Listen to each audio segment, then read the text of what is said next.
December, the world turns to Doha, Qatar for chess at its fastest and fiercest. The 2025 FIDE World Rapid and Blitz Championships bring the globe's elite to battle under lightning time controls. December 26th to December 30th, Rapid and Blitz formats designed to reward precision, courage, and creativity. In the heart of the Middle East, Doha offers more than a board, a world-class venue, a cultural backdrop, and a stage worthy of legends. With a €1 million prize fund on the line and the title of world champion at stake.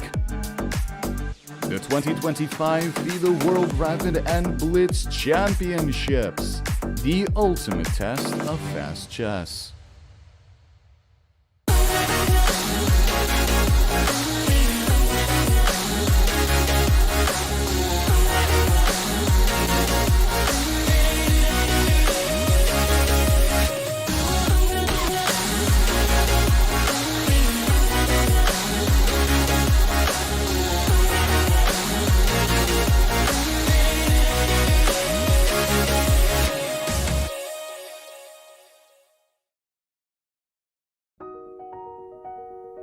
Welcome to the FIDE Online Chess Museum. The International Chess Federation proudly presents the FIDE Chess Museum, an online space celebrating the rich history and evolution of chess. Explore exhibits that trace the game's fascinating journey. Discover the origins of chess, beginning in the distant past, and follow FIDE's centenary journey. Rare chess sets, unique books and memorabilia, autographs of chess legends, trophies of historical tournaments, and stories of the chess champions. Explore the game's legacy and future. Chess is more than a game. It's a global culture of strategy and unity. Join us to experience this unique online journey where history, culture, and passion for chess converge. And also on your phone.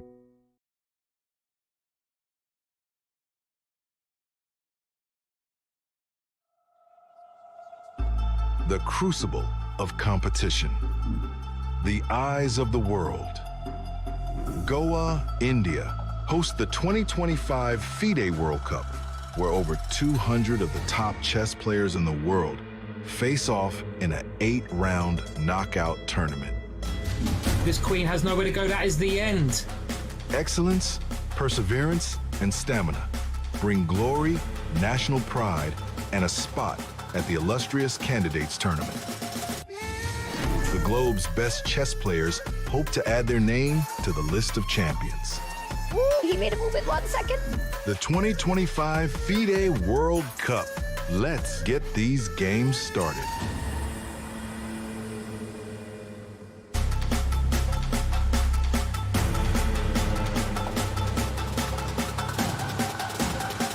Tension lingers in Goa as round 4 continues. Yesterday, just 2 games ended decisively. A quiet start for something that is far from a quiet tournament. The stakes are rising with every round, and today the pressure to strike back is on. For a couple of players, it'll be about consolidating their lead. And for others, survival depends on one thing: a win on demand. The calm before the storm might just be over.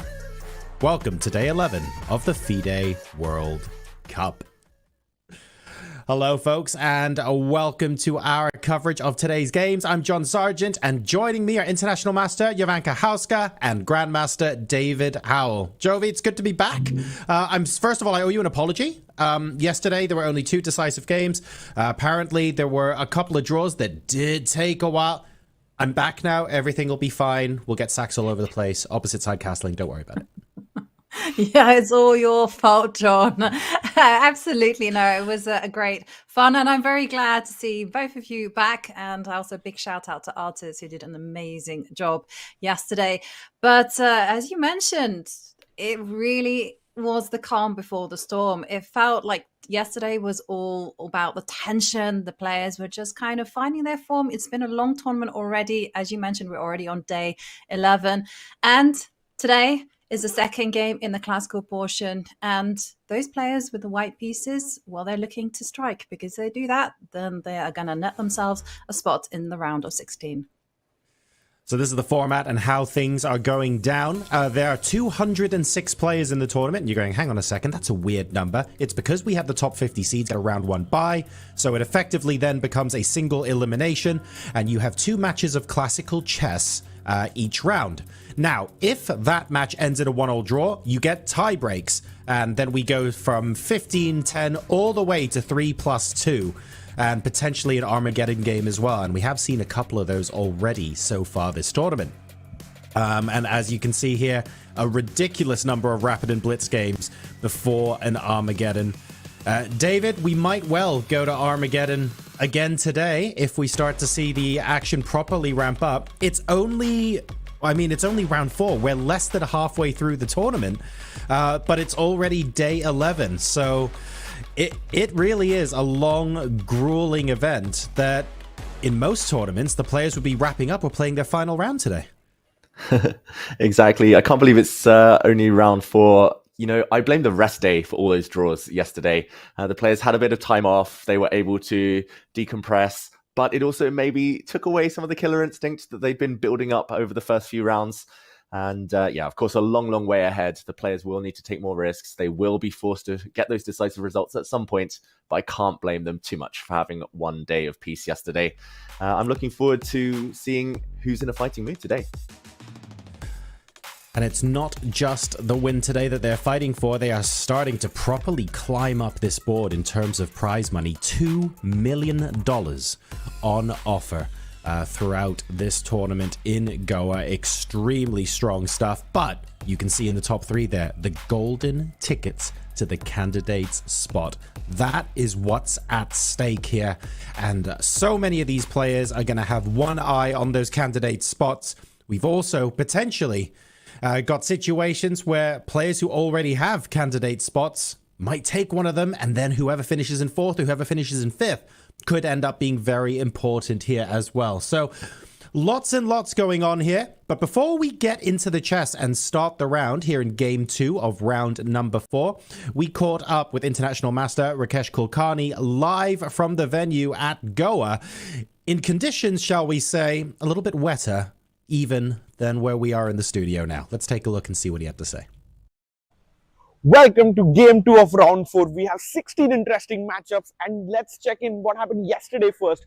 2 of the 16 games ended decisively. Levin Aronian beat Wojciech with a very interesting opening idea, and the other match, the winner was Jose Martinez, who played a very tricky opening, the triangle variation, with the black pieces to beat Alexei Sarana, which means Wojciech and Sarana are the only 2 players in a must-win situation today. Apart from that, everyone, the hardly contested matchups may go to a tiebreak. We'll check in on that a little bit later. Some interesting matchups. Pragg versus Dubov is, of course, a big one. Leko versus Arjun, another big one. And the all-German clash between Blue Bomb and Donchenko. This is a nice pool area, as you can see, at the World Cup. The candidates is also going to be happening in Cyprus, a nice tropical city there again. And this is the buffet where all the players have their lunch and all their meals, and back then you can see a garden chess set as well. So everything to play for in round 4. We'll see who makes it to round 5 and earns a cool $8,000 extra. Remember, $17,000 is guaranteed for players in this round, $25K for the next game. Let's see who gets there. Back to you guys in the studio. It's really wet here in London. I would much rather be in Rakesh's position, that is for sure. Petition as well to have board 1 played on the outside giant chess set by the pool. I think that would be lovely. Here are the results from yesterday. As Rakesh mentioned, we have Jose Martinez taking a 1-0 advantage into the second half of this round, and Levin Aronian also successfully converting the full point against Radislav yesterday. David, let's go to you first, because I feel like I've been harping on all tournament long about how, oh yeah, the first game in a round, we could see majority draws, and then I disappear for one day, David, and it actually happens. But we did expect this to happen at some point. Exactly. We've seen a unprecedented amount of decisive games throughout the first few rounds. It's been a real joy to behold. Players taking big risks, players going for each other's throats. Eventually, there was going to be a bit of a lull, and yeah, here we are. I do think Jose Martinez is a big favorite now since he has white in this game, just needing to hold the draw. But Levon Aronian, after landing a big opening surprise yesterday, will still need to defend with the black pieces against a very dangerous opponent in Wojtaszek. So yeah, every other match, we'll talk about it, is balanced at the moment. Now, Jovi, I'm going to ask the first horrible question of the day, and I'll apologize to you in advance here. We have two, I think, possible outcomes here with a bit of gray area in between. Either today becomes absolute fireworks, or we see majority draws and we have a ridiculous number of Armageddon games tomorrow. I feel like one or the other is probably going to happen. Where are you leaning? I'm leaning towards the latter, I gotta say. I suspect that some players are gonna halve out and take it straight to Armageddon, not to Armageddon, but to tie breaks and try to get it to the faster time controls. I'm thinking of players such as Daniel Dubov, who's been doing that consistently throughout.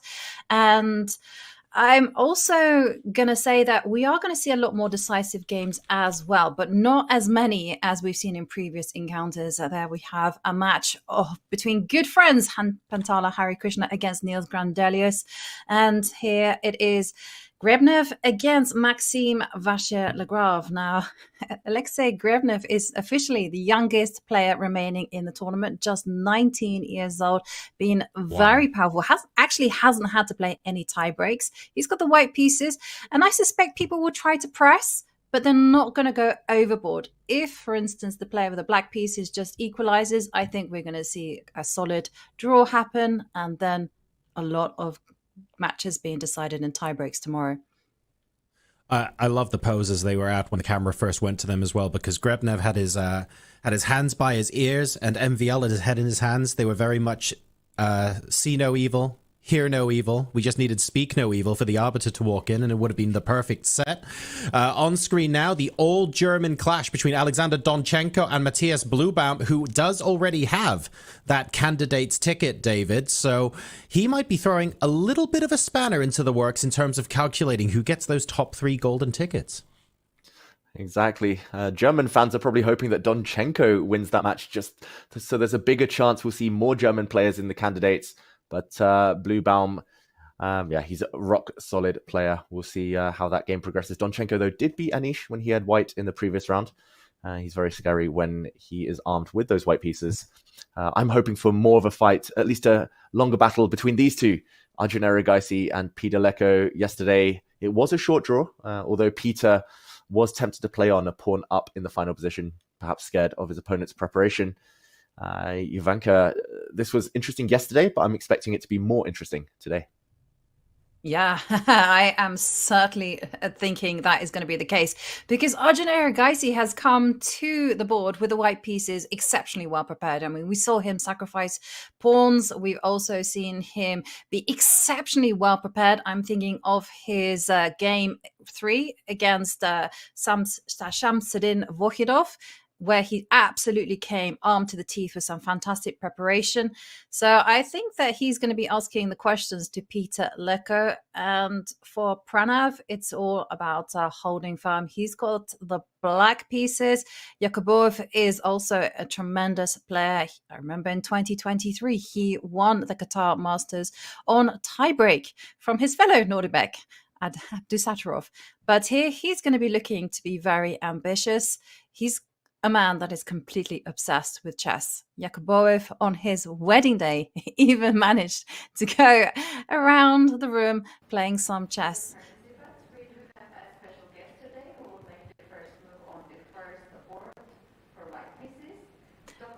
And well, as we are waiting for the games to begin, the tension is palpable here. Leko yesterday having a quick draw. Tomorrow, well, he'll be... Well, we'll see whether he gets there. Tomorrow for Max Sudlu, white pieces against Wei Yi. Yeah. And Wei Yi with black tends to be rock solid. It's not going to be easy at all for Magzulu to break through his defenses. I'm expecting tie breaks on this board. Hard to pick between two very, very strong players. And yeah, of course, for Parham, it is his lifelong dream to get to the candidates, as it is for Jose Martinez, who, we mentioned it earlier, will start as a favorite in this match. Yesterday, the only player to win with black. He gave an interview afterwards saying he was hoping for more invitations. He was happy to travel to Europe to play tournaments with minimal conditions just to get a chance to play against the big guys. Here, he's on the brink of taking down a former European champion. That would be probably the best result of his career. And it looks like the games are soon beginning. We've had handshakes on some of the boards, and we're off. Round 4, game 2 does begin. It does begin, and we're seeing on the screens 4 of our highlighted games. We're going to keep an eye on these ones because yesterday some of these are very fiery. I mean, I'm thinking Daniil Dubov against Pragnananda. It was Pragnananda who was very much on the back foot. He, in fact, at some point was virtually lost, but the game did end in a draw. So we'll be seeing whether Dubov will go and stick to his tried and tested formula of just playing as solidly as possible and just taking it to the quicker formats in tiebreaks. And as we also mentioned, Andrei Yasipenko, Vincent Keimer, Vincent with the white pieces, he's been looking like he's in tremendous form. Very clean chess from him so far. It's a real mix of things, isn't it, David? Mm-hmm.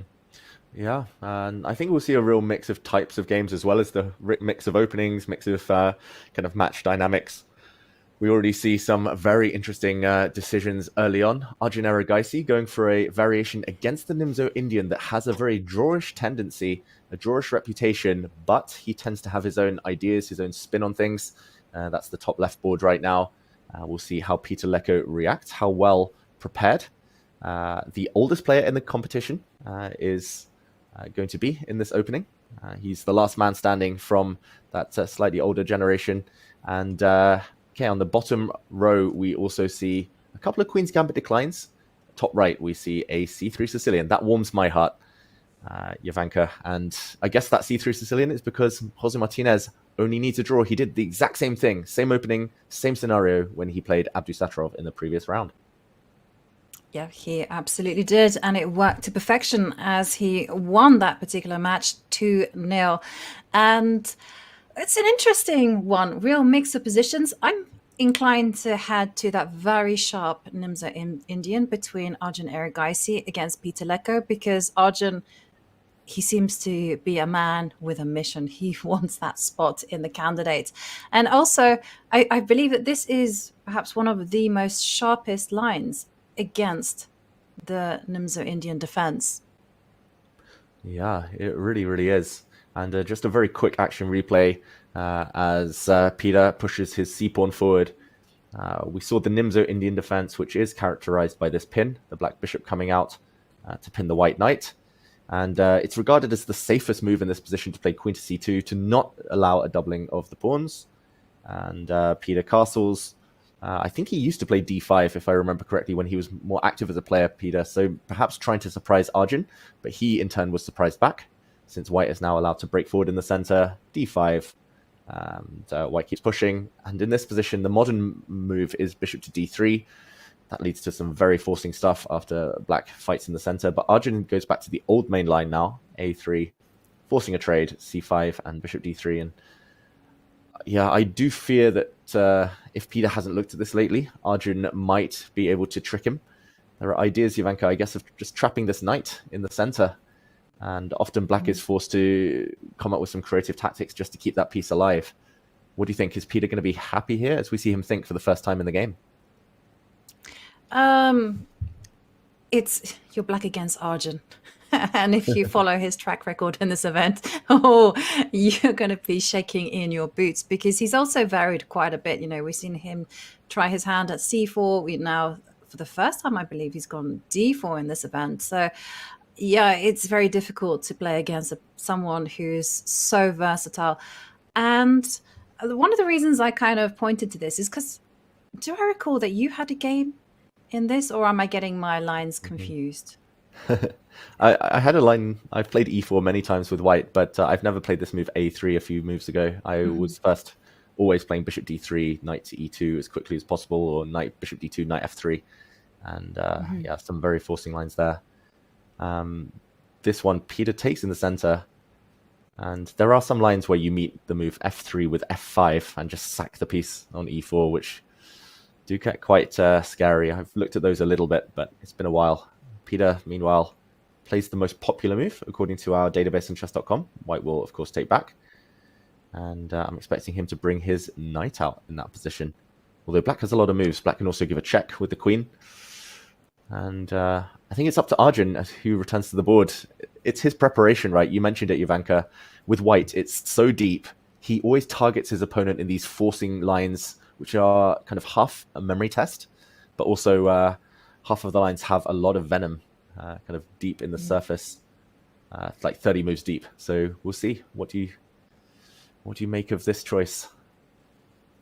Well, it's yet to be decided. It's a little bit inconclusive, but I'm really liking where he's going. I mean, we saw him in that encounter in round 3. You know, he played this very nice move at e4, f4, you know, just blasting open and winning very quickly. So I can understand Leko's need to be super solid. And it's funny.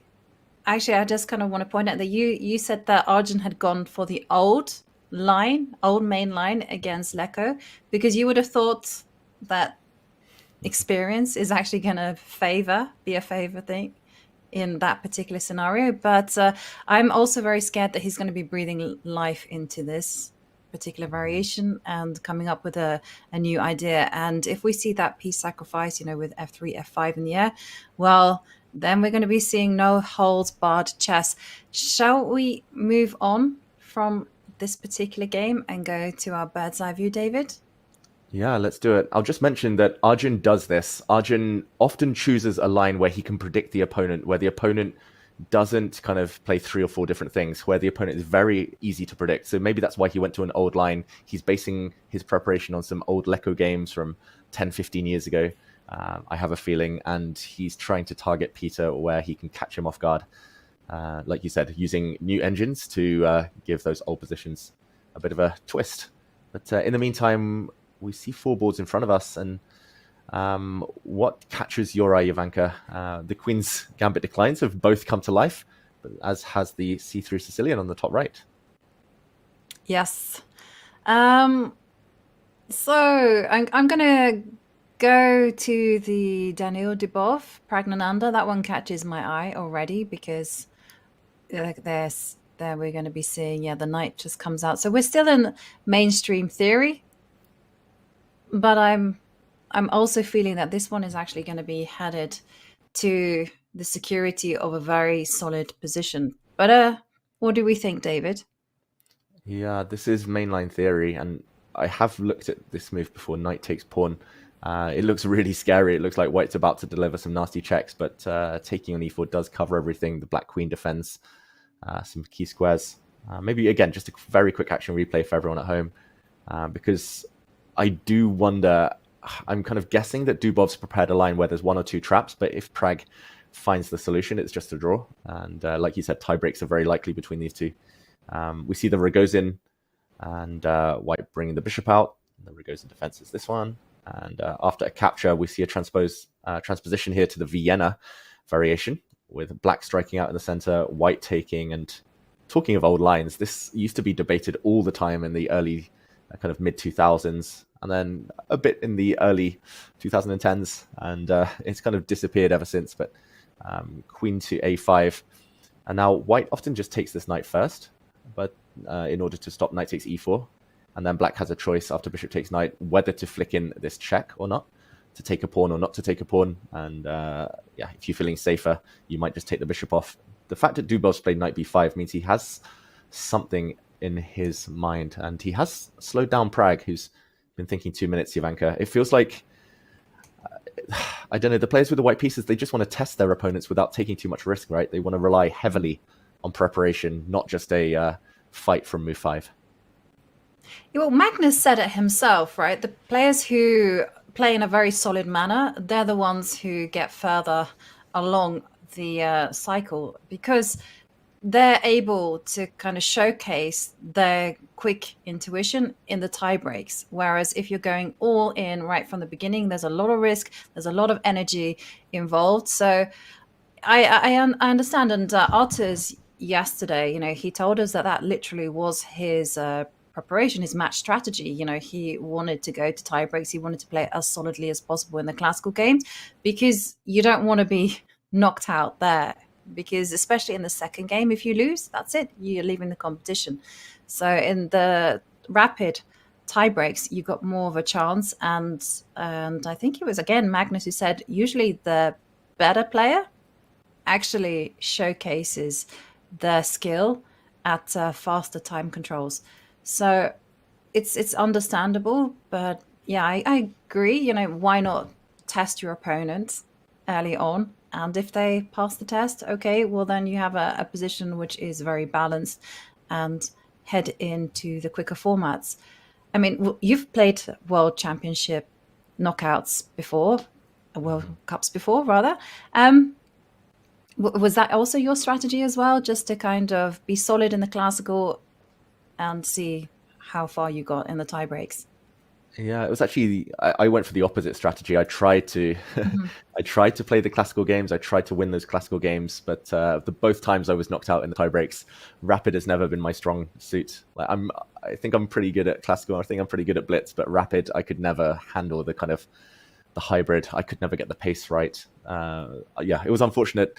The two times I did play that eventually I got forced into those tie breaks. I couldn't break through in the classical despite having winning positions on a few occasions. And yeah, I do agree though in general that that's a good strategy. If we think about it, this tournament we've seen the likes of Gukesh, Nepo, Wesley So, Abdu Satarov, Mamajarov. They all left in the classical portion, and we have seen very few upsets in the tie breaks themselves. So I think statistically it makes a lot of sense if you're the better player. But the dilemma for Pragg is, like, he's maybe the better player at classical. His rating's a lot higher. He's had better results than Dubov in the last few years in classical. But does that mean he's going to be better in the tie breaks? I don't know. Dubov was a world rapid champion, right? A few years back in 2019. And I don't know. I just have a feeling that he's going to be reluctant to allow these drawing lines. And Pragg, just the fact that he's gone into such a sharp one against a attacking specialist like Dubov, it shows that he's maybe caught in two minds about whether to play for a win, whether to just be happy with the draw. I don't think he knows exactly how hard to press, just like in yesterday, right, when you were commentating on a game where he quickly got into trouble with White. He didn't know exactly how hard to go. Yeah, and this is also the question, as you mentioned. Also, Dubov has got that really unconventional style where you feel like you need time to just work out exactly where the complications lie, how dangerous is a position. So I do feel Pragg maybe should try as much as he can in the classical just because of this. But it is the dilemma. And we see Pragg, he's settling into thought. Does he take the pawn on e4, knowing full well that this is going to be the main line of Dubov's prep? Or does he go for a move such as, yeah, he goes for it. He's not afraid. He's not afraid at all, Pragg. Very principled player. And now, according to the chess.com database, there are two main moves. It's 50-50. On what White plays. The highest scoring move is to retreat the White bishop back to f4, threatening to land some checks, some nasty knight forks. The other move, Jovanka, would be quite cool. A temporary piece sacrifice with queen to d4. And just to put that on the board for everyone at home, if the queen does post up in the center, if the black knight dares to capture, then White can take on g7, winning back the knight due to this double attack. And this looks terrifying now for the black king, which is about to come under heavy fire. And okay, obviously it's still prep, but which one do you think might Dubov have up his sleeve? I suspect it'll be bishop f4. And if this is preparation, we're not going to be waiting too long as well. Yeah. So Dubov looking away. No, he's going for queen to d4. Ooh, It's the flashy move. Now, Pragg obviously is not going to be capturing that bishop. It's absolutely terrifying. So the blue arrow appears. You got to get your king to safety. Yeah, we chose the right game to jump into at this early stage because it is a piece sacrifice for black that's needed, and apparently the only move for Pragg to hold the balance at this early stage. This is definitely a memory test because if you don't know it, probably it takes a while. Maybe you get their process of elimination right, have to defend this pawn. That's more important than the knight. And for everyone at home, the idea, if black does castle, is after queen takes knight, black plays this quiet move a6, hitting the knight, and if the knight moves, this pawn will drop. Also, the bishop on g5 would be hanging. Probably that's the one you want to take. So, interesting stuff, Jovanka. Castles will see a knight drop, this knight drop, and Pragg might come out a pawn up, but white will have the two bishops and great attacking chances. Yeah, and it's all about the mind games as well. You know, the preparation. We see Dubov playing very quickly, moving away from e4s, going into d4s, going into situations where he's prepared to give up a pawn. And John, I gotta ask you, I mean, doesn't this type of stuff make the World Cup super exciting? This is the start I was kind of hoping for. I like that the players are setting out their stall for trying to make their case for moving to the next round in a little bit more of an aggressive way than we saw yesterday. A couple of tricks, couple of traps, starting to stir the pot just a little bit. So I'm looking forward to how this develops in the middle game. No, we don't have any wild sacrifices yet, but I reckon some might just be brewing. The players have decided on their openings, folks. The first moves have indeed been played, and we look forward to bringing them all to you straight after this.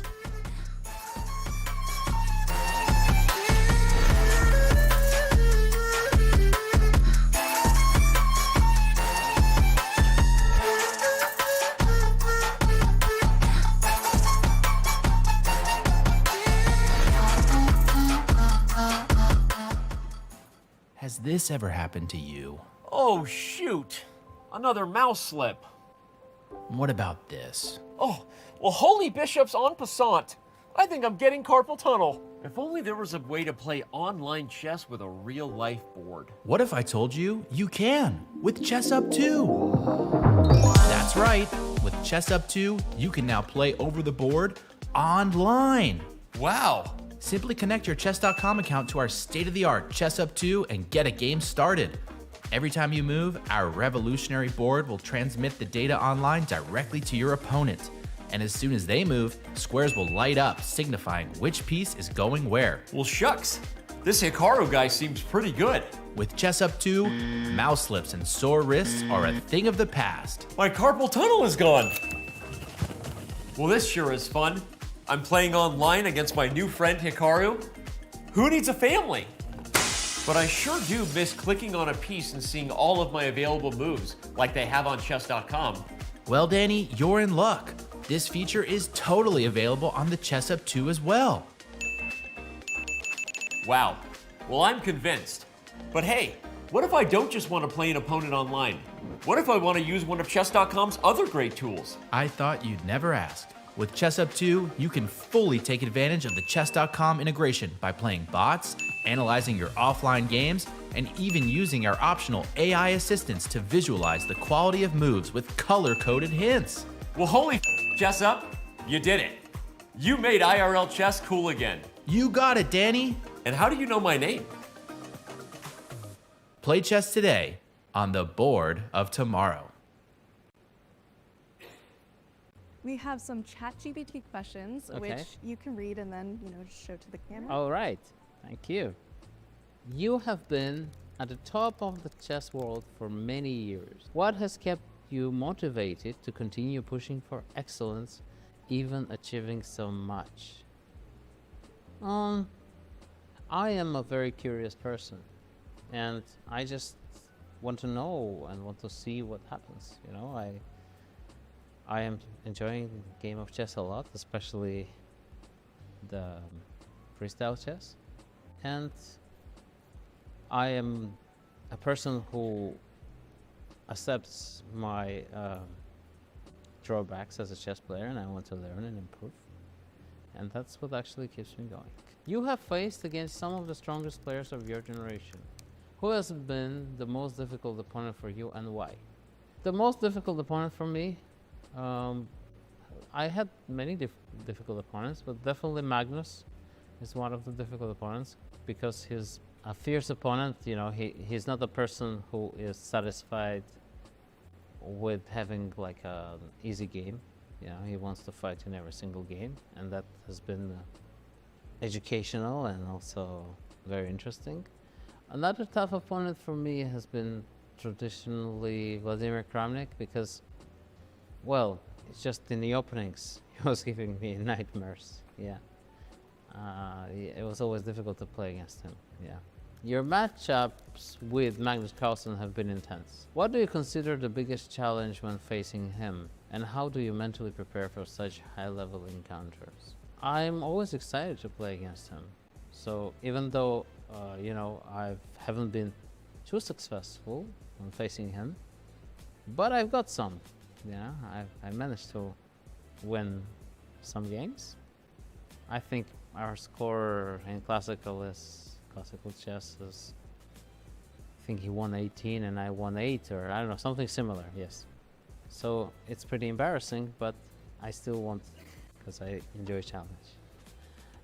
The way I was preparing, I think intense battles require, you know, when you feel your opponent is here to play very intensely and challenge you, you just need to kind of be relaxed and just get away from the emotional point of it. Because of course it's unpleasant. Throughout the years you're playing, everybody gives you respect, and here's a guy who wants to beat you. And if you let it go into your mind, it's going to be tough, you know, to challenge it. So yeah, whenever I relaxed against Magnus, I think I played well.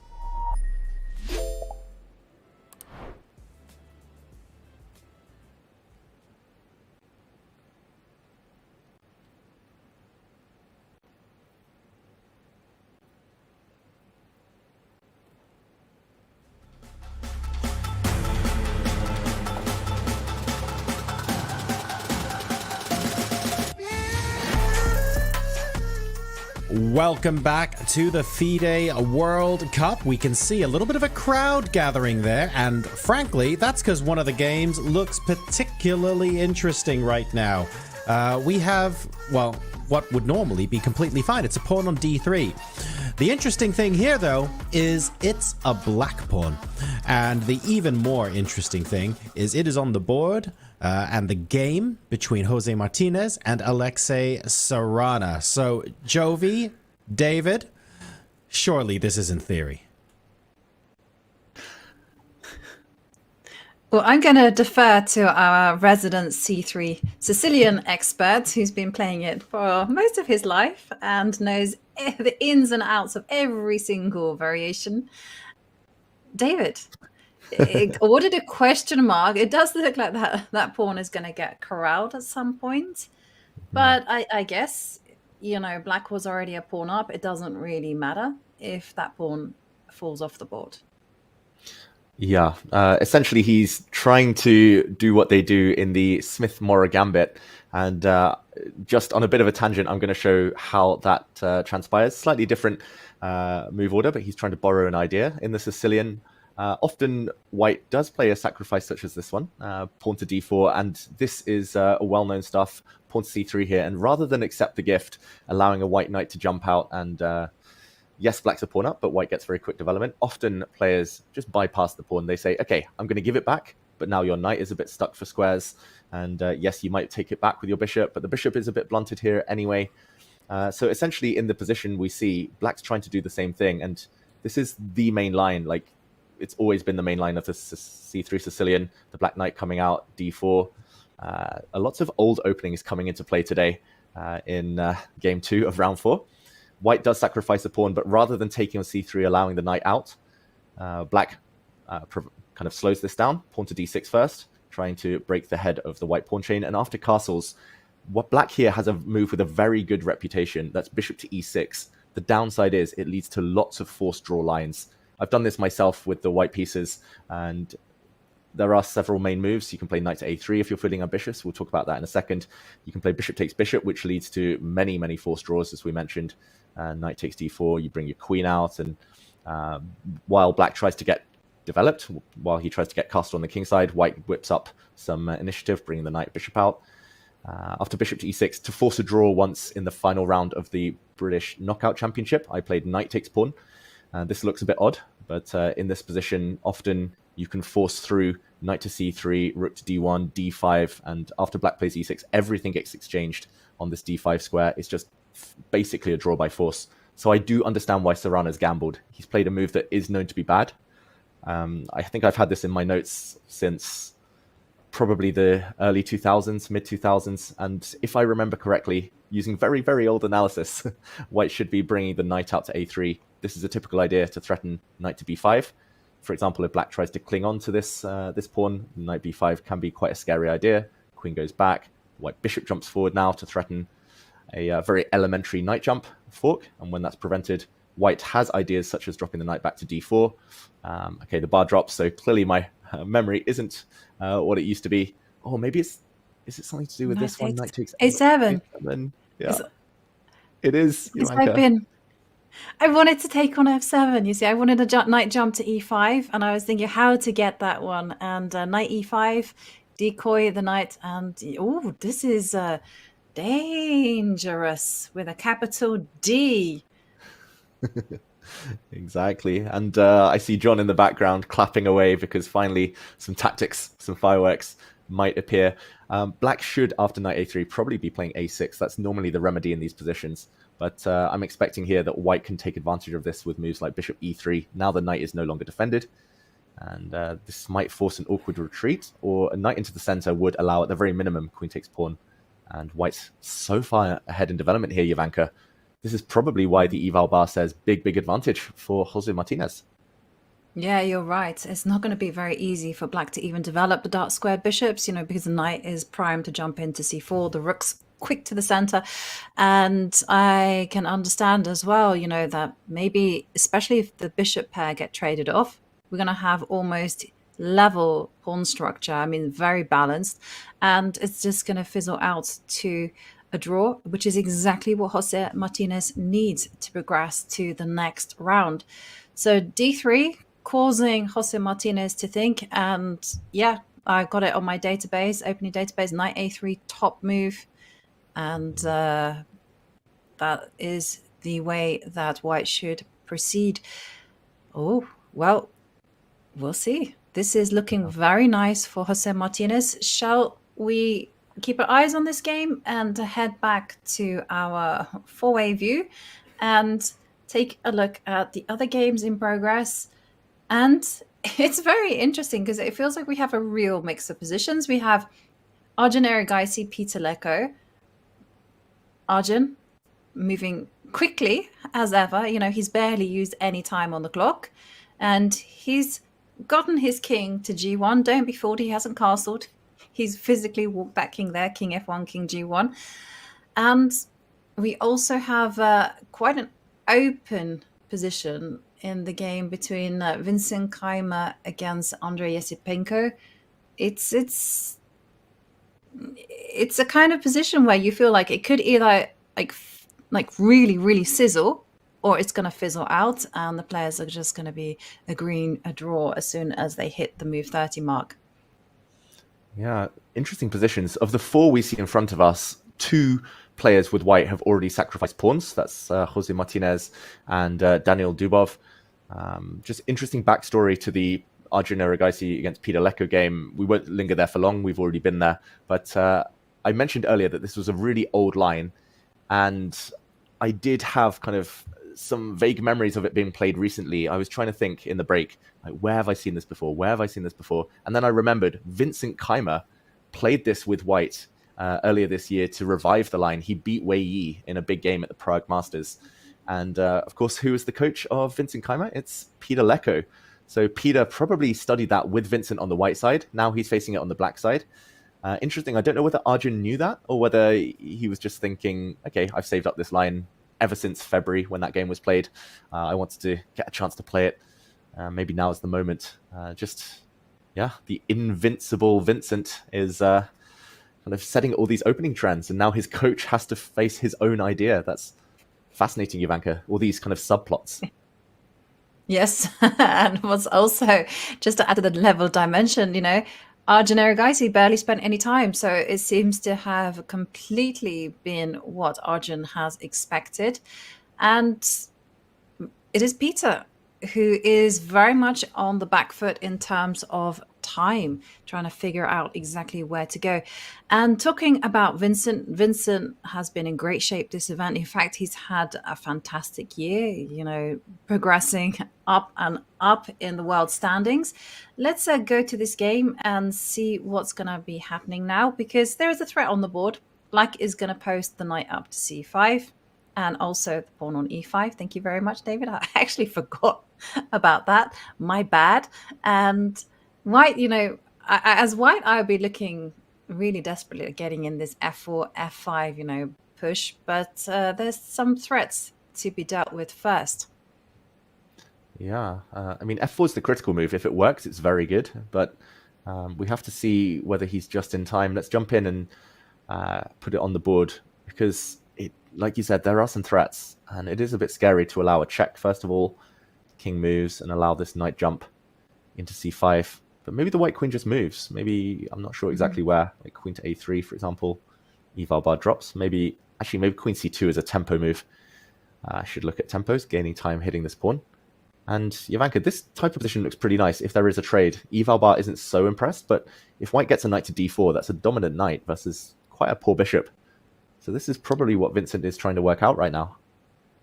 Yeah, and also with f5, f6 in the equation, I think that this one is going to look very promising for white. I mean, you're going to be feeling very happy there. But what could potentially be wrong with f4? Because the evaluation bar did drop a little bit. So f4, can you go knight c5 immediately? Queen c2 and then take on d3, and maybe don't use the tempo to go queen to b6. Have another thing up the sleeve. Maybe bishop to f5. Ooh, that's very sneaky. Whether it does anything, I don't know. But maybe also in the other variation, like with the queen check, and here, I like your idea, bishop f5. Maybe now. Mm-hmm. Yeah. Yeah, just so kind of the king has to go to h1 rather than a rook going to f2 to block. Now queen takes knight, and yeah, apparently this is equal. That's a very clever bishop f5 move at the end of the line, Ivanka. I think that's very possible that will happen if Vincent plays f4. I think the reason Vincent's thinking though is because Esipenko hasn't spent any time at all. He's raced into this variation, and f4 is the most obvious move. So in the back of your mind, right, oh, my opponent's prepared. They're definitely prepared against f4. So probably Vincent's looking for a way to surprise him, whether that's rook to e1. Again, you have to decide which rook. Queen to c3 stops both threats. Knight c5, knight e5. There is choice, but I don't know. I would play f4. Yeah, I kind of liked your rook e1 move again.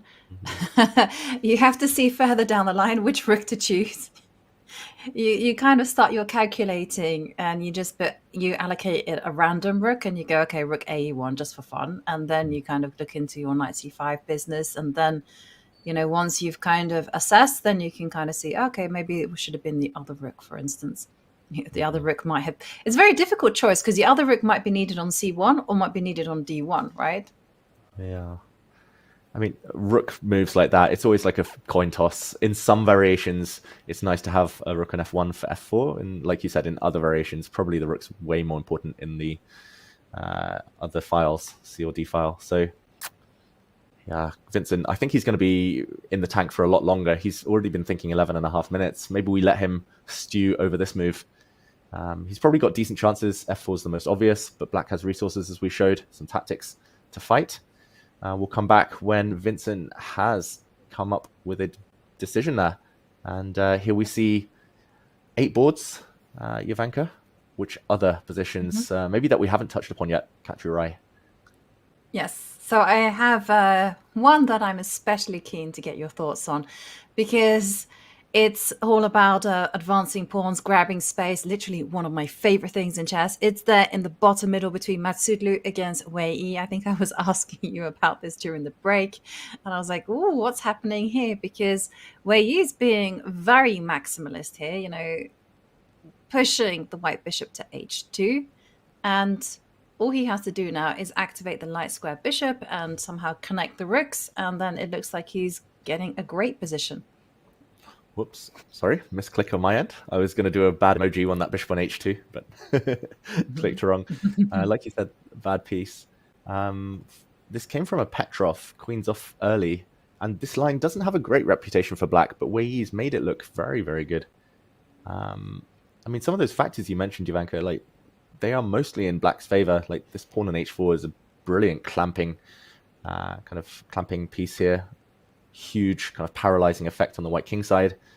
These two pawns in conjunction, they always tend to be very, very strong, covering lots of squares. I don't really see where the white knight ever jumps to. That's the problem, and that maybe the white king is going to go long. I expect that move, but what next? What next? I think black's just going to play bishop d7, maybe get castled, maybe put a rook on e8. It feels like it's gone a bit wrong for Maghsoodloo. Yeah, and I was also normally, again, I'm not normally one to advocate for exchanging of the bishop pair, but could it be like you go for bishop to e6, and the whole point is simply that after knight takes bishop, knight takes knight, then you're just playing to lock the bishop on h2 out of the game. Yeah, very, very possible. Like knight f4 is always an option. Bishop is hitting f2. Very nice, very nicely placed bishop there. Yeah, I mean, this looks at least equal. I don't think it's kind of too dramatic for either side. But yeah, I don't think it's any advantage for sure for Maghsoodloo here right now. And probably he's worried about that, you know, exactly what you just mentioned, Ivanka, like castling. Something about this f2 pawn is bothering him. The fact it might be vulnerable bishop e6 or even knight e6 sometimes. Yeah. Yeah. Eval Bar doesn't approve so much, but you could see why it will force Maghsoodloo to think he doesn't want to trade off everything and be left with a bad blocked-in bishop on h2. Exactly. I'll predict draw, Ivanka. What do you think we'll see eventually in this game? I also predict a draw, but I think we're going to have some adventure getting there, because I can see white's kind of desperately trying to initiate some kind of play. You know, I don't know whether that's going to be f3. I liked your castle queenside idea, just getting mobilized. But the fact that this pawn on e5 just wedges in his own bishop, I think that's going to stress Maghsoodloo out a little bit. So, yeah, I didn't really answer your question there, but I think it's going to be a draw as well. Yeah, it's early days. It's early days, but it looks like a good start for Wei Yi. It's the Chinese speciality, right? The Petrov defense. We've seen some great games by Chinese players over the years, holding with black, even winning with black. Caruana adopted it. Nepo adopted it. Anyone who wins the candidates seems to play the Petrov with black, maybe other than Gukesh last time out. Good opening. Yeah. It is a good opening, very solid. Well, it has a solid reputation, but if white wants to just set fire to the position, they can, and you do have to know all of the sacrifices. And I remember asking one of the seconds of Fabiano Caruana when Fabi was consistently playing the Petros. I was like, did the sacrifices that white can do not scare Fabi? And he said, actually, they trained on that. They trained for well over a month, specifically on how to handle those piece sacrifices, and new ones keep popping up as well, so it's like a constant thing that you have to work hard on. Should we take a pause from this position and head back to the bird's eye view, because I'm also quite eager. I'm sorry for taking over and choosing the positions, but there's another game that catches my eye, and again it's to do with the fact that black is being really maximalist with the pawns. Is there on the bottom right between Radoslav Wojciechek against Levon Aronian, and I can see that this comes from a Queen's Gambit decline exchange variation, and Levon has gone for the very trendy b5 approach, where you just try to take as much space as possible on the queen side. but it's a really dynamic position because everything looks great on the queen side, but this bishop on a6 is locked out of the game. At least for now. And he's hinting that at some point b4 might become a issue. Maybe it's... is it a threat now? Perhaps? It might be a threat in this current position. Like, if white does nothing, just to put it on the board, like king h1, maybe black will play the move b4. And there's some tactics here, Jovanka. This is pretty cool. Like, knight takes pawn loses piece right now, since black's rook will snack on that knight at the end of the variation. But bishop takes bishop. Rook takes is impossible, since the white knight now takes on a4 and wins a pawn. But he's going to play bishop. He's going to play b takes c3, like bishop b7, and c takes b2, and he's just going to wedge in this pawn probably on b2 right now. Maybe rook b8 as well. But like, even with a3, like, these pawns are going to be a right nuisance for the rest of the game. So b4, sneaky. Very sneaky. And Wojciech is the second player who needs to win on demand, right? If he wants to take the match to tie break. So is it now time to kind of say, okay, enough nonsense. Let's go for direct action with e4. But e4, b4 gets sharp. Then you can't take on a4. So you go knight e2 if nothing bad is happening. Yep. And this is where they'll probably play something like take, and maybe take, take everything. Take. And I mean, there are ideas like knight e5, knight g4. There's ideas like c5 simply. Maybe it's just c5. Yeah. That's nice, because you can't actually go e5 because of knight takes e5. So that's going to be unfortunate. Whoops. Yeah. So yeah, it's just like you said earlier. It's the type of position. It looks a bit weird with black, but it could, like, these pawns could all spring forward in the near future and cause some damage. I think a3 is definitely a candidate move just to slow down b4 ideas. But a3 comes at the cost of kind of weakening this c4 square potentially. The black knight might land there in the near future. It's a very tense position, and I'm glad it's a game that's fully alive, right? Like, Wojciech, because he has white, he's not going to be shut down immediately. It's not going to be a forced draw. So it's going to be a full fight if Levon wants to make it through to the next round. Yeah, he absolutely needs to. I like your a3, and I suspect that white will still, at some point, I think in the next few moves, he will have to play e4, because you have to make some kind of progress. You can't just kind of maneuver around and let black get away with positioning their pieces on their optimal squares. So, tense game. Shall we move away from this one, David? And I promise I will let you choose the next game. Let's do it. And we currently see 8 boards in front of us. 3 boards have seen a pawn sacrifice from white. That is the game between Dubov and Pragg. Dubov playing this line where he gets the 2 bishops, but a pawn down ultimately should be roughly level. Yakubov has also played a very interesting long-term pawn sacrifice against Pranav. That's on the bottom row. That's in the Scotch game, another opening that's close to my heart. I play this in Blitz a lot. Not brave enough to play it in Classical. But I think the biggest drama is currently on that top row, where Jose Martinez has potentially tricked Serrana to the extent that he's almost winning. And this is a game we mentioned earlier, Jovanka. We predicted exactly what would happen. And I don't know whether the players have seen it, but something is going on here, and it doesn't look good for black at all. Like, the white knight came forward to b5, hit the black queen. This is the square you want to get to. So we were talking about bishop f4, right? And bishop f4, black would lose by playing the most logical move, rook to c8. Like we showed this earlier, you spotted this brilliant tactic. Knight takes a7, knight takes knight, knight e5, and wherever the black queen goes, there's disaster. I didn't even see a good square for her. Maybe b5, but f7 is hanging. King moves. White's a piece down, but probably winning somehow. Where's the finishing blow? Yeah.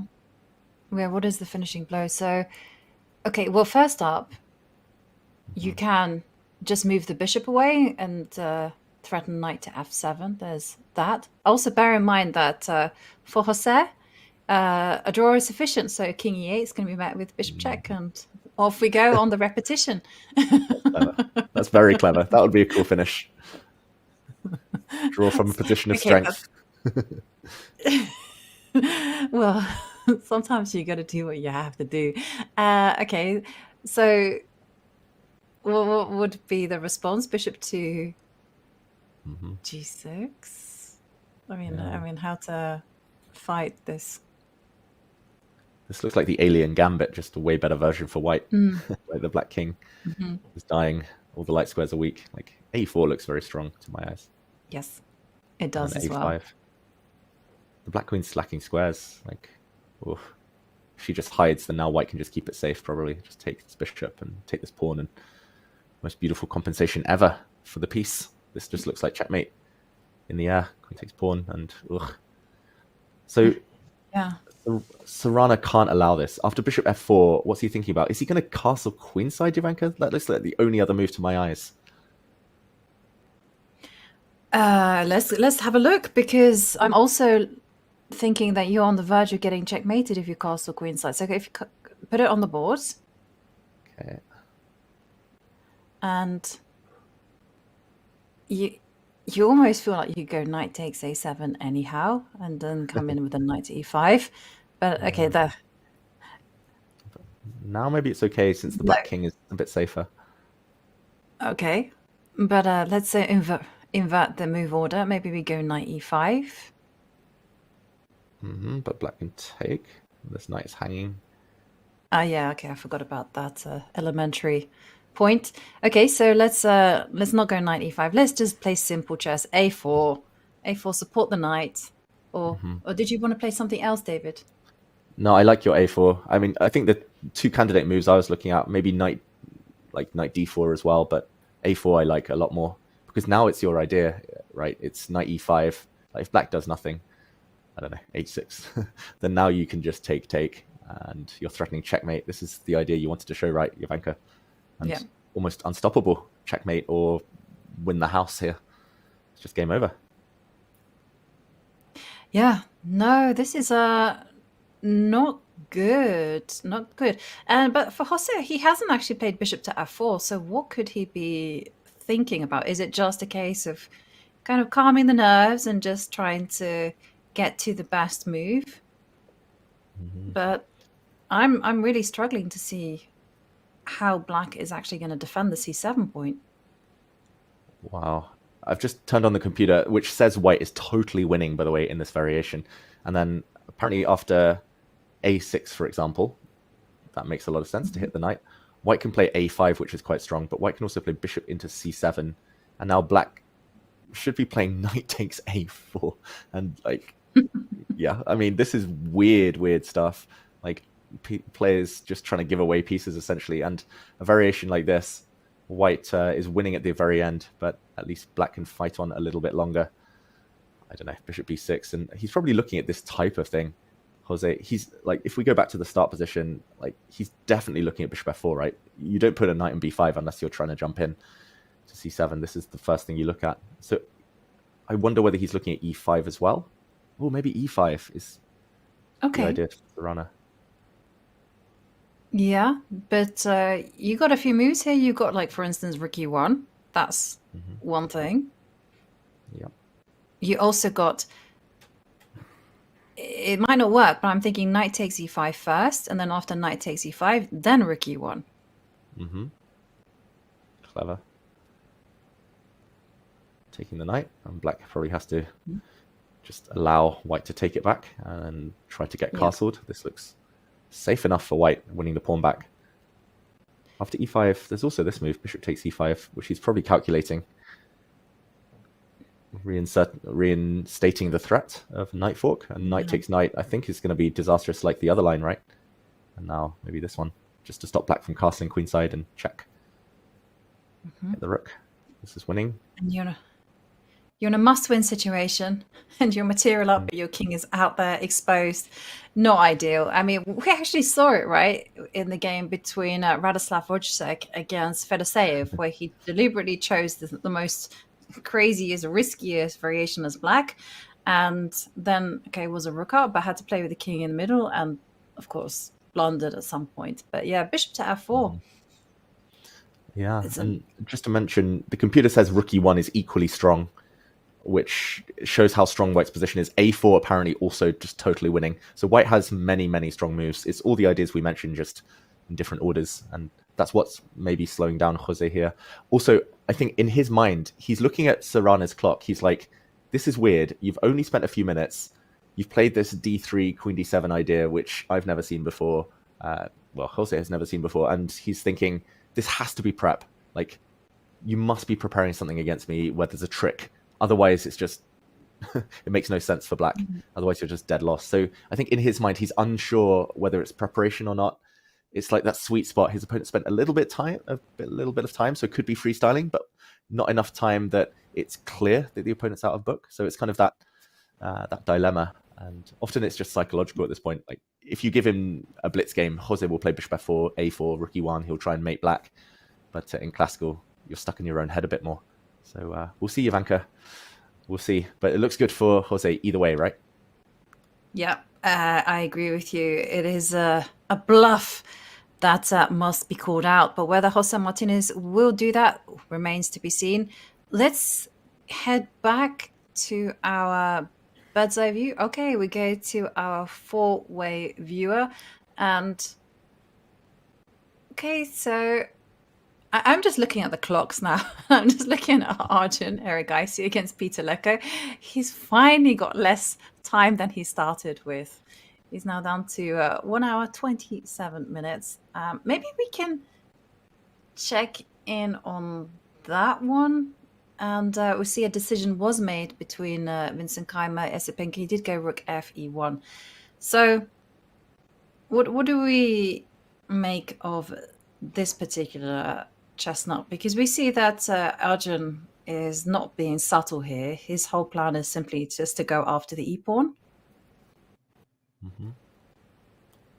Yeah, when in doubt, win a pawn. That's how I play chess nowadays. Pawn grabbing. And yeah, it's interesting. That Vincent Keimer game I mentioned, if we just go back 3 moves, bishop e3, this was against Wei Yi earlier this year. And in this position, Wei Yi just developed his bishop, just played bishop d7, but Leko played b5 very, very quickly. So b5 must have been something that he looked at with Vincent a few months ago. There was a capture. The king did run away to g1, as he said. And Ivanka, I just wonder whether black has to play for compensation here, like whether it's long-term due to the fact that the white rook on h1 is just trapped for a few moves due to this kind of failed castle attempt, or whether there's something direct to make sure you don't go down a pawn. Like queen d5, something along this diagonal if white ever takes on e4. That comes to mind. Whether it's like just rook d8 to try and win the d pawn back. I don't know, there's e5 in the air, there's rook g6. I don't know, there's so many tempting moves for black. Where to start? Yeah, I liked your queen to d5 idea, you know, because at least it puts pressure. Queen d3 is also pretty interesting because it puts pressure on white.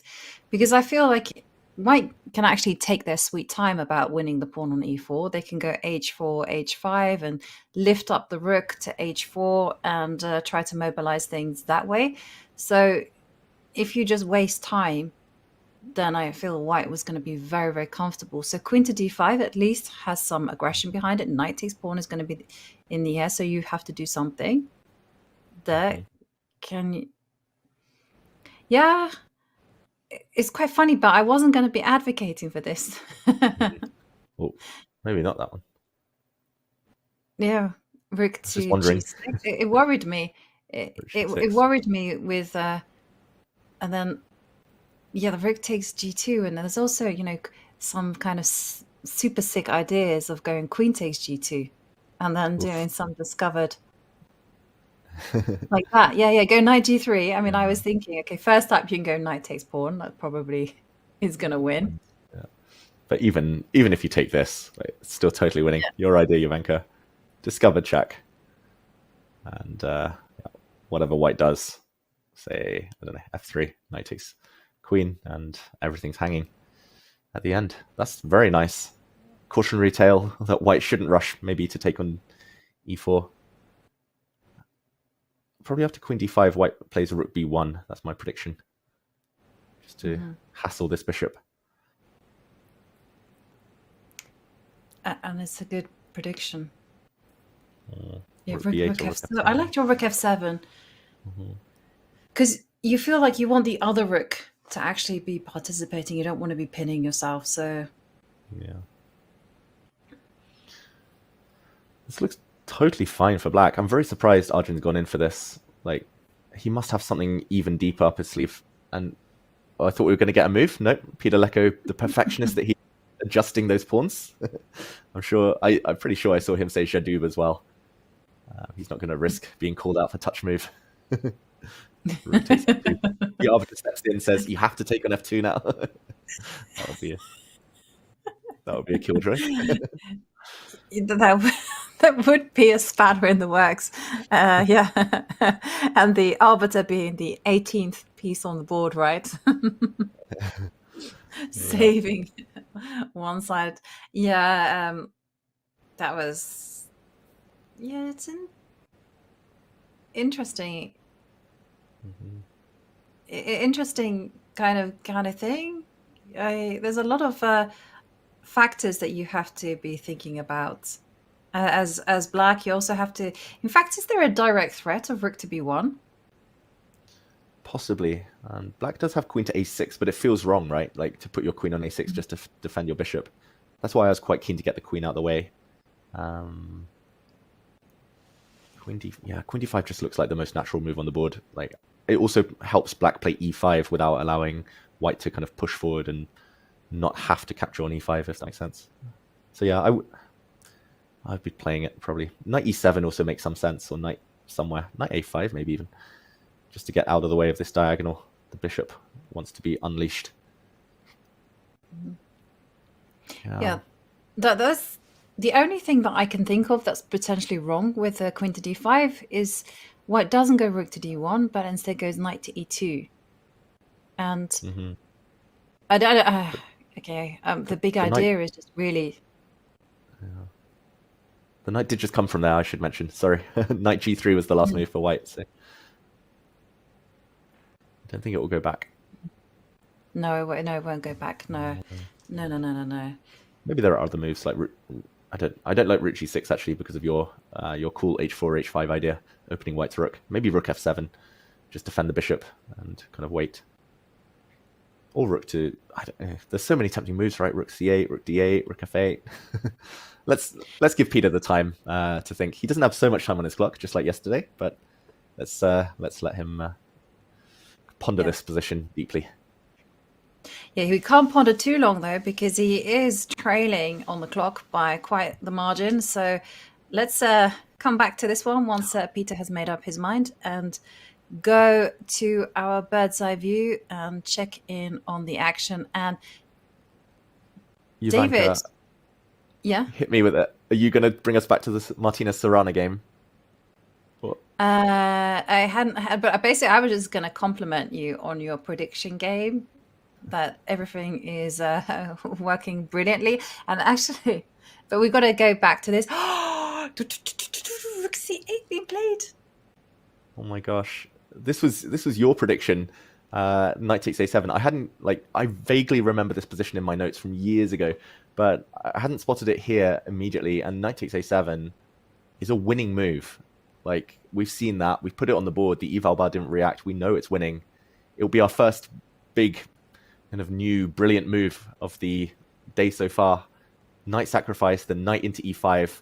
This is total capitulation from Serrano. I will mention Serrano, after losing yesterday to Jose Martinez, he went and played Title Tuesday. He was a bit tilted, I think. It was tilted Tuesday for Serrano. He played all 11 games. He didn't perform his best. So I think that, yeah, he's just struggled to get into the mindset of having to win with black. And he's dead lost after 12 moves.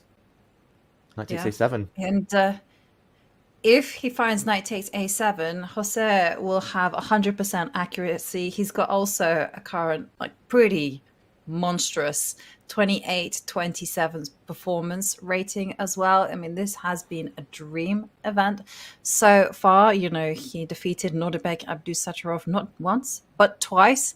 He also defeated Ivic, and it has been a fantastic event. And it feels very, very smooth. It's like somehow the players are just playing their worst chess against him, and that's what happens when you're on form. You know, everything just falls into place.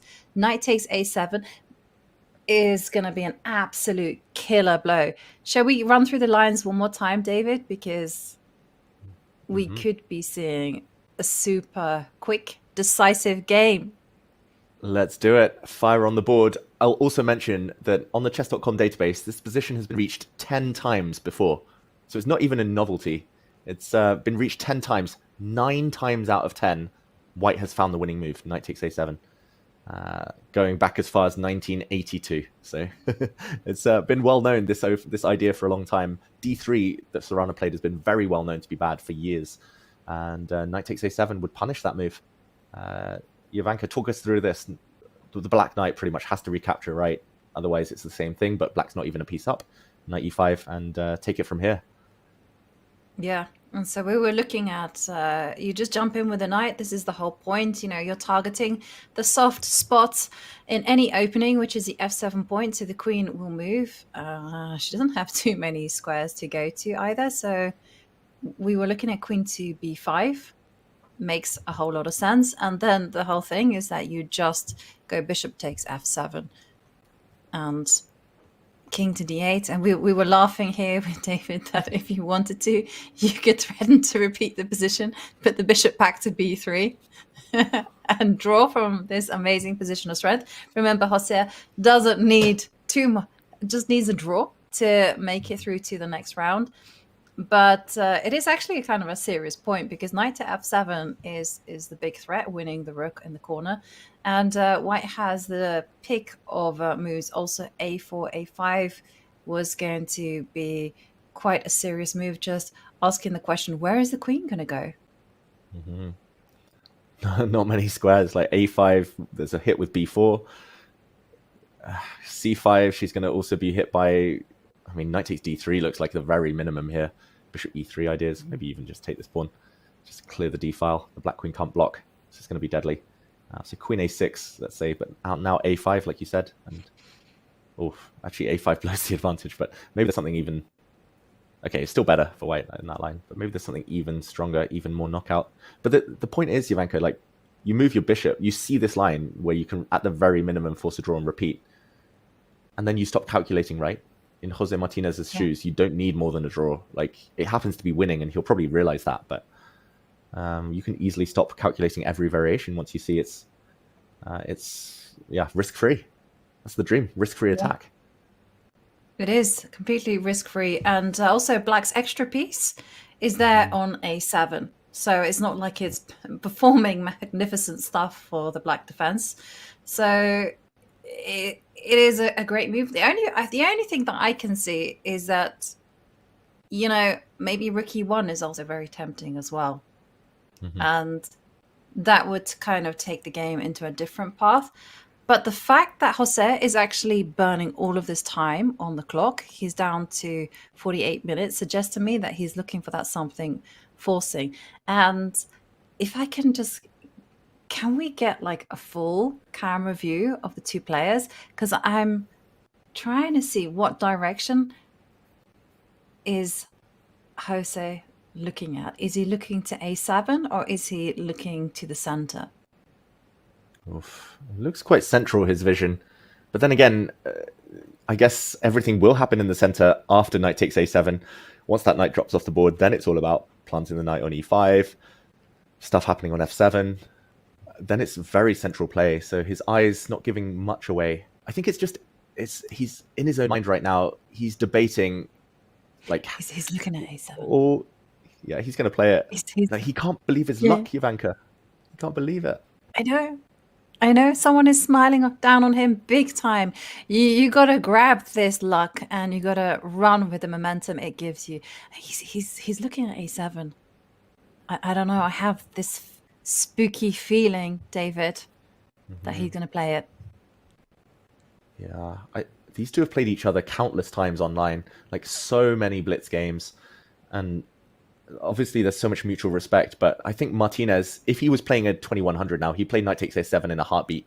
It's just because he's playing such a world-class player like Serrana that he's like, surely you can't just walk into a dead loss position in 10 moves.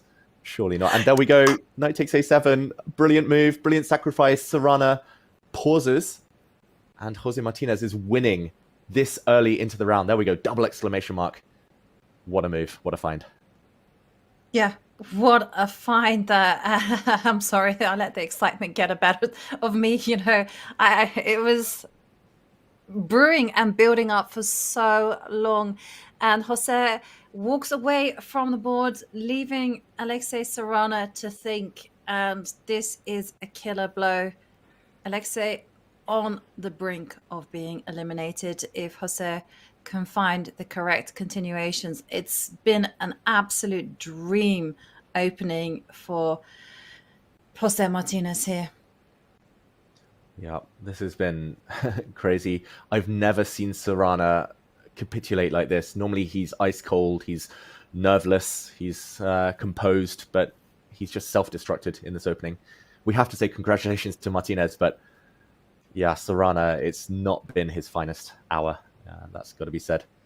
And he'll try and limp on, but it looks like a dead loss position now, as we showed in multiple ways. Maybe the maximum he can hope for is that Martinez bails out with a draw to secure the match victory, but I think at this point, Jose is not risking anything at all by playing on. And we'll check back in on this game later to see whether Serrana can limit the damage. And yeah, absolutely. We're going to have our eyes glued to that game. But of course, we have to follow everyone else. So on the top left, there was a decision from Peter Leko. It did cost him a little bit of time, but he got there. He played knight to e7. That was one of the moves that we were thinking about. Rook to b1 came almost instantaneously.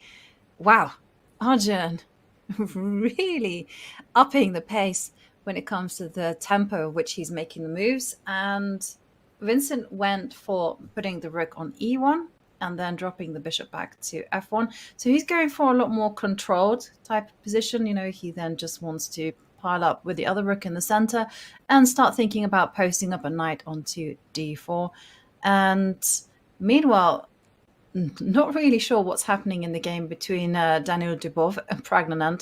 Maybe we can dive into that one, but maybe before we kind of like zoom into this particular form, maybe we can just do a status check in some of the other games.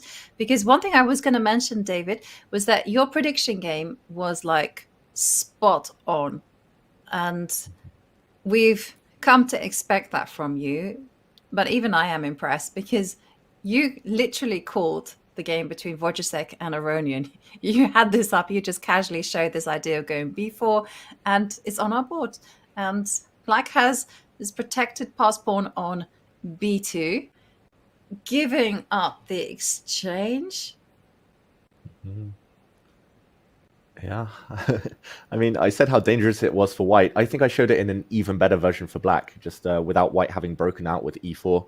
I said, like, if white wastes a move with king e1, so it's slightly different. But yeah, quick action replay, Ivanka, for everyone at home who's just joined us.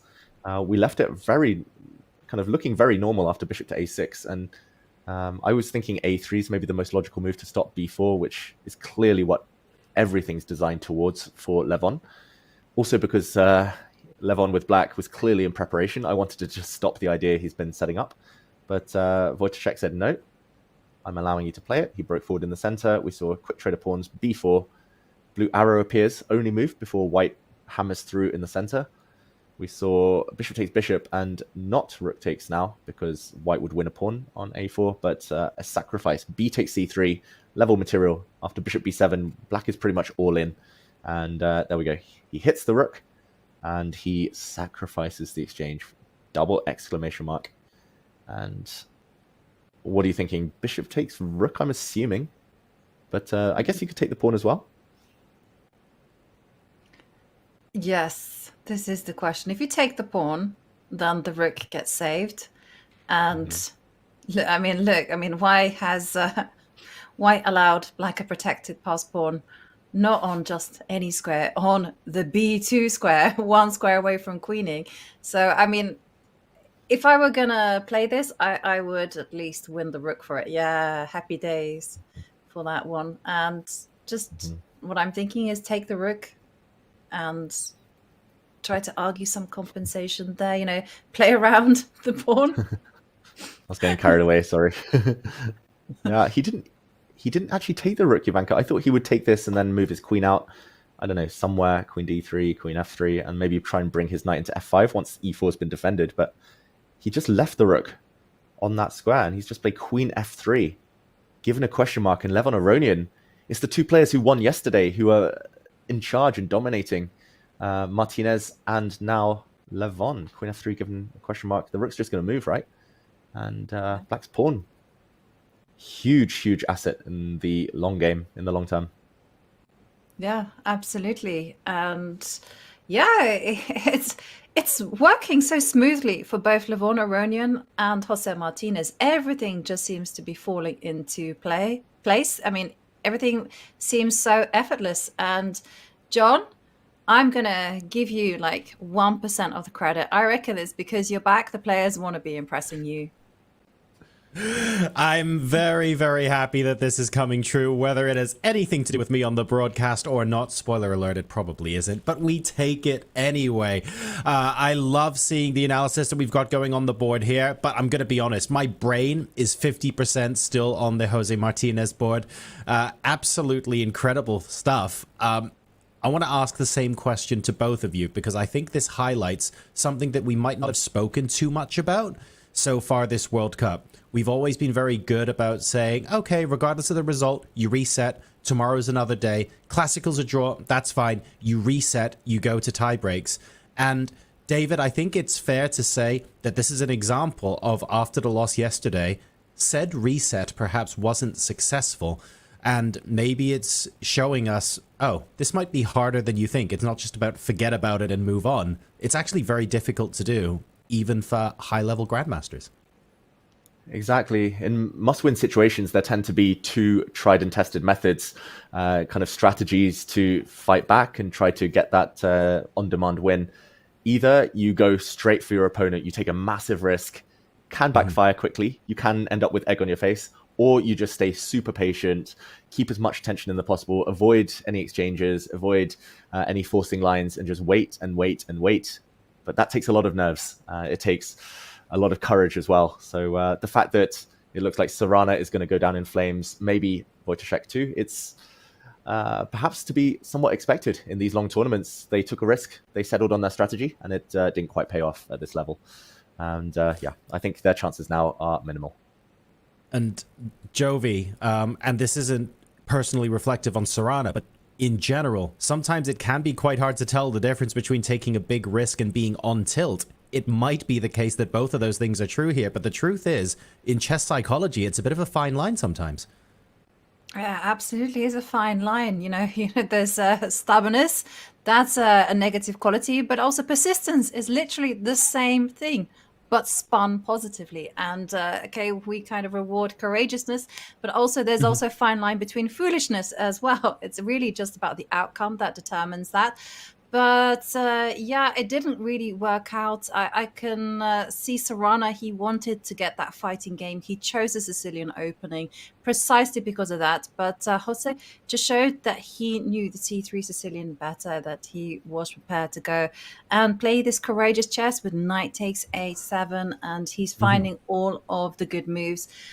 Okay, the game isn't over yet, so there's still more action to come, but it's looking very good for both Jose and Levon, who have really inspired us with their aggressive, active choices.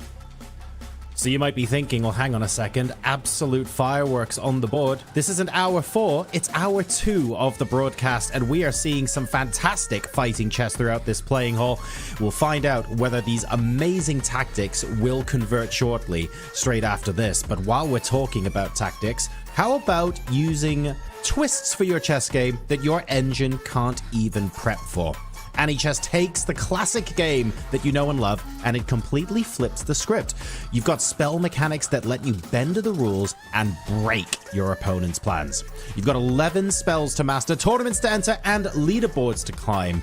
And whether you're a novice or a GM, this is an arena that you can get into. And most importantly, it's always free to play. Go to go.chess.com/AnyChess or use !AnyChess in chat. See you folks in a couple of minutes. We find out if these games will reach an early conclusion.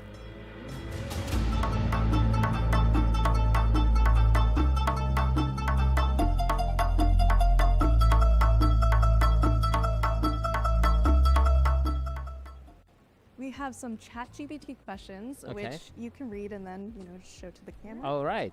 Thank you. You have been at the top of the chess.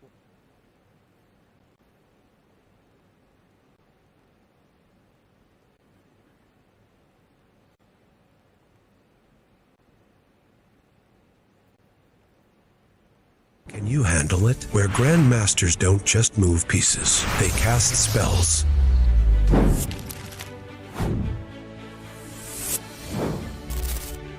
Oh boy, didn't see that one coming. Victory doesn't come easy. Wait, queen time? Oh shoot, I just lost the piece. Yeah, but I got no mana. This isn't your classic chessboard. The thing about the imposter is that if you swap it like...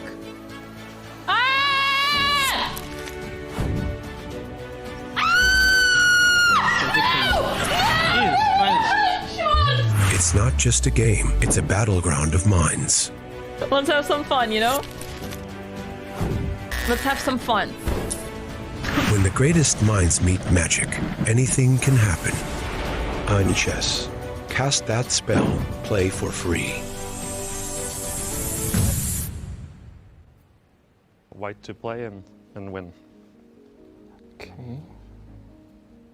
So first I'm trying to figure out which piece should kind of deliver mate. Because for now I see the problem that if we try to go for mate directly, there's some king g6 options. But I have the feeling that we will see some, I don't know, f5, h5, both rooks on f5 and h5, and then some good move. Let's say some g4, knight, g7, and then there's no way to avoid mates. Correct. But you're on to the solution. But need to find the move order for this. So, I mean, first thing I thought about was knight e8, but then after g8, okay, I have knight g7, bishop f5 mate, so I guess we go king g6, I go f5, rook f5, h5, rook h5, need to be sure, and then knight g7, and then bishop f5 and g4. So we start with h5, yeah. Here? Yeah, king g6. Yeah, okay, that's, sorry. Yeah, because f5, rook f5, h5, there's king h5. And then I cannot go knight g7 because of king g4, and bishop f5, there's g4. Okay. Yes. Very good. That's impressive. Yeah, it's very nice actually. Amazing. Good job. Well done.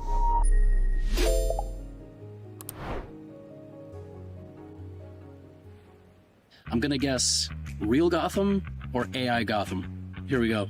Why on earth would you play that? I think that's AI. It is. All right.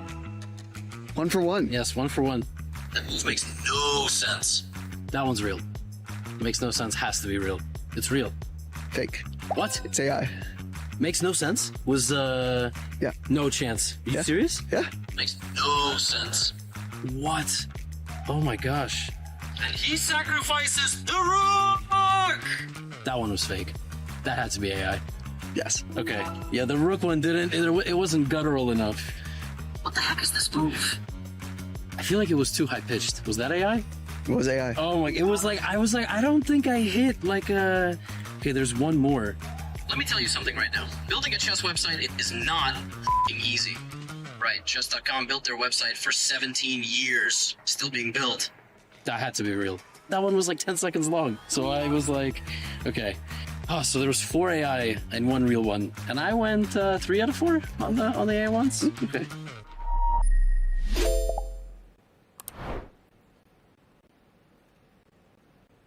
Can you recommend us a series or a movie that you love? Yeah, Peaky Blinders series. I like Mission Impossible. One of my favorite movies, probably Inception. Probably everybody has already watched it, but if you haven't, you definitely have to. Everyone should see Lord of the Rings at least once. I had quite a fun watching Better Call Saul. Yeah, I guess RRR for people, I think a lot of people are enjoying it.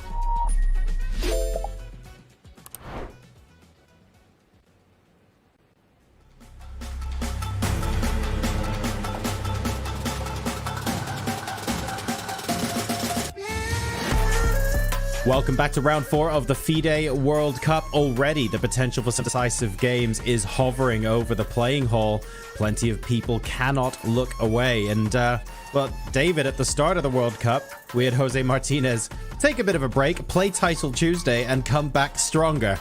I'm afraid the same does not appear to be the case here for his opponent. Right, Jose Martinez nearly won Title Tuesday last week while he was busy with his round 2 match.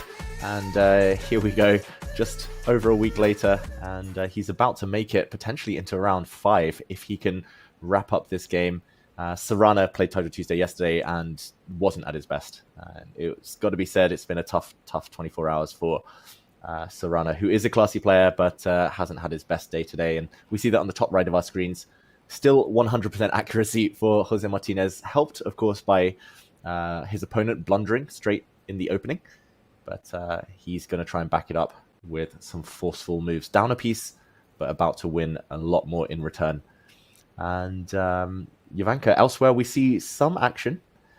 We've seen a lot of pawn sacrifices from White. Not the most risky pawn sacrifices, but I think 4 or 5 today out of the 16 boards have been pawn sacrifices for White with long-term compensation in mind.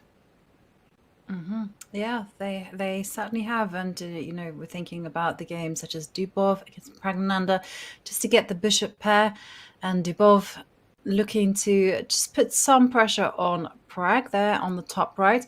I'm also drawn to the game between Hare Krishna against Grandelius because, again, everything seems pretty level, but when we look at the placing of the minor pieces, we understand that, the knight posting up to b5, there's going to be questions asked to this bishop on e5.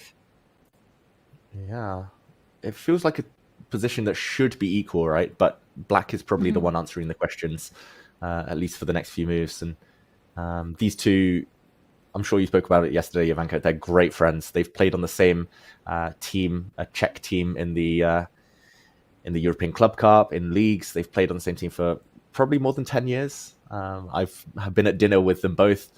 They know each other inside out, so it's hard to separate them. Yesterday, very, very stable draw. Today, Nils is going to be aiming to do the same. But what do you say? What kind of moves are you looking at here? Black not facing any immediate threats. I think this bishop holds everything, but it does feel a bit loose. Like you said, for the bishop in particular. Maybe f4 is one idea to try and get the bishop pair. Yes, and f4, you know me very well, David. That was on my radar very much from the get-go. So, I mean, yeah, we touched on this exactly yesterday. In fact, I've been following the vlogs of Felix Broberger, who are worth checking out, I've got to say. And he said that Hare Krishna and Grandelius and himself were all part of a training camp a few years ago. And they worked very, very hard on their openings together. And then this kind of begs the question, do you touch those openings that you looked at? Because presumably they have an expiry date. I mean, how much knowledge do you use when you know someone so well? If someone tells you they're very weak in this type of position, do you go into that position when you are in a situation like this, when the World Cup, when there has to be a winner? And Arturs, and I'm sure you as well are going to say no. There's certain morality when you are training with someone that there's an agreement that you don't go into areas that you have studied before, and you don't try to use knowledge against them. Yeah, I've got mixed experiences. Like, I won't name who, but once when I was playing for the England team, I had a day off. I spent the whole morning preparing notes for a teammate, sent them this idea that I'd saved up for years, and they didn't manage to play it that day. But I played against that teammate a few months later. Of course, he used that exact thing against me, and he found the one hole in my analysis and was able to take advantage. I was very hurt. I was like, dude, there's definitely an unspoken agreement. I was the one who sacrificed my day for you, and you still double down and do this against me. That being said, I mean, it can be satisfying when kind of there are no hiccups. I've been very lucky enough to work with Nils, for example. Nils came to my house when I was living in England a while back, and he stayed for a week, and we spent, actually it was over a week, and we spent every day just looking at black openings. He wanted to learn the Grunfeld. We were looking at English openings, Retties, all from the black side. And to this day, I've never once been able to use any openings we looked at in that training camp. But Nils, literally 1 week later, went to the European Championship, used all of the openings from the black side, won 3 beautiful games using exactly our prep for the first 20 moves in new lines. And I was watching him, and I've never felt prouder. So it's great when it works. When you have these productive trading camps, it's just nice when it happens to work for yourself.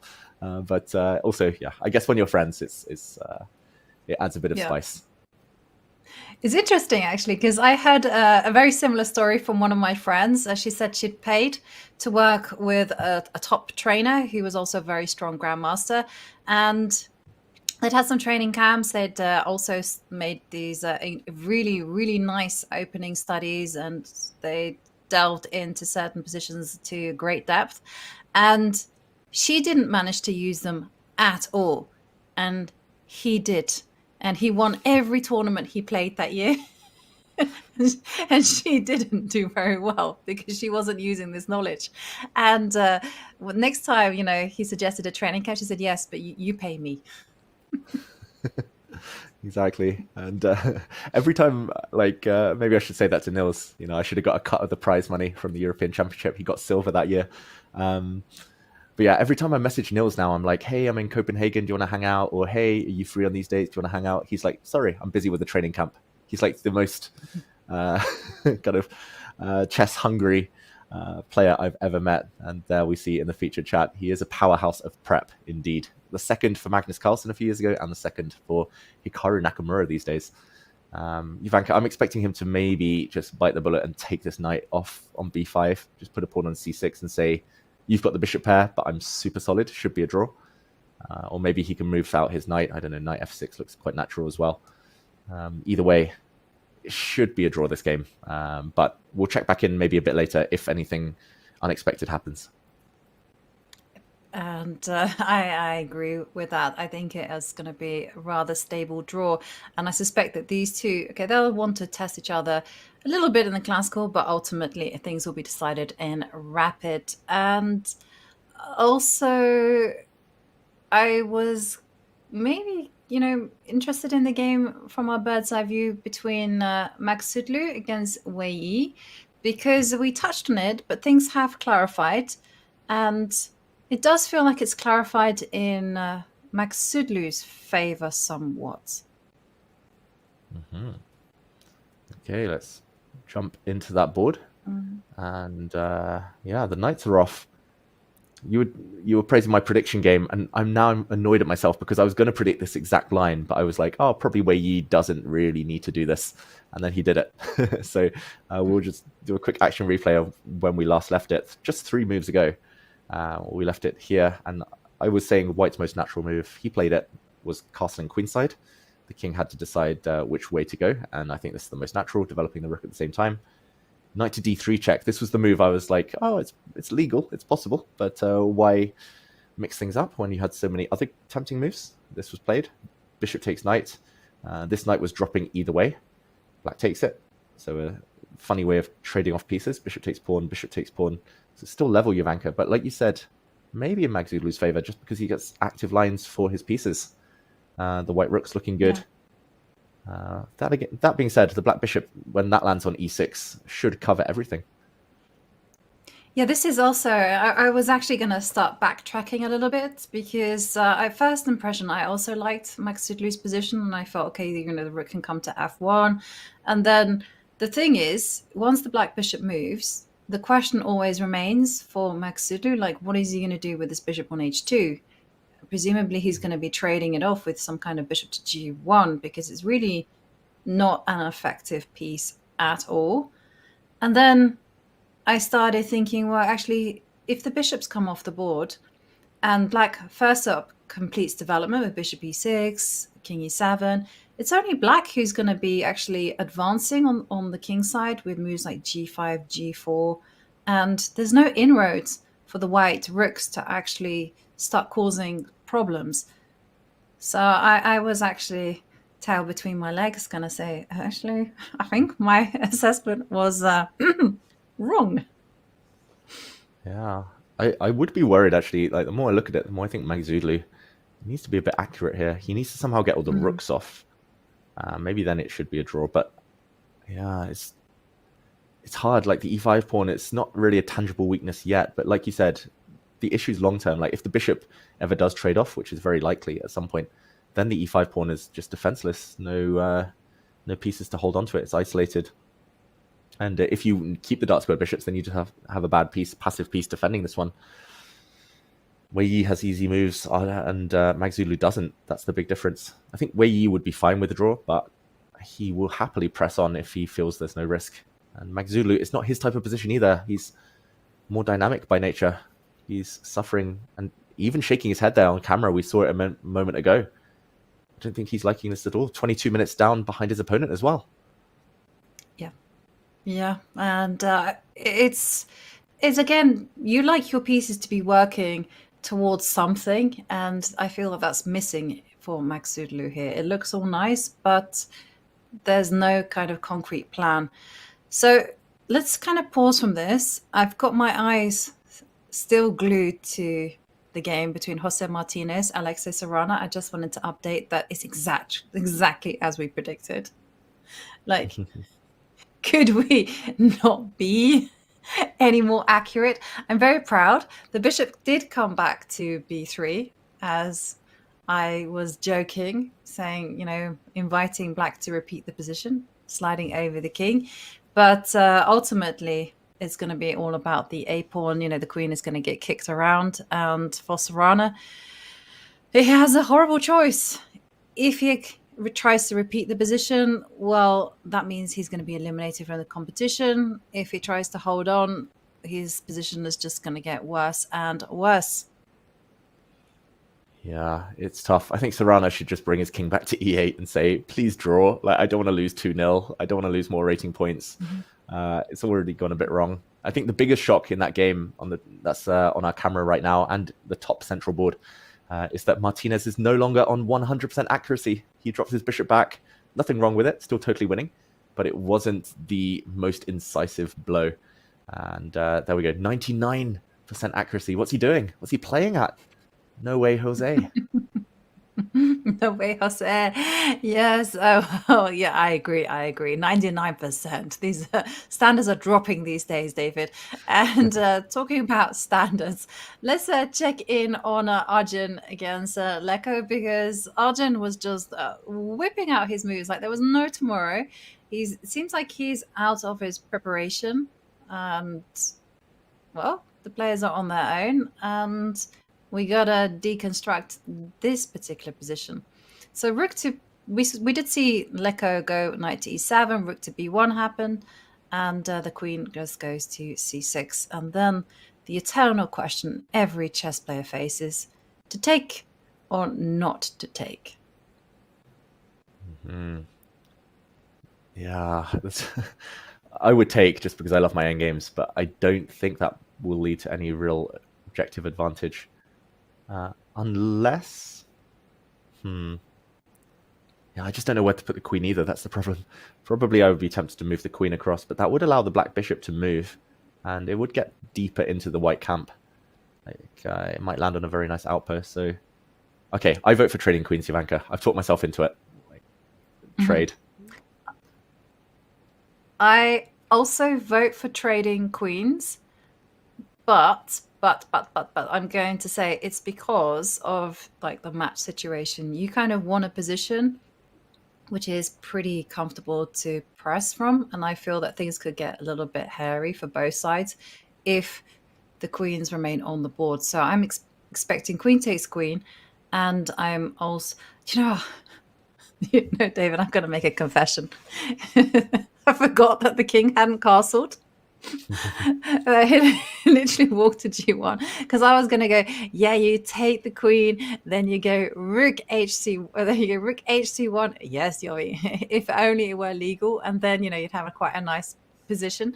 But yeah, sometimes we forget what is in front of us.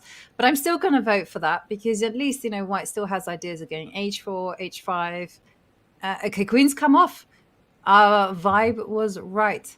Get the queens off, lessen the risk, and you can still go rook to c1. That's going to be still in the air. You still got ideas of going h4, king h2, or even rook c1. I just feel like now is all about centralizing the rooks. Yep, fully agree. Leko's been commentating a lot on freestyle chess. Arjun's been playing freestyle chess in 2025. If only this was freestyle chess where you could castle in one move. Just put the rook over to f1 and then you could play rook c1 and job's done. Job's a good one. Leko's back at the board. He's going to take the queen now with his bishop. And yeah, I like your move, h4. Get the king out of the first rank. Tidy up those pieces. Normally, these positions, they favor the side with the more stable bishop. I'm assuming the knights get traded at some point, like knight to f5. And the thing is, black's bishop's going to have a very stable square on d5, but white's bishop is even more stable, maybe on e3. He plays h3, not h4. Interesting. Okay. Nice and safe. Interesting. But I liked h4 because you could always have h5 and rook h4 just as an additional option up your sleeve. But David, we're going to have to move away from this because we might have a result in the game between Martinez and Serrano because, we mentioned that Serrano had an awful choice, right? He could try to keep the game alive to avoid this potential repetition, but he's literally just gone king to e8. And bearing in mind that a draw is going to be absolutely sufficient for Jose Martinez to get himself through to the next round. He doesn't need to be fancy about it. We could be seeing this repetition of bishop to f7, king goes to d8, the bishop drops back, and so on until the position has been repeated 3 times, and the players will claim threefold repetition. So it's a big moment. I want to know what chat would do. Would you take the draw? Would you bank the extra $8,000 that's guaranteed by moving on to the next round with more rewards at stake? Or would you risk it for those rating points, for the honor, the glory of winning 2-0 against Alexei Serrano, former European champion? Would you play it safe? Or would you keep going? You know in your heart you're winning, but there's always an element of doubt the longer the game goes on. What would you do in Jose Martinez's shoes? Feels like, he's writing something down. He hasn't made the move yet. I think he's telling his opponent he's going to play bishop f7 check. He's calling the arbiter. I hope you got your answers in quick, chat, because we might get a result any second now. Bishop f7 played. Jose is shaking his head, but he's almost guaranteed now, unless the arbiter says otherwise, to be in round 5. We're going to say goodbye to Alexei Serrano. Yes, the position has, in fact, been repeated 3 times. He's making the claim. It has been the dream opening for Jose Martinez. This is exactly what he wanted. Did he make an incorrect claim? Could that be it? I don't know. It's difficult because the black king hadn't castled, but still had the right to castle before it got checked the first time. It is the same position 3 times. It hasn't popped up as 3 times on chess.com, so I do wonder. Sometimes there are rules, but if the king is checked and forced to move, it can't castle anyway. So the king has lost castling rights the last 2 times we've had this position, but the first time, he still had castling rights. I don't know. I don't know the rules. Maybe we need to call in John, our resident arbiter. But that's actually particularly relevant for the rook, right? If the rook is able to castle, like we always say the king can castle, but there's also the rook that's also involved. So yeah, we've got to talk to our resident arbiter because I'm pretty sure that it is a threefold repetition. I've never ever thought about casting rights, but it might be something to do with the fact that Jose Martinez played the move Bishop F7 as opposed to writing down the move, which is the correct way to claim and say that I'm going to state an intention. But it seems like the arbiters want to usher him. Let's bring in our arbiter, John. It's been rejected. I think you guys hit the nail on the head there. The position can be materially different if you had castling rights and then didn't have castling rights, but I don't really think it should affect the game result. Technically, I think you add 2 minutes, you keep playing, and you repeat the moves one more time and go, okay, are we fine now? And the game's just gonna end. So I'm amused that there's a little bit of mini drama going on here, but honestly, it's not gonna affect anything. Amazing. Arbiter drama. Oh my goodness. You can't have a FIDE event without it, right? But this was the correct decision, to be fair. I want to give them credit there. Yeah. The arbiter's doing the right thing, but yeah, Jose Martinez could have claimed there, by the way. Bishop back to b3 would have been the 3rd time. Serrano could have claimed 3 times. King to d8 was also the 3rd time. And this is about to be the 4th time if Serrano wants it. I think Jose's been scarred. He doesn't want to risk another false claim. But here we go. The move is forced. Serrano would rather, I think, get out of this game with a draw and some honor rather than just the misery of playing on a dead loss position, Jovanka. Right. And just to get some confirmation from our resident arbiter, John. So if the position is repeated 5 times, the arbiter must step in and declare the game drawn, because I've always labored under that impression, but I'm very afraid that I've been spreading a rumor that might not be true. So we're getting into territory where I'm not 100% confirmed convinced, so I'm going to go with I'm 99% here. The arbiter should step in if the arbiter views that the same position is repeated 5 times. In reality, in most tournament environments, you won't have arbiters staring at the position counting, and whether or not it falls under inadequate supervision, that you then get into all sorts of other discussions. But if the arbiter sees it and knows that it's 5 times, then that's fair enough. But they might not. So that's what I'm going to say. But in the end, John and David, it was Alexis Serrano who claimed 3-fold repetition, saying that if he played King E8, the position would be repeated 3-fold. I'm done. Oh. Get me out of here. A wry smile on his face as well, Serrano. He knew at the end it was going to end, and a bit of chess comedy there, but unfortunately, it was a tragedy for his tournament chances. In the meantime, also more drama on another board. It looks like Gabriel Sargsyan is looking round for arbiters. The arbiters really earning their pay today in Goa, because it looks like that position is repeating itself. The players, at least at their body language, showing they're happy to get out of there with a draw. It is an equal position. Mm-hmm. It is the knights dancing around, chasing each other, trying to force trades. Sargsyan dodging, Liang going for that trade. And I think we will see a handshake. There we go. Draw confirmed. Less drama this time, since they did reach move 30. They repeated the position 4 times in order to guarantee they didn't have to call the arbiters. And just to show that final position, very high accuracy game, cancelling each other out. Gabriel Sargsyan and Awanda Liang. They will be in tiebreaks tomorrow. And this was the closing stages. We actually saw rooks challenge each other in this position. We saw Gabriel Sargsyan bring his knight forward. The knight is too strong, had to be removed. And after knight d7, the white knight retreating, the black knight simply chased it for eternity. And we did get the handshake, the draw. If the knights had come off, then it would have just been totally equal anyway, since it's opposite color bishops, no weaknesses for either side. Jovanka can't complain about that. The players tried their best, but it was dead level at the end. But you know, David, also bearing in mind the fact that those two, Sargsyan and Awanda, played one of the most complicated, the most longest game of yesterday's round, I can understand why they just wanted a short game without any mind-boggling complications, and they just wanted to be out of there and get into the tie breaks.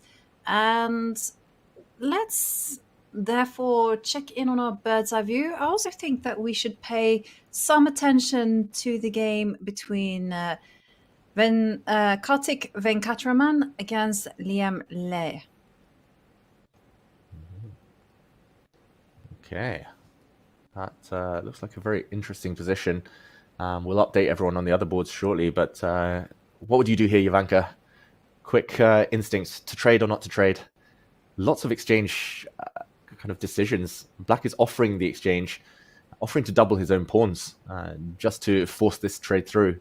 But White can dodge. Yeah. White has the hanging pawns. A bit of a dilemma here. Yeah, a little bit of a dilemma. I think I probably would go to not trading, and then just enjoying the space.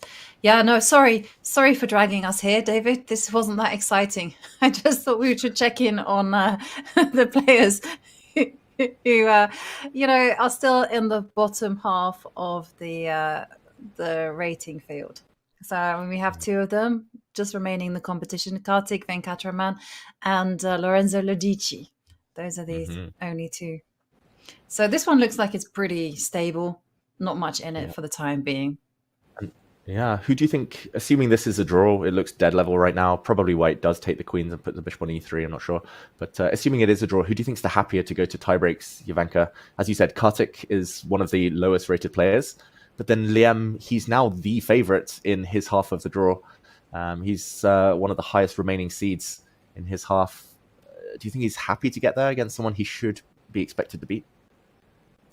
Yeah, I think he'll be happy in tie breaks. And I still remember the words that Magnus shared with us. You can't play in a World Cup format being afraid of tie breaks. And Liam Le is absolutely fantastic in the faster time control. He's got a very dangerous style.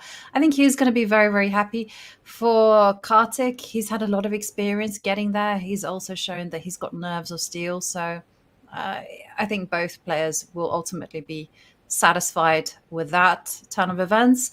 And yeah, in tie breaks, we've generally, as you mentioned earlier, just seen the higher rated player actually show their class and more often than not win.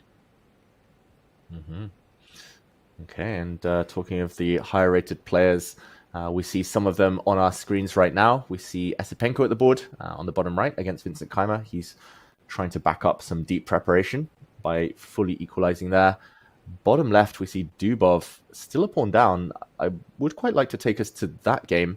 The top left board between Frederik Svane and Shant Sargsyan does look very, very level. So maybe we take us back to Dubov, who we saw sacrifice a pawn earlier. He's looking around. I don't know whether he was looking for the arbiter. There's no repetition on the board here. But Jovanka, he has good compensation for the pawn. Since black is slightly weakened, the e6 pawn is backward. White has the two bishops for now. Especially the dark squared bishop looks phenomenally strong. But do you think it's enough for an advantage for White? Yes.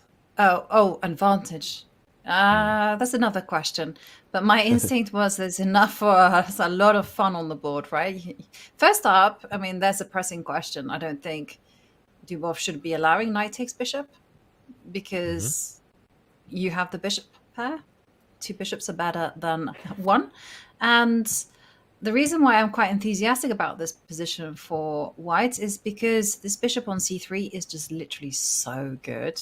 And the plans are quite simple. You just want to be centralizing the rooks.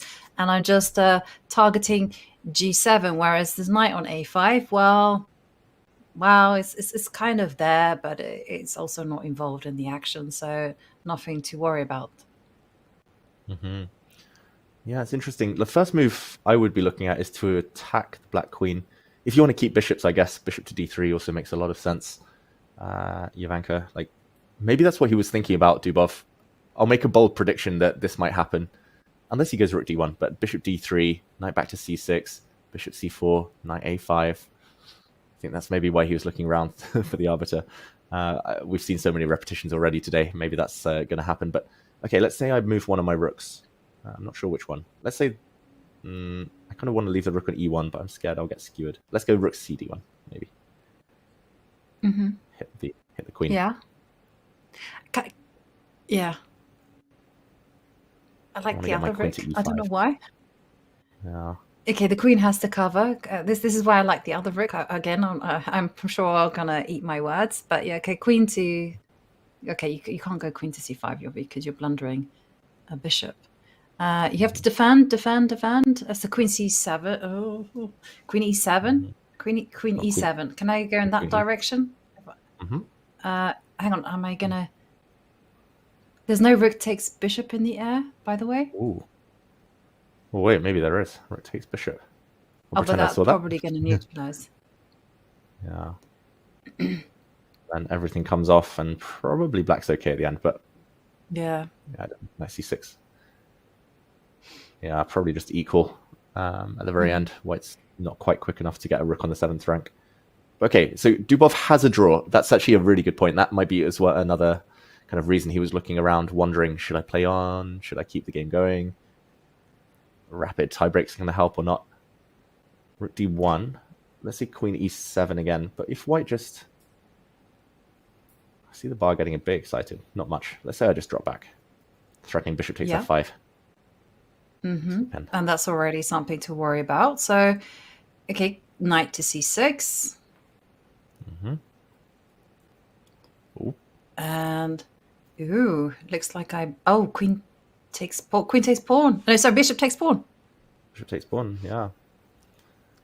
And it works anyway because white can trade everything off now, and the difference is that the white rook does get to the 7th rank this time with some annoyances. Black doesn't have time to get to the back rank because a1 is covered by the white bishop very nicely. Okay, this is interesting. Like, yeah, rook d1. I also wanted to point out if queen to c7, then I think white can maybe play bishop to e5. And queen takes c4, rook takes d7. This looks very good as well. White just needs a rook on the 7th, and it's going to be feeling good about life. So Dubov, I quite like his chances. Like, I don't think he's risking anything at all here by playing on Jovanka. Yeah. Yeah, no, I also don't think that there's any risk at all because, you have all of the dark squares on a platter for one pawn, which at the minute is the e6 pawn, which is not doing too good a job at defending. So yeah, why not? And also, again, the knight on a5 is offside. It has to spend time going to c6, and I just like this whole kind of battery that if you can set up, the bishop going back to d3 eventually after you ask questions to the queen, and queen to b2 is in the air as well. The bishop takes f5 is already a problem, so maybe you have to go queen f7, and yeah, that just doesn't feel like there's too much risk for white at all. Yeah, this is such a Dubov position as well, like long-term compensation. He doesn't sack pawns for immediate gain. He just happily gives them for long-term stuff. And then I can imagine h4, h5, try to get h6 in. I can imagine a white rook swinging later to the g file. Put some pressure on this tender spot.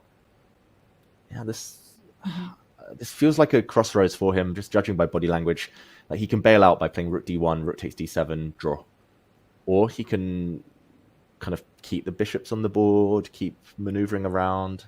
He's still up a few minutes on the clock. He can show Pragg that he means business. After letting Pragg off the hook yesterday, it feels like this could be another chance, even if tiebreaks are likely, to at least try and assert some kind of psychological edge over his young opponent. Yep. And no decision as of yet from Dubov. The more he thinks, though, do you think the more likely it is that he's going to bail out? And there was even that repetition, right, with the bishop going to d3, and then the knight going to c6. It would be interesting, right, just to do the whole kind of Russian school of chess business, where you test whether your opponent is happy with the draw, and then you repeat twice, and then you snatch away that possibility for them, and you go for another option. Yeah, body language. I just think he's fighting the urge to force a draw. Like, we've seen it in previous rounds. There we see he's not even looking at the board. Like, in previous rounds, Dubov's idea against Jörg Meyer and earlier on as well against Bai Jinshi, like, it was just draw, and then win in the rapids or the blitz. Like he didn't even try to hide it. He had a 6-move draw with white, and it works. So maybe he's tempted again. Maybe that's going to be a match strategy against Pragg, although it's going to get tougher and tougher against these higher rated opponents. I think, there's the temptation to play on. He would against a low rated player if it was an open tournament maybe, but against a high rated player in a knockout, I think he fancies his chances in the rapid. Well, that's been his strategy. He's been very consistent about that. And he's basically marked out 10 plus 10 as his format. That's when he's going to be unleashing those Dubov novelties that are going to bamboozle the opponent. We saw him do that against Georg Meyer. But it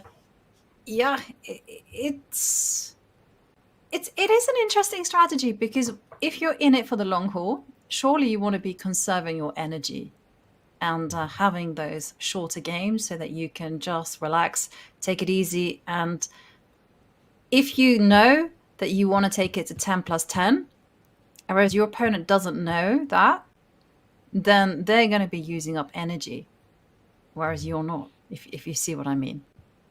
Yeah. The thing is, the opponents know. They've seen Dubov play now for the last few years, and he doesn't really like the classical so much. He likes to make a quick draw. In the Grand Swiss World Cup, he's been doing it for a long time. World Rapid and Blitz, even he's been making some quick draws against the toughest opponents. So it's like a strategy that everyone knows, but is still hard to stop. I think he's fighting himself here, but I'm predicting draw, Jovanka. What do you think? Will he try and bail out here and now, or will he play on a bit more? Yeah, I think he's going to bail out here and now, because Arters, and I'm sure you know this, Tal, said when the concentration breaks, that is an indicator that you're accepting of the result. And we've just seen on the camera for the last few moments that Dubov has been like frowning. He's been looking around, then he gets back to the board, and then he looks out, and then, it's not full on 100% concentration. And Jovanka, very importantly, look at the clock, the timer on the top left of our screens, everyone. He's been spending nearly 30 minutes on this one move. That's a sign of someone who's caught in two minds. To bail out, to draw, to go into the tiebreaks tomorrow, risk it all there, or to trust yourself that you have a small advantage, that you can keep playing. I think it's it's just one of those situations, and I'm predicting draw here now. Like, you don't spend 30 minutes and then play on. Like, there's no reason to. Like, Rook D1 is an obvious move, Bishop D3 is an obvious move. He could have played that in 3 minutes, let alone 30. So we'll see. We'll come back on this, check on this game if it continues a bit later on. Yeah, and if it doesn't continue, we're going to be here for the handshake all the way. So going back to our bird's eye view, and maybe we can delve into the world of Wojciech against that. Okay, well, before we do that, let's have a look at the game Sam Sevian as he takes on Lorenzo Lodici. Yeah, the Giant Slayer, Lorenzo versus Sam Sevian. It looks like a very stable position. Looks totally level to my eyes. They've played 23 moves. I'm expecting all the rooks to come off now, Jovanka. I'm not sure who's going to do the taking, but someone's going to be taking some rooks. Maybe White's just going to move the king forward to g2. Looks like a very nice waiting move. Do you see either side being able to break through, since it's so symmetrical and it's just going to be queens on the board? Minimal weaknesses for either side. I'm skeptical. What do you think? Do you want the short or the long answer, David? Yeah, I'm going to give no. Both. No. No, I don't think. I think it's going to be as equal as it looks. I think it's going to be a draw. So, I mean, I agree. All the rooks are going to leave the board. We're going to have a queen endgame. Neither side are going to be able to create a pawn majority, which is exactly what you want to be doing. And, okay, have a move. Have a move. King to g2 played. And the thing is, both sides are also going to have active queens as well. And you can't make any progression when it comes to advancing the pawns to create that pawn majority, to create that pass pawn, because the kings are going to be super vulnerable there. So The question though is how to find the draw. They're on move 24.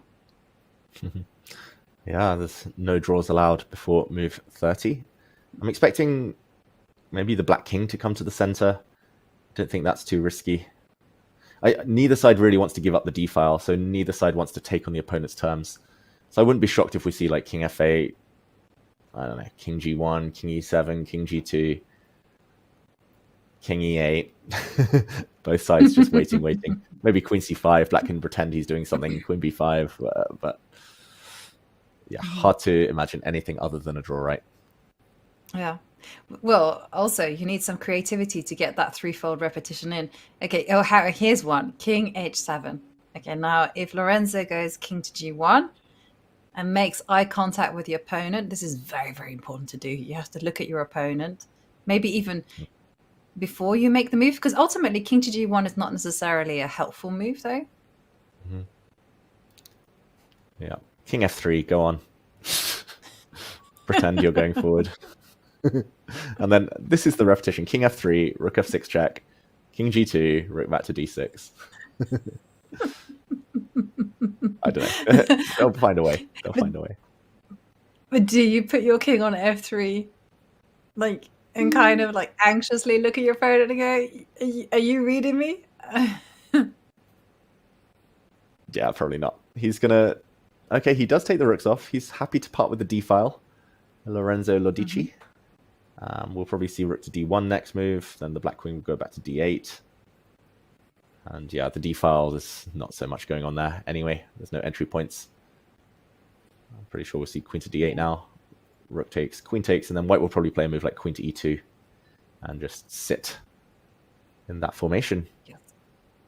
Yeah. Okay. I Yes. If you go, queen e2 and then maybe some kind of queen e6 shuffle. Although queen e6 looks like it could be a good move for the advantage, play for an advantage. Then you have to go queen to d1. Yeah. And yeah, I don't think there's any advantage for either side really. No. I see Sam. It's just a question of. Yeah, I was just going to say it's just a question of finding the moves to get to 30. Yeah, I agree. And you can see body language again. It's like when the focus breaks, as you said, Lodici looks pretty chilled. Don't think he's fully locked in right now. Doesn't need to be. No reason to expend too much energy and determination in a position like this. Yeah, I think maybe we come back a bit later. Sam Sevian looking at his score sheet as well, maybe wondering whether he ever had a chance in this game. In the meantime, yeah, I think we do go to that Levon-Aronian game that you mentioned, Ivanka, just because it does look a bit crazy, and it's back to level according to the eval bar, but if I'm not mistaken, black is a rook down? Can I count? Black is a full rook down. You can. Wow. Okay, can we do an action replay? How did this happen? Because when we left it, we saw queen f3 being played, and I was quite flippant, and I said, well, you save the rook, and what is the problem? But it seemed like Levon was like, no, I can play other moves. So what happened next? Yeah, he didn't save his rook. He played a questionable move. I'm not going to say it's a blunder. There were better options available. Just to turn on the computer very quickly, rook to b8 apparently was best, saving the rook. Not shocked. And after bishop f8, maybe what he misjudged here, Levon, was after e5, he can actually give up his knight. And this is how powerful the b pawn is. A piece down for just 2 pawns. Black has a big advantage since b2 paralyzes the whole rook. Instead, he tried to do it a different way. He gave up material with queen to a5, ? And, big missed opportunity. Wojciech could have played e5 here. And now if the black knight moves, just bishop takes c6, and it's a double attack. That's a very surprising miss by both players. Maybe after e5, he was a bit scared of knight takes e5 or some other sacrifices, Wojciech, but he dropped his knight in first. Bishop f8, another brilliant move, but that's because this rook is still hanging in the corner. E5, and now queen to d5. This is crazy, Ivanka. I'm struggling to understand any of these moves. He gives up a whole rook in the corner, gives up a whole knight on f6, and this is the position, and computers, of course, say dead level. I guess queen takes a2 is a threat. to get super strong A and B pawns. And an endgame, queen takes queen, would allow the black knight to jump into c3. But this is still big risks for a player who only needs a draw. Yeah. And there's also knight takes h6 in the air as well. I just wanted to highlight that tactical possibility. Might be playing with fire because maybe it simply is. I can't believe that this position is something that the computer says is dead level. Is it the proverbial 0.000? Yeah, if knight takes h6, black is better in this position. Black is quite a lot better with these A and B pawns, but apparently now it's somewhere between 0 and 0.3.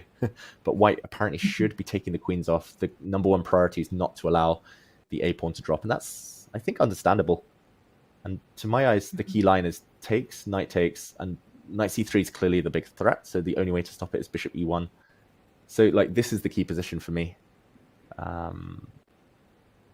I don't know if black gets counterplayed by bringing the rook in, rook a4, rook c4, rook down, or whether it's just g6 drives the knight away, then something. But it's a wild Could you position. also do bishop to b4? I mean, and go in that direction, because the bishops are doing, the pawns are doing such an amazing job. Okay, no, that's a non-starter. How about this one? Now bishop b4 maybe. Okay, still, yeah. I don't know why this is bad. Maybe the knight comes to the rescue. Okay. And if here, then knight c3 saves the day. Yes. Yeah, if bishop b4 first, then there's probably knight e3 ideas. Yeah, wow, knight e3. This is crazy. Like, just anything to get the minor pieces off. Black needs the knight now to get to a2, I guess. But Levon, like, this is so creative. This is typical Levon. 94% accuracy, even though he's down a rook and only needs a draw. He never does it the easy way. He's a bit of a showman. In the nicest way possible. Yeah, but this is... So wait 1 second. So basically the plan is for black. Let's just kind of queen takes queen, knight takes, and then you just kind of arguing that bishop to e1 seems to be a given to stop knight c3, and then the argument is actually just play it positionally, go g6, put your bishop on g7 or c5, maybe c5 to try and get more pawns. If black takes, then I guess, I mean, I still, like, it's very unclear to my eyes. The eval bar says small advantage for white, but that could mean anything between winning and, like, black has to be so accurate. I'm so shocked. I think this is such a bad practical decision. Like, Levon has way more experience, so he knows. Like, he's a World Cup winner, of course. But how can you play on a rook down with confidence? I don't know how he does it. He's the bravest player I've ever seen. Well, he's very courageous, and I remember one game against Magnus a long time ago where he just sacrificed all his queenside and went for a kingside attack. And this is gutsy stuff, and literally the compensation is purely positional. You're just saying the pawn on b2 and a3, they're worth that white rook, and you can just inch up the board. The bishop is tied down to cover c3. I mean, it takes a lot of courage to play like that, but it does have a lot of logic as well. Yeah, it's a lot of logic. I think it's just the courage aspect that would stop most people. And in the meantime, we did get a result confirmed between Ludici and Sevian. That was a draw. They will go to tiebreaks. We will see them again tomorrow. Impossible to separate them in the classical games. Another good result for Ludici, Jovanka. Yep, a great result for Ludici. I mean, he's very dangerous in the tiebreaks. We saw him just take down Hans Niemann with some excellent preparation, and also doing it in style in a very complicated endgame. So the position we have in front of us is quite mad, and we've come to the conclusion that both sides have to proceed with the utmost of caution. But for Wojciech, I think he'll be feeling a little bit hopeful because he's a rook up-ish. It's an ish because of those pawns. And you know, he's in a must-win situation. So I guess that's a good news somewhat. And shall we move away from this game, David? And I'm kind of curious about another game. Okay, I'm very curious to get your thoughts, Jovanka, on what game to go to next. But in the meantime, we've seen more of those sacrifices that John has been craving, begging for over the last few days. And Rucksack by Aronian. John, what do you make of it? I think this is fantastic. I'm absolutely loving the kind of positions that we're getting in today. The fact that this is a sacrifice where there isn't a, oh, this is what happens, a follow-up in 3 moves, you get the material back, and guess what? You're winning. If your opponent, it's none of this. It's really positional. It's really deep. It's going to be a long, long grind to potentially get a result out of this one. So I'm really keen to see how it gets on. It's a different kind of sacrifice to what we have seen so frequently in the last couple of days. So the players are settling in for a little bit of a think now. We'll be watching this with interest and we'll keep you updated as the moves come in. But for now, as the middle games start to think about resolving elsewhere, we're going to go to a quick break. Recharge your teas and coffees, and we will catch you on the flip side.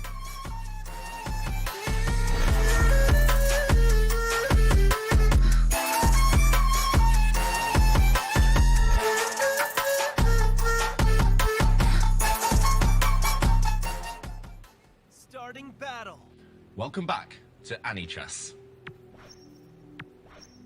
AniChess is modernizing chess by infusing the timeless game with an innovative spell mechanic. Players can compete against each other, participate in tournaments, and craft their own spells to battle and climb the ranks. All classical chess rules apply, but can be overridden by spell mechanics. Invisible march. Strategic. The knight on h6 used shot in the dark, moving it invisibly for 1 turn. And meanwhile, white used house recruit to spawn a Clear pawn. the ground with a single bound. White uses bishop 2.0, launching the bishop over a pawn to capture. Invisible march. Strategic arch. Shot in the dark allows black to win by Kingsley. Push your chess limits. Try spell chess in the AniChess Open Alpha. Do you think you could beat Ding in a World Championship match? Probably. True. Are you happy that Ali Reza is representing France? Yes.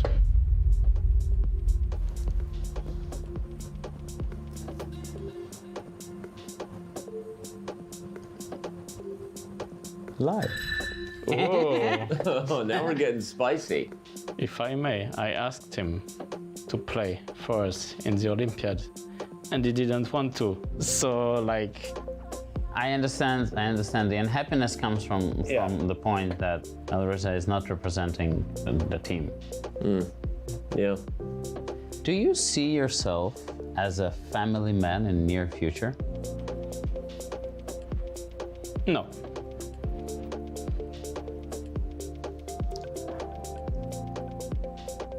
True, but you had to think a little bit about that question. I mean, we wouldn't have to think about that. Let me elaborate on this. Are you afraid of commitments? Yes. True. This is where Maxime lays down on the couch and we do therapy. I don't need therapy over this. I've fully embraced this fact. I think I can resign now. Yes.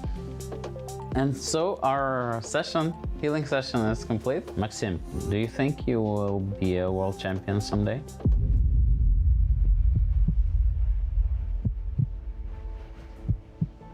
No, but I'll try. True. Have you ever destroyed anything or acted in an aggressive way after a chess game? Not destroyed, acted in an aggressive way, yes. True. Have you ever considered quitting chess? At some point. True. Yeah. When was that? A couple years ago. Well, we're glad you didn't quit. I'm also glad.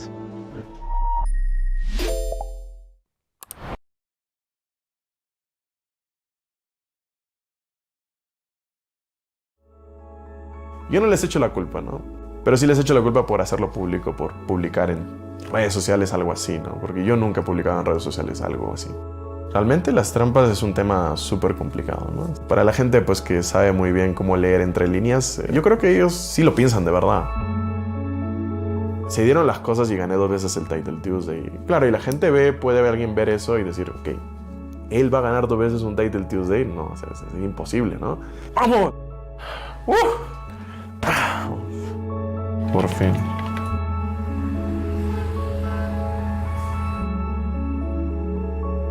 Yo creo que la gente juzga mucho por lo primero que ve, ¿no? Pero no juzga que pues uno juega 100 Title Tuesday mientras que la mayoría juega 40, 30, 50 porque anda haciendo otras cosas. Descanso. Me llamo José Martínez Alcántara y soy gran maestro de ajedrez.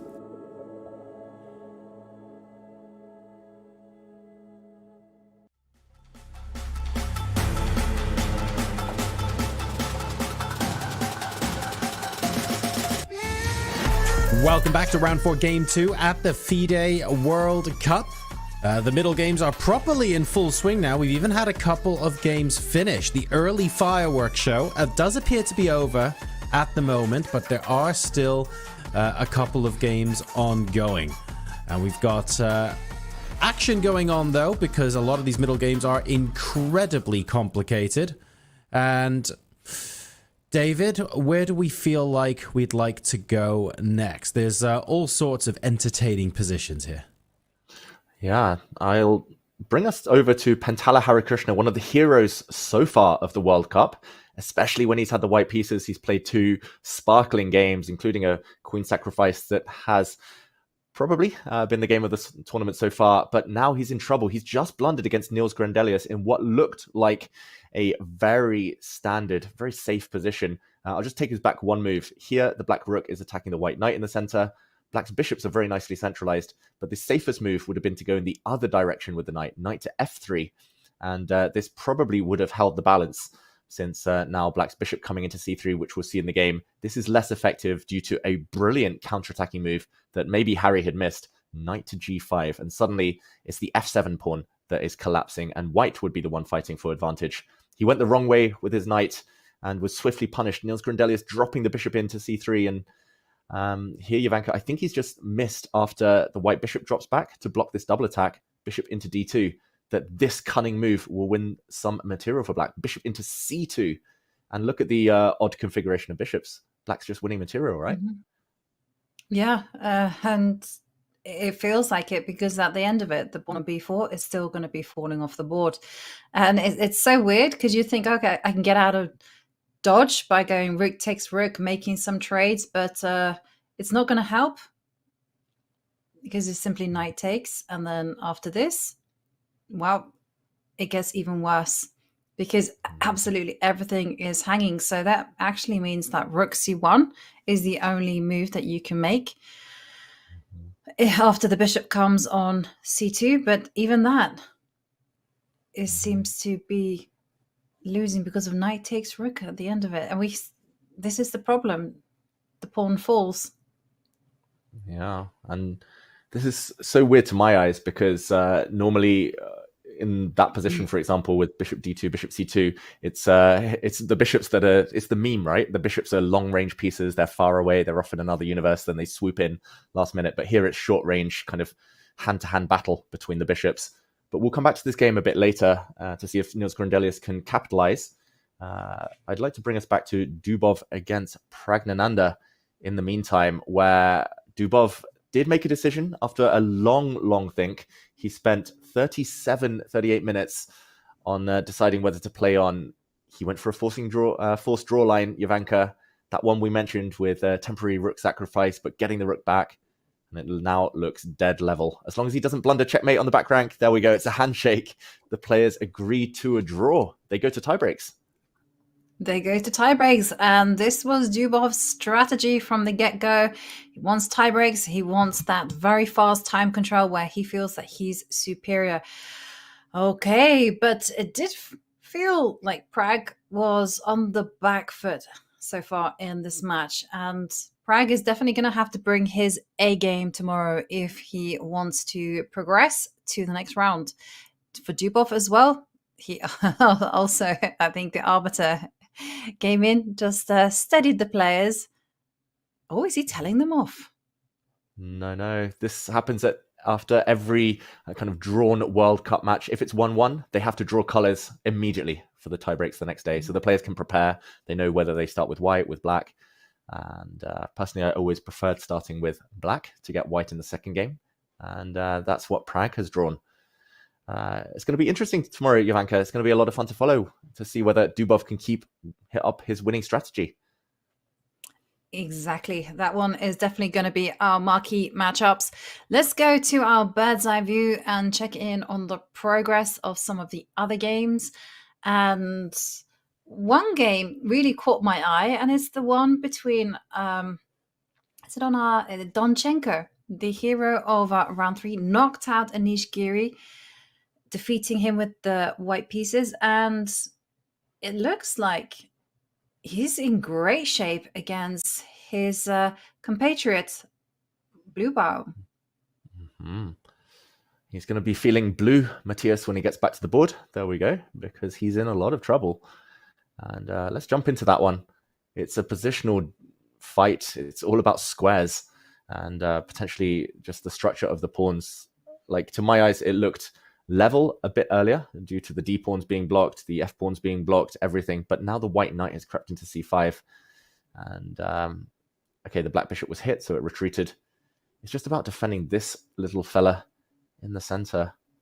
If white can do that and somehow bring his bishop round to hit the D5 pawn, then it just looks amazing for white. But, okay, maybe it's not so easy just due to this short-term threat right now. But, David, you can still do it. Bishop to B1. I love this move because at first I was thinking you have to defend D4, but how are you going to capture on D4? Because the rook is going to come to CD1, and you still have this idea of bishop to A2. Yeah. Actually, wait, yeah. This is my downfall. I sometimes react to the opponent's threats. I just forget to go for my own, and maybe this is what he has in mind. Okay, rook to D8. Rook D8. And yes, it's a massive pin. No, you can't go rook C. Yeah. Or can you? Maybe you can. Maybe you're right. Maybe rook D1 last move. Although the bar still says it's very good for white here. Maybe it's just also you can wait it out. Yeah. Go for it. Yeah, I was thinking for King F2, King F2, so that you can go rook E to D1. Oh no, that wasn't the way. Still good. Still looks very good. Still looks very good for white. Like, if white wins the D5 pawn, the bishop's going to not only force the black king into a really sad square, maybe in the corner, but also the bishop and the knight are going to team up on the B7 pawn. Maybe there's something even stronger. I'll just check, but okay. Jovanka, you found the right idea. I don't know why. The computer likes King H2. Yeah, who knows? Maybe less vulnerable to checks. It also likes bishop to F2. And black is actually in a spot of almost Zugzwang. Like, what does black even do? Like, if you play B6, then I think the white knight just comes back to A4, right? And this is a big weakness. Yeah. Oh, this is horrible. Yeah. Well, I got to give you credit though, David, because you suggested bishop to B1, and then I was just like, okay, let's just do it. Yeah, and that's in the live position, bishop to B1. Yeah, it does say that apparently knight back to A4 is the most accurate, but the knight just came from there, so I'm going to say that that's definitely not going to happen. Bishop to B1 apparently is one of the top few moves, although white has a lot of strong ones. I would probably play knight b3 because I'm a coward and I'd defend my pawn. But yeah, this looks great though for Donchenko. He's one of those players, right, Jovanka? We talked about it earlier, but he's one of those who's like so dangerous with white. He plays the Catalan. He plays these kind of d4 openings. Today it was a transposition into the Queen's Gambit declined, and he just knows his stuff inside out. Very good strategically. With black, he's kind of a bit less predictable, I think, and maybe his results aren't as good. But with white, beating Giri isn't an accident. He's on top again against his second candidate in a row.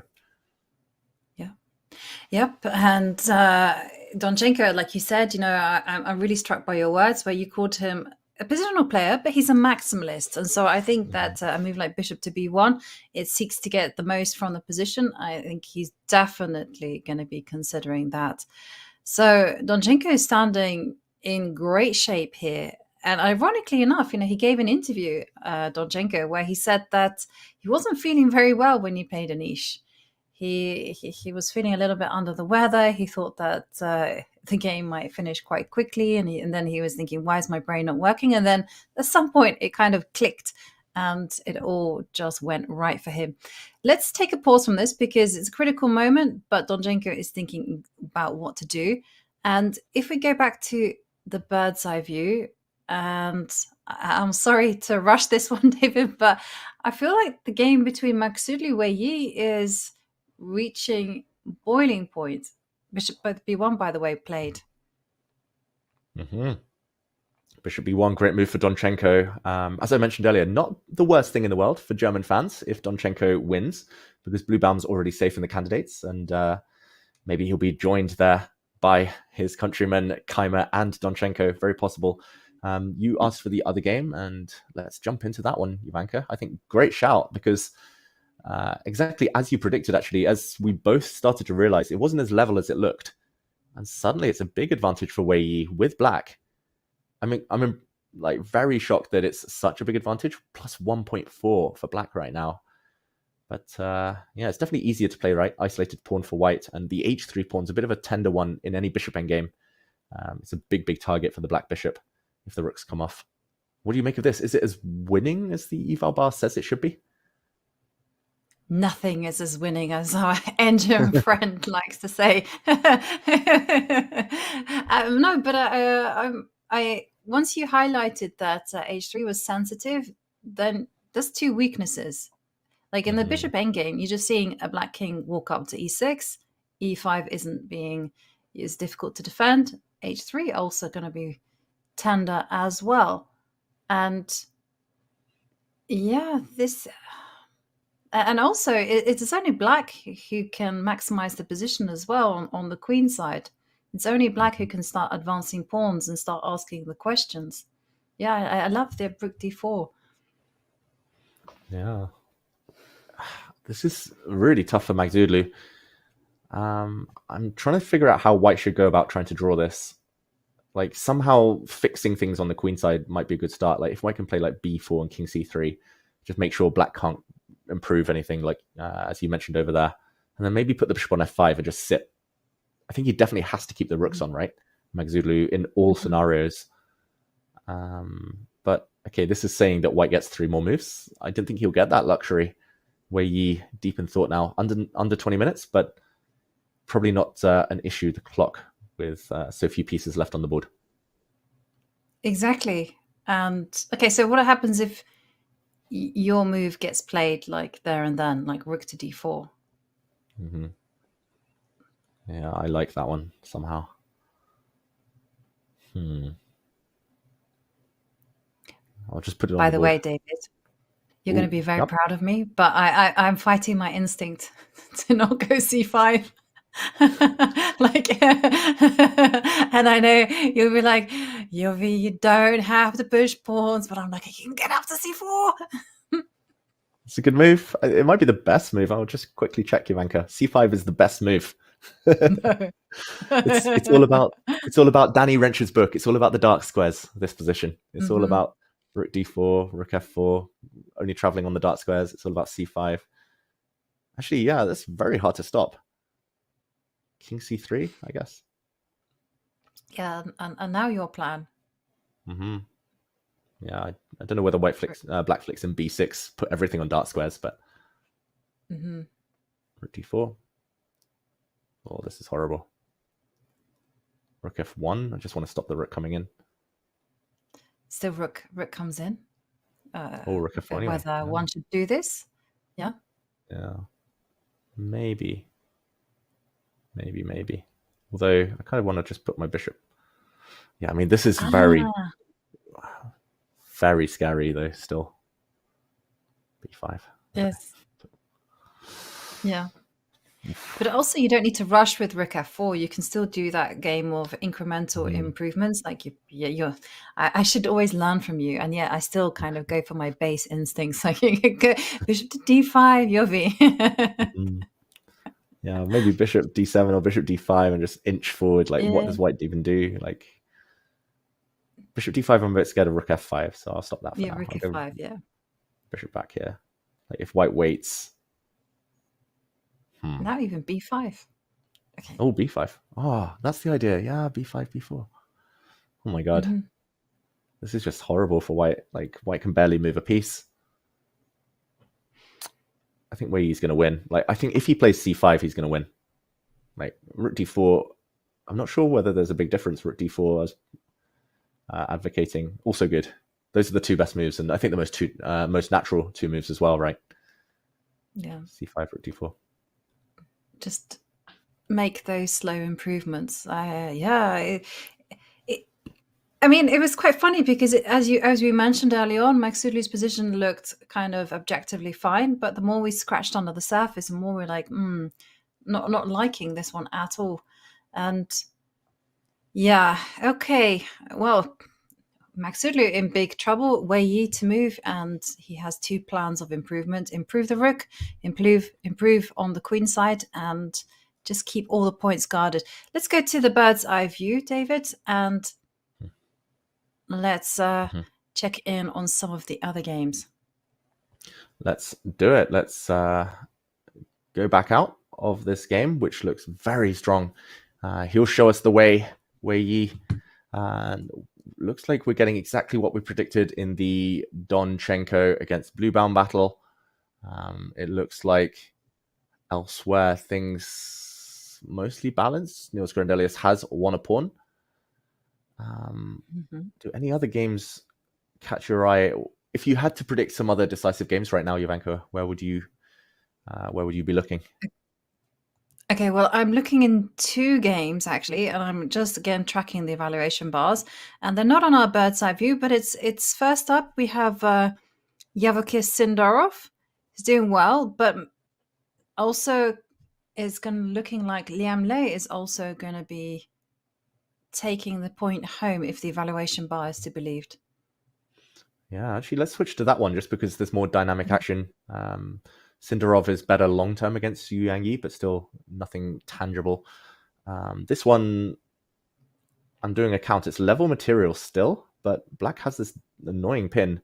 We were here a while ago, and we thought that white should be trading queens, right? Kartik should be getting the queens off. It was totally level.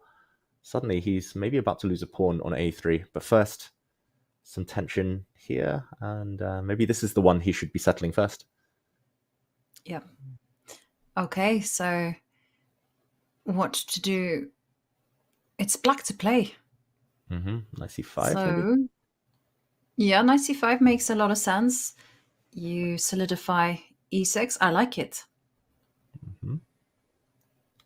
It's the most natural move in the position, hitting the queen. White's queen cannot step up and take a pawn due to the a-file pin. Let's say queen f3 or queen c4. Queen f3, maybe? Eval bar hates it. I don't know. Queen a4, maybe? Yeah. What else can you do? I'm trying to... Yeah, hit the rook is quite good, actually. The bishop has to go to b2. Because otherwise you're going to be losing a3, and I don't think you want to lose that pawn. Nope. And now black feels so close. Like, worst comes to worst, we put a pawn on b3, but I don't think that's the most direct. Queen c2. Could you go queen c2? Yeah, queen b3 And as then well. rook Maybe. takes a3. Mm-hmm. This just looks I think we phenomenal. got it, Like, David. I think we got there. We got there. I mean, it's all forcing moves, right? That's all he needs. Threat, threat, threat. Like, hit the queen, gain time. Then if the queen moves somewhere, like, yeah, hit the rook, gain time. Then hit the bishop, gain time. Chess is easy. Sometimes. Then the bishop has to move. And then I think you can even go rook takes a3 or pawn takes a3. And then you are... Yeah. Queen takes rook. Yeah. And Bada you bing, win a rook. bada boom. Wow. I'm surprised he's even thinking Liam Le, because knight c5 is so tempting. Okay, I guess, wow, Eval Bar says he should even take here. Both moves are good, but e takes d5 is even better. Rook takes. Check this out. Rook takes, and now knight c5. Maybe that's what he's thinking about. Hit the queen, hit the rook, and we'll get Liam Le up in a second. But this looks very good. Currently, we see on the camera that Wei Yi was also doing very, very well. It looks like Liam Le, I'm going to say, like, in my eyes, he's nearly, well, he's the biggest favorite in his side of the draw now to be in the candidates. I just don't see many people stopping him in classical. Maybe they'll hold him. But in tiebreaks, he's just as good, if not better. I don't see any weaknesses in his game at the moment, Liam Le. No, I mean, he's exceptionally well prepared. He's also a very dangerous player, very good with the initiative, and very, very impressive. Sometimes the only thing that I've seen, and this is against the best in the world, is that he's too easily convinced to go for the attack when he perhaps shouldn't be. But that's a bit, I mean, we're talking about a very small weakness. He's very, very impressive. So it's looking good for Liam Le, and it's like we predicted. I think the vast majority of the games are going to be finishing in the draws, but the nerves are getting to some players, and maybe we turn away from this board and we go over to our bird's eye view. Yep, let's do that. And who are the nerves getting to? That is the big question. We see, well, Donchenko with a big, big lead, big advantage. If he can find a quiet move, we talked about that a bit earlier. Arjun hasn't made much of his position against Peter Leko. I don't know if we just do a quick update there. Nothing too dramatic happening, Jovanka, but it is one of the games of the round, one of the matches where there's a lot of Arjun fans, a lot of Peter Leko fans, and they'll probably be curious about how that game is progressing. Exactly. Let's head there and see. So, interesting. What is the knight doing out there on h5? It's going to perhaps go to the f4 square. And I'm just trying to get to the kind of nitty-gritty of the position. Like, what do both sides want to do here? It's Arjun to play. Always very important to figure out whose move it is. And the big question is what is the target? So if you were to go rook to c5, is black going to be going knight takes e3? Good question. I think he would be maybe slightly afraid. Let's put it on the board. Slightly afraid of this being a good knight versus bad bishop scenario if white can get the knight into f4. This helps white achieve the plan, right? So probably the idea is to go knight b6 or knight b2. Maybe here. Maybe this is tricky. Hitting the pawn, but also coming behind to try and win this pawn. Maybe this is a good square as well. We could also see repetition, right? Knight c4, rook a5, knight c4. Yeah. I like your knight to d1. I quite like knight d1. Play for more. Yeah. Okay. Wins a pawn, no? Yes. No, it definitely does. This is bad news for white. So, okay, so we've kind of figured out what the plan is. You know, the knight actually needs to be kept away from the b2 square. So you can't be playing that move. And what about trying to get a white knight to f4? First move that came to my mind was this one. G3 just feels wrong, right? G3, you loosen some squares, make the white... Actually, G3 just loses on the spot. What am I talking about? Knight takes E3. And just to show a checkmate whenever I see one. Whoops. Whoops, whoops, whoops. So the only other move to get the knight to F4 is King G3. Sticking your head past the parapet here. Oof. Probably fine, right? King G3. And enacting your plan. How does Black stop that? Not easy. Maybe you can go knight to D6. Knight D6. Ooh, nice. Ask the questions. And now if I don't know, Rook C5 maybe. I know what you mean though. Like maybe just knight F5 check. The king goes back. Knight back to D6. And like, if white can't get knight F4, then maybe it's just equal. Yeah, it just doesn't feel that equal. It feels like black is very much like curling into a little ball and responding to white's threats. And as maybe this is actually the best though. Like king to G3, at least you're making progress. Because if I don't see a way to actually improve the position for white unless you're getting this. Yeah, exactly. I think on the face of it, it's just pretty level. Like Peter Leko's done a great job of controlling things. I think style-wise as well, it suits him, right, Peter? Just slow improvements. It's quite strategic, minimal tactics, which is nice against Arjun. You know, you won't be knocked out in one move, which is very possible in a lot of positions against Arjun. Yeah. And, this is it's fine. Balanced central. And okay, talking about balanced central, I've also had my eye on one game between Alexei Grebnev, just 19 years old, against Maxime Vachier-Lagrave.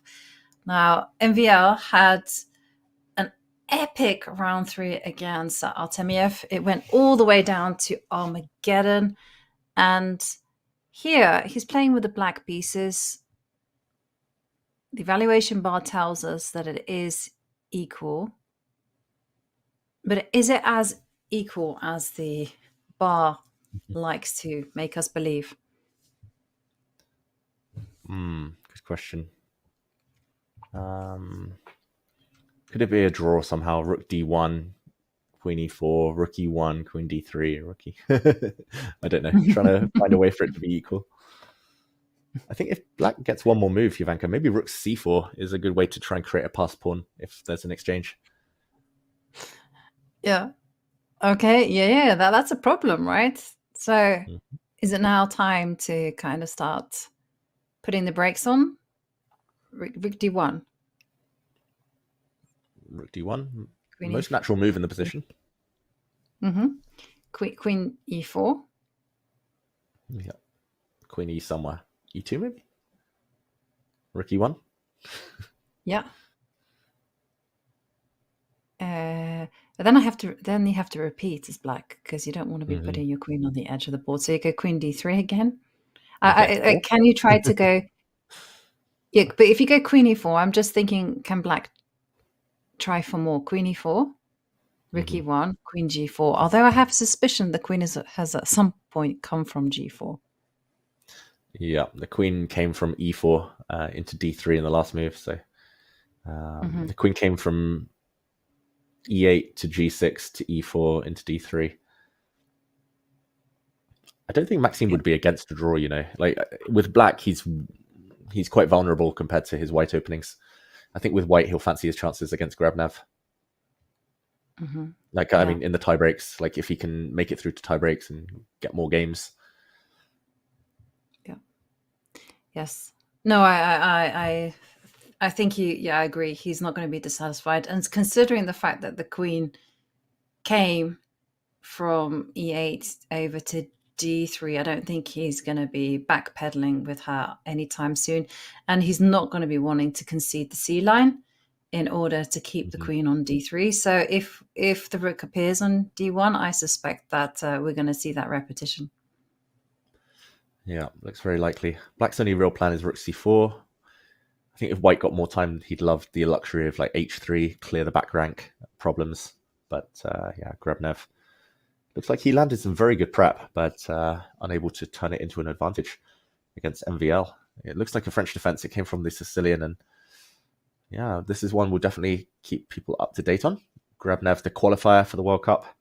He maybe has a bone to pick MVL, since Grebnev defeated Maurizi in order to get into the World Cup, taking down a Frenchman, maybe some French on the line, but we'll see. Probably a draw is the most likely, most logical right now. Yes. Let's go out again. Yeah. No, it's just kind of hovering around that game just to see whether the decision is going to be made. Like on our screens, we always like to catch those big moments. Oh. Oh. Maybe we go back. Yeah, maybe we head back because a move was played. Oh, wait. No, They no found a move's been different way. Queen a4, bishop b6. Has a move been played? No, it doesn't look... It doesn't look that way. He tricked me, David. My apologies to everyone watching. You know, I was creating fake news. So literally MVL reached for his pen and then moved away. But having said that, rook d1, rook f to d1 has been played. Queen e2, instant response from MVL. Will we get an instant reply that this is tantamount to offering a draw, saying, hey, let's repeat the position 3 times and let's take it to tiebreaks? And talking of tiebreaks, there's one man who is going to be playing tiebreaks tomorrow. That is Lorenzo Lodici, the Giant Slayer. But he had a very balanced match so far against Sam Sevian. Let's hear some words from him as he stopped by with Rakesh. Chess.com's Grandmaster Lorenzo Lodici, who's playing round 4 in his first World Cup. And your thoughts on today's match? Yeah, not many thoughts on today's match. Both yesterday and today were 2 quite quick draw with... okay, yesterday something happened. There was some interesting stuff going around on the board, but it blew out rather quickly into a draw. Today, not even that. But okay, the last 2 matches I started with white and then had black in the second game. Yeah. This match, it was first black and then white. So, okay, probably I didn't know how to approach the game and just, okay, I went a little bit too soft and simplified too quickly. Which, again, very understandable considering this player. It's really difficult to get anything against such players. Yeah. And I know that I have my chances in tiebreaks. But okay, yeah, just about that. Also, crazy match against Mickey Adams. It's good to little solid. True. Yeah, that is true. Yeah, some solid stuff, some solid chess. It was definitely deserved because the match with Adams was crazy. Yeah. And and chess was not overall good there. I mean, but the fight was there. And I mean, we can say I'm happy about that. And okay, if now the chess will also be there, especially tomorrow, it can be much better and maybe not give such heart attacks to even to me during the game. I mean, yeah, let's say. And apart from the chess, you got 2 rest days because of winning in Classical. Yeah. Did you go around in Goa? Yeah. I went sightseeing for the first time. I went to the city center a little bit, and then I went to the beaches, Arjuna Beach and Kalanguta Beach, close to there. So I mean, no, it's really pleasant. I was like, I wish I could have started sightseeing sooner. But okay, maybe then the tournament wouldn't go so well. So I mean, I'm like, okay, it's fine. I'm happy with what it came. But yeah, overall, that's beautiful. And playing here is nice, definitely. But yeah, I'm here to play. And I mean, some sightseeing is pleasant. But okay, we know that, I mean, main focus has to be and is playing here. Yeah, of course. And overall, have you tried Indian food, like in terms of Italian? Have you tried Indian pizza or pasta here? I actually tried Indian pizza from the hotel, which was acceptable. Acceptable. Thumbs up? Yes. Thumbs up. Acceptable. Okay, overall, overall, I'm eating mostly, of course, Indian food. It's just simply, since I like Indian food, it's just better. I mean, I mean, I take the occasion to do it, and of that, really happy. Yes, really happy there. Thank you very much, Rakesh. Great to hear his thoughts. And whilst the interview was playing, well, we got to see that indeed the game between Gribnev Vasiligraf is going to a draw, threefold repetition handshake. And that means we're going to be seeing another set of tie breaks. Everything's going to be determined tomorrow.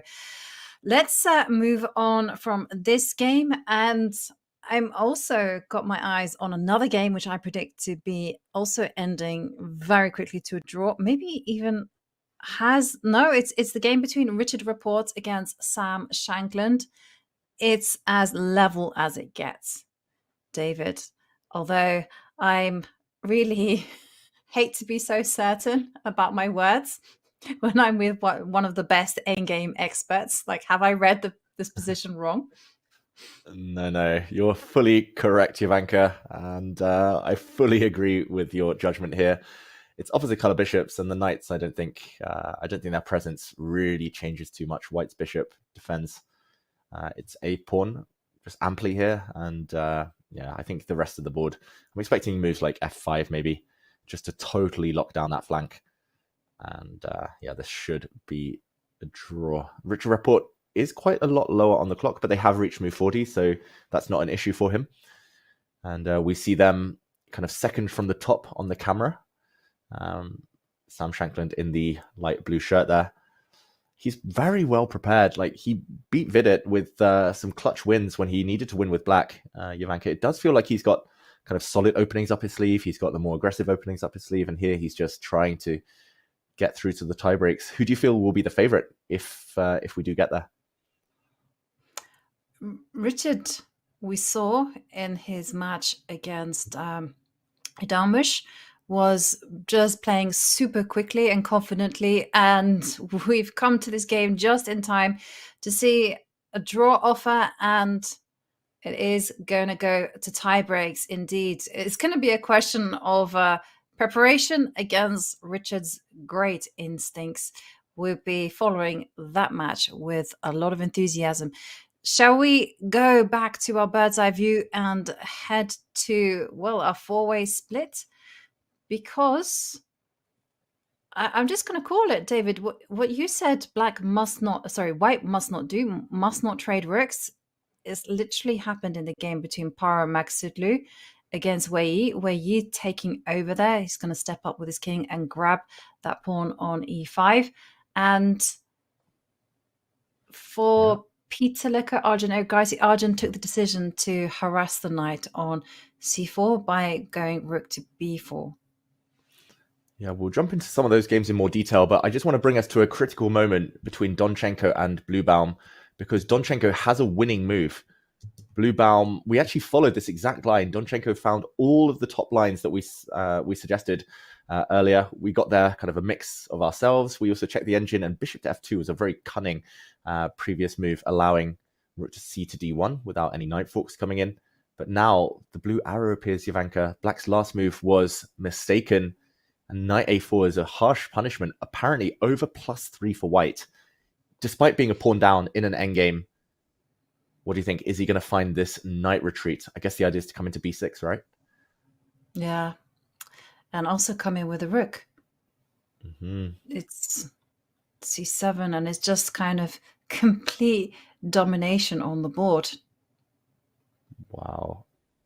This is such a big moment. Bluebaum, he looked at the camera almost a second ago. I think he realizes knight to a4, it's a case of wrong square for the black king as well, because the black king, once the white knight moves out the way, might get checked into a very awkward position if the two knights move. Bishop c5 check is really nasty in some lines. Mm-hmm. I don't see a defense suddenly. Like knight a4, bishop to e6 is maybe an idea.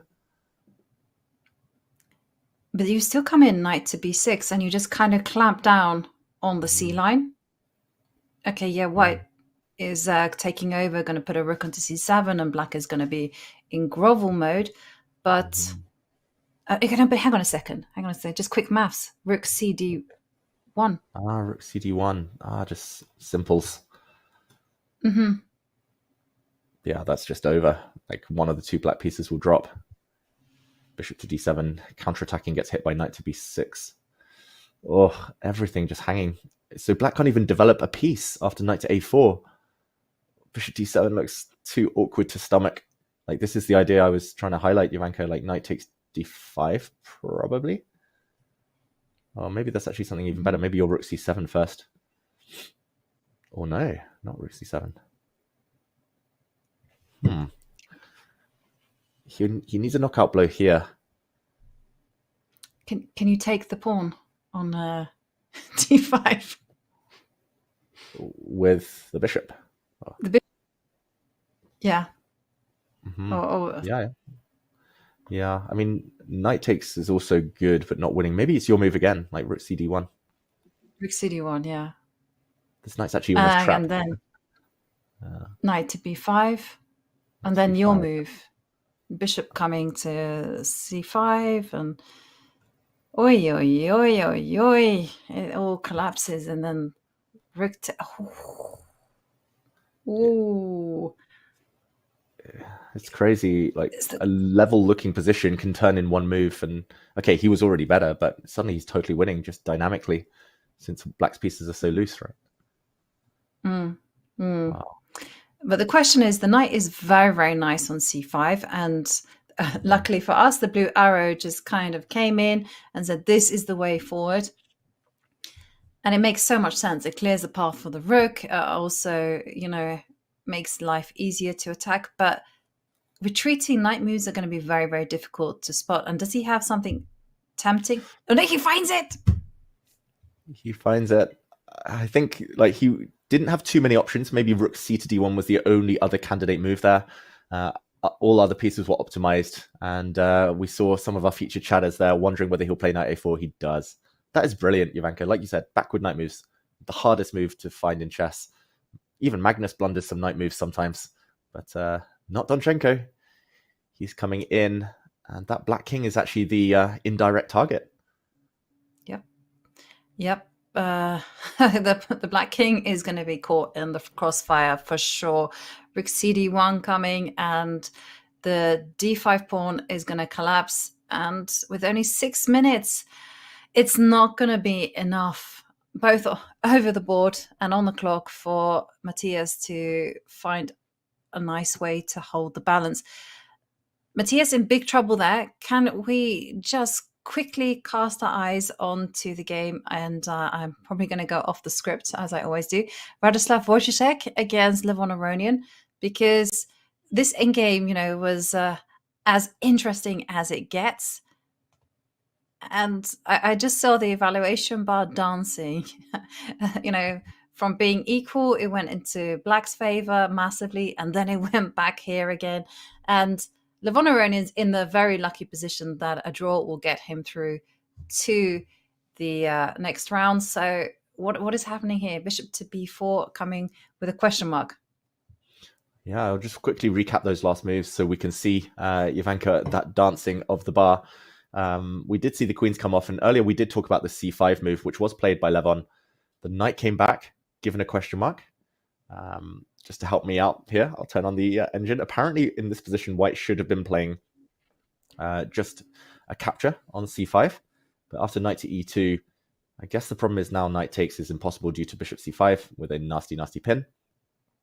So he gave up a third pawn for the rook.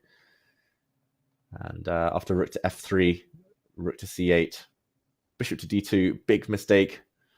After rook to d3, knight c3. This is so picturesque and so crazy. Like, check this out. Knight c3, Jovanka. Like, such a traffic jam. This is so hard visually on the eyes to work out what's happening. I guess the idea is after bishop takes, pawn takes, white is totally stuck. Like, rook takes drops the knight, and knight takes allows rook check, or was it a bishop check first? Rook check, probably. And when the king moves out the way, just bishop to b4 and rook down, but black is totally winning. This is wild. Yeah. Beautiful. It is really beautiful how black has caught white in a bind there. But bishop to b4, I think, is the same idea, perhaps wrong execution being played. And yeah, it's... What's the only move for white then? I think you have to take, right? Otherwise, one of these two pieces drops. Like, unless you're going to give back a piece, but being only the exchange up with a black b pawn still feels bad. So let's say takes. Knight takes. Oh, I'm scared. Yeah, okay, takes. Can I take? Take No, I'm scared. Can you take a3? Yeah, could take a3, but then rook takes e2 and. Wow, apparently there's something better I was than thinking rook b3, and then I was kind of hoping to kind of get two rooks against rook and knight, and hopefully win. Yeah, I was just thinking that in terms of winning them, like needing to win, this is going to be an easy draw for black. Even without the d pawn, it's quite an easy draw. But just to mention, after rook takes a3, I saw the eval bar drop, maybe d3, Jovanka. Look at this. Rook down. Who needs rooks when you got pawns? Especially a pawn on b2. Let that be a lesson to us all. Do not allow your opponent a protected pass pawn on b2. It's worth even a rook. Wow. I mean, it's been worth like a rook and a rook plus a piece. I mean, this has been absolutely crazy. And, you know, hats off to Levon for having the guts to go into this position, a rook down. And to me, it just signals that Levon is in red hot form. Fully agree. And you can see body language. Wojciech is not enjoying this at all. He's got that classic hide. Okay, he did have the classic hide the face from the camera kind of stance for a few moments. He should here be taking this bishop and in this position, taking this pawn potentially. But when black gives a check and then takes this pawn, white can, here we go, we're headed for this variation. White can give up a rook for the two pawns, but it's only going to lead to a drawn endgame at the very most for Wojciech. So he will be crashing out. We'll come back to this game once there are more developments with the bishop trade just happening. Let's go over to another German player, Frederick Svane. We talked about the other Germans a moment ago. He's facing off against Shant Sargsyan, and a question mark has just appeared. Jovanka, do you think black should keep the rooks on or trade off those rooks right now? Yeah, it depends on what you want to do. Because if you go rook e8, if you're not trading, you have to probably boot that queen out, because I'm just thinking you want to be mobilizing the black queen. So I'm thinking rook e8, kick the queen, and the first moves that I'm looking at is trying to infiltrate on the light squares with the queen and knight. They make an amazing duo. Like, yeah. Knight to e4 was what I was thinking. Actually, isn't white in trouble?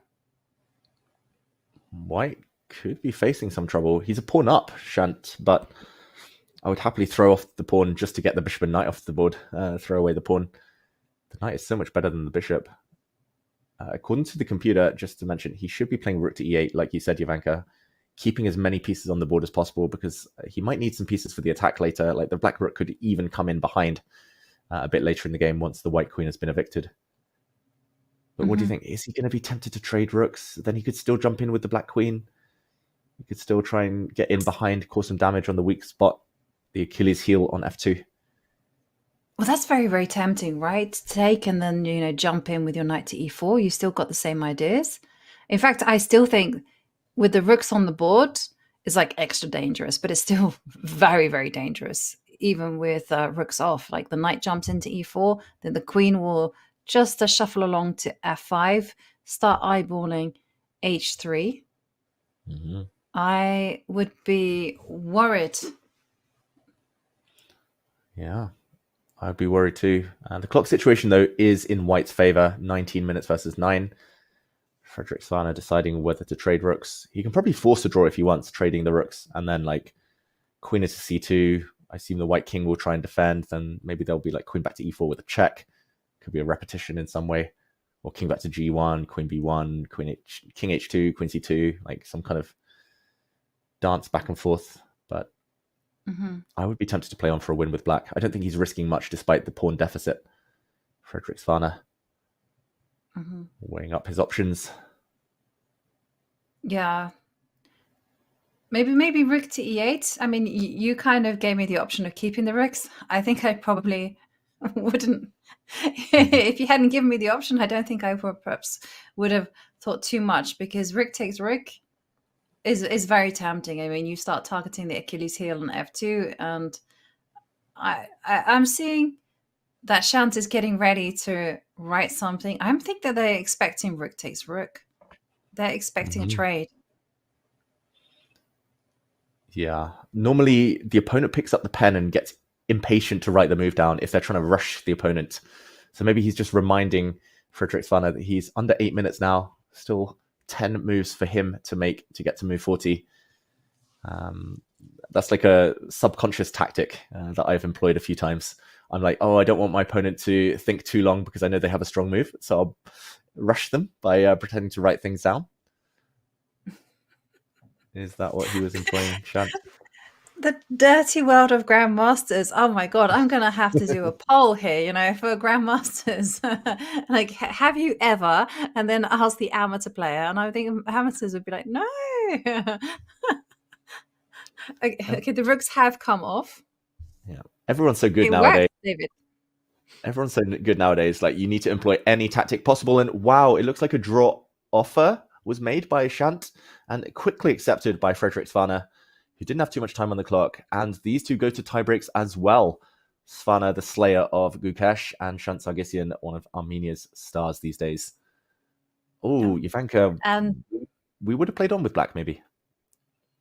Yes, we were thinking about keeping the rooks on the board, but we saw there on our screens, Shant did the grandmaster trick where he applied some psychological pressure, picked up his pen, got ready to write the move, and this immediately induced rook takes rook, and then even a draw offer as well. John, we're being let into some deep, dark secrets that our grandmasters all have. You say deep, dark secrets. I'm pretty sure David's admitted to most of this over a couple of pints in Hastings a couple of years ago. So, it's nothing we haven't heard before. But jokes aside, psychological pressure, as well as positional pressure over the board, there's a lot to unpack. And I have a feeling this next hour will have a lot of games conclude, because we have Yakubayev pressing. We have Donchenko potentially about to knock out Bluebaum. We have Parham Maksudlu hanging on by the skin of his teeth. Levon Aronian trying to convert. All sorts going on in the playing hall right now. And I have a feeling we will get some resolution very, very soon. While we're on this break, though, don't forget, I have said before, it's November, so I am allowed to talk about Christmas now. I never do before Halloween. It's a religious belief that I hold. But ChessUp's annual holiday sale starts now, and it doesn't matter what holidays you observe, because you get $100 off if you use the promo code CHESS. And from now until the 1st of December, you save $100 off your ChessUp 2. And that's a physical electronic board that syncs to your chess.com rated games. So you can save your games and analyze them on chess.com as well. It's got built-in Wi-Fi, a touchscreen, touch-sensitive pieces, the lot, and it supports players of all levels. So if you'd like to unlock $100 off for ChessUp 2, use !ChessUp in chat. And remember, this code only works until December the 1st, and it is the lowest price of their holiday sales season. So folks, if you're looking for a pretty solid stocking filler for a chess player in your life, now might be the time to do a bit of shopping. But in the meantime, we go to a quick break, and when we come back, we find out if our GMs can convert.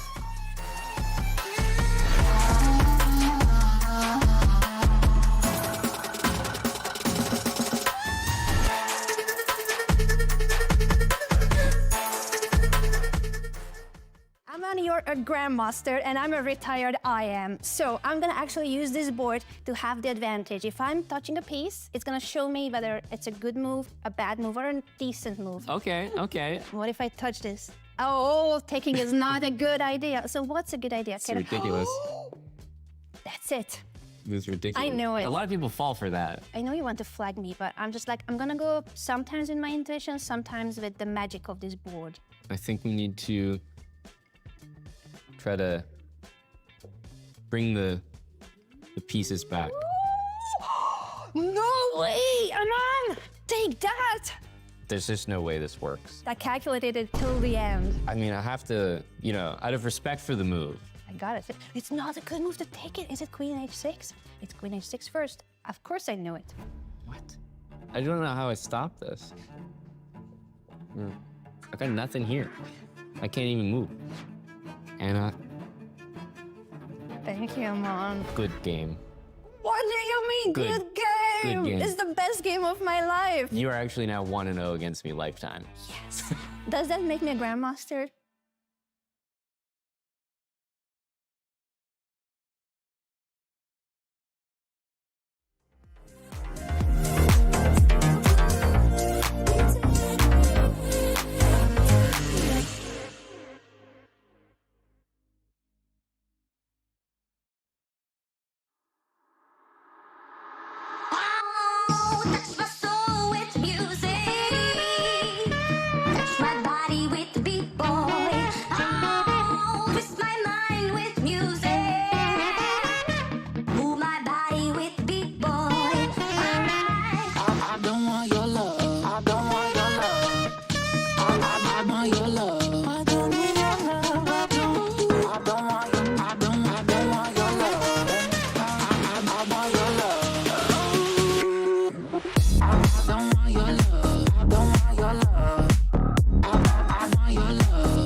We're back with round 4, game 2 of the FIDE World Cup 2025. Now, we are in that wonderful position in the middle of our afternoons in the middle games, Jovi, David, where I'm excited because even when you go and take a look at all of the remaining games in the bird's eye view, which we will shortly, as we can see a result there, that looks like it's in Lev's game, even the positions where the eval bar looks dead center, look really delicately poised, look potentially quite sharp. Things can go either way. Suddenly, the eval bar is not an indicator anymore of how much of a tightrope the game is, and I absolutely love it.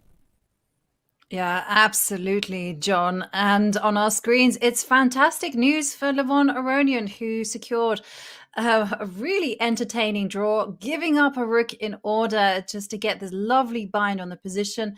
Well, it was enough to get him the draw that he so needed in order to progress to the next round. And that means that we say goodbye to Radoslav Wojciech. But what a game and what a way to do it in such style, David. Yeah, that was a feat of imagination by Levon Aronian. Just incredible sacrifices. And yeah, we'll see him in the next round. In the meantime, yeah, Wojciech out. And here we see Niels Grandelius having lost his advantage. I'm trying to figure out what's happened. He's lost his extra pawn. The b7 pawn has disappeared since we were last here. It looks like he got a golden opportunity, Ivanka, and gifted it back to Hare Krishna. Now it's opposite color bishops. I'm expecting a bishop. I'm expecting a rook trade and the black knight to come in, but we'll see the bishop pair become opposite color bishops, and it should be a draw shortly. Yeah. Yes, I'm expecting the same.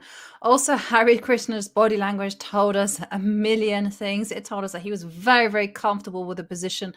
As you predicted, the knight jumps into the position, threatening the pawn on a2, also threatening to go knight to e2.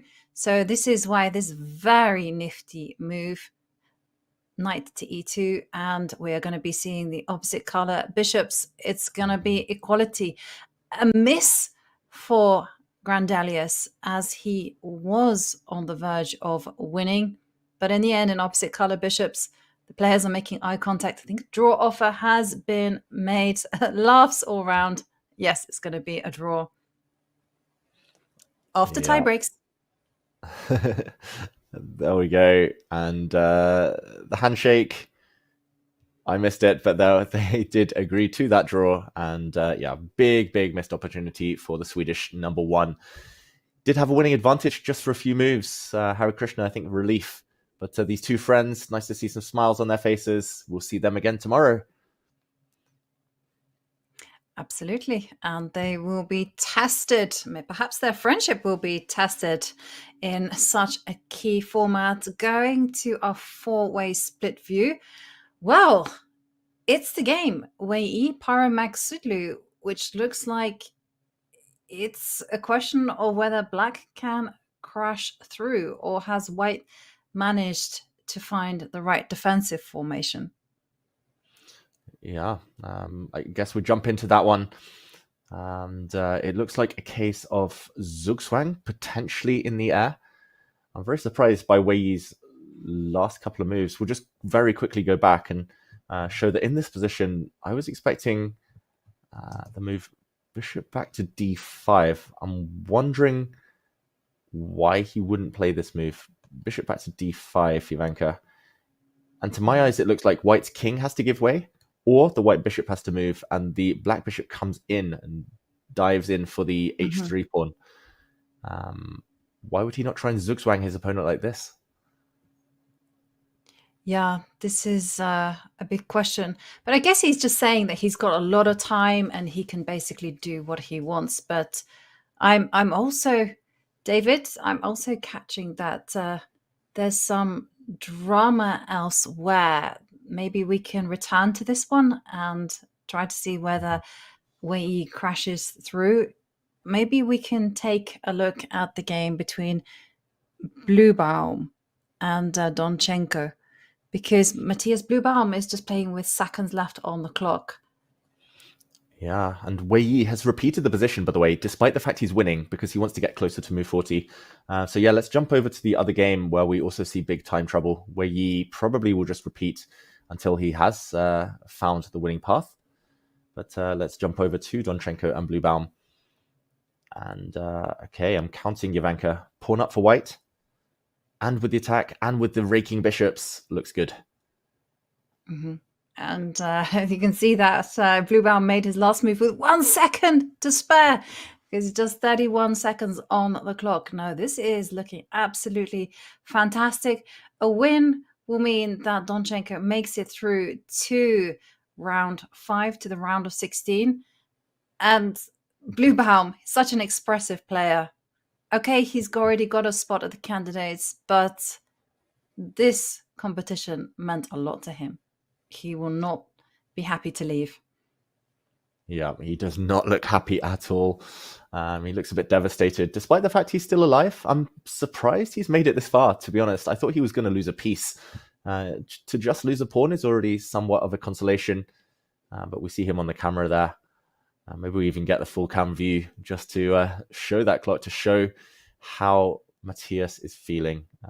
He's his own biggest critic. We heard that during the Grand Swiss. Even when he was kind of grinding out these amazing results against 2700s, he was still telling interviewers, "Oh, I play so bad, I play so bad." And yeah, I don't know how much to read into that. Now he looks up. He looks a bit more composed. Ivanka, how would you go about winning this in Donchenko's shoes? You have 16 minutes on the clock. You're a pawn up.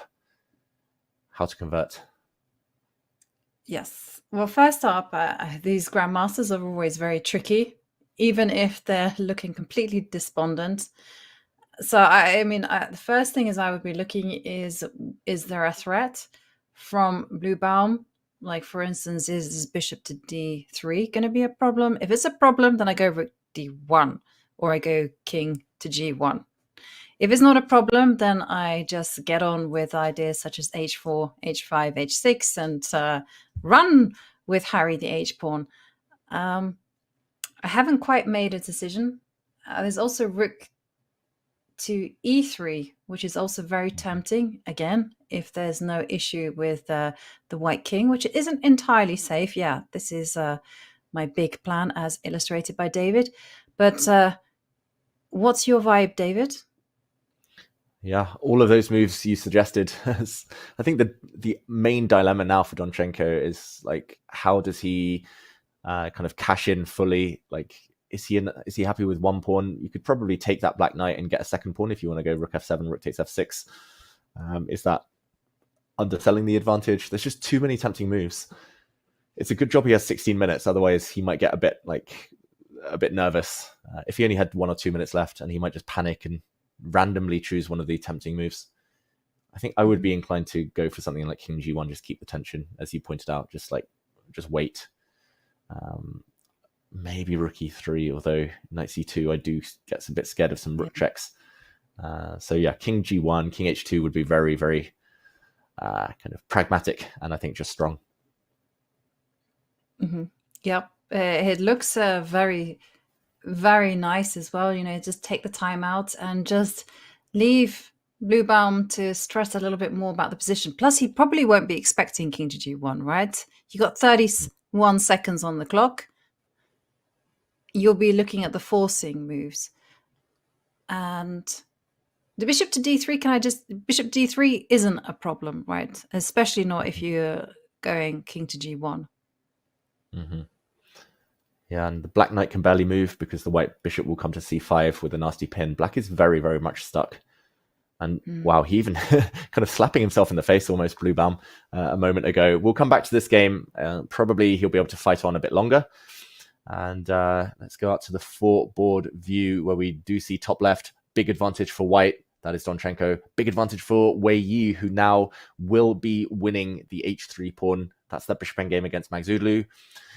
Vincent Keimer against Esipenko looks quite level. That's never really strayed far from equality. And maybe one of the games with the most fans, Ivanka, is Arjun Erigaisi against Peter Leko. And that looks quite level to my eyes. Not much has changed since we were last here, just some pawn pushes. Yes, and one thing that I'm noticing is that this bishop on d5 is cemento, completely solid. And with a pawn on g5 preventing a knight from jumping into f4, everything is holding firm. But Arjun trying to get the maximum out of this position, you know, advancing the pawn to a6, perhaps with ideas of going knight to c3, trying to remove this very strong bishop on d5, and then piling up on the 7th. But what is Leko going to do? It's his move.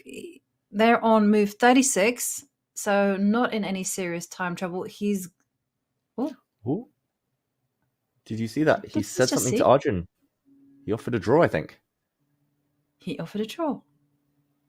Will Arjun accept it? Big moment. I would normally say that Arjun plays on, but it isn't an Arjun type of position. Also, he might have overextended with his A-pawn, Ivanka. The white A-pawn is hard to defend unless you go super passive with the 2 white rooks. If you go 1 rook to A5, 1 rook to A4, the other black rook's coming to D6. I'm surprised Peter offered a draw because it feels like the momentum has been on black's side ever since the opening.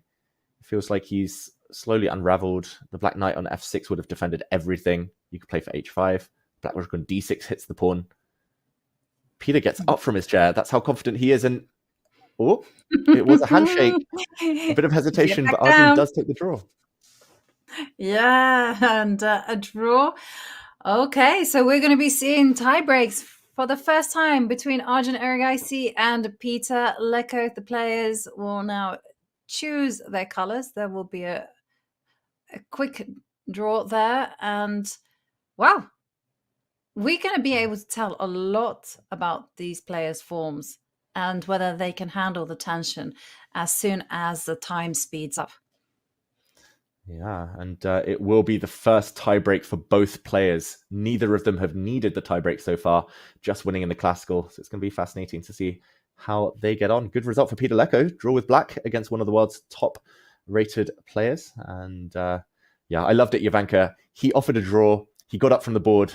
Arjun just said, but hang on, I want the draw. So Peter had to come back immediately. And we'll see them again tomorrow.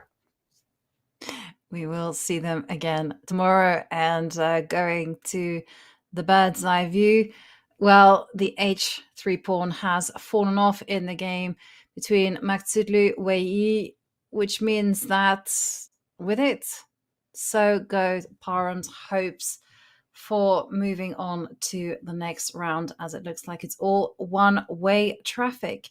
Should we go to that board, David? Or should we go elsewhere? Yeah, maybe just a quick update with that board. The eval bars are going a bit crazy.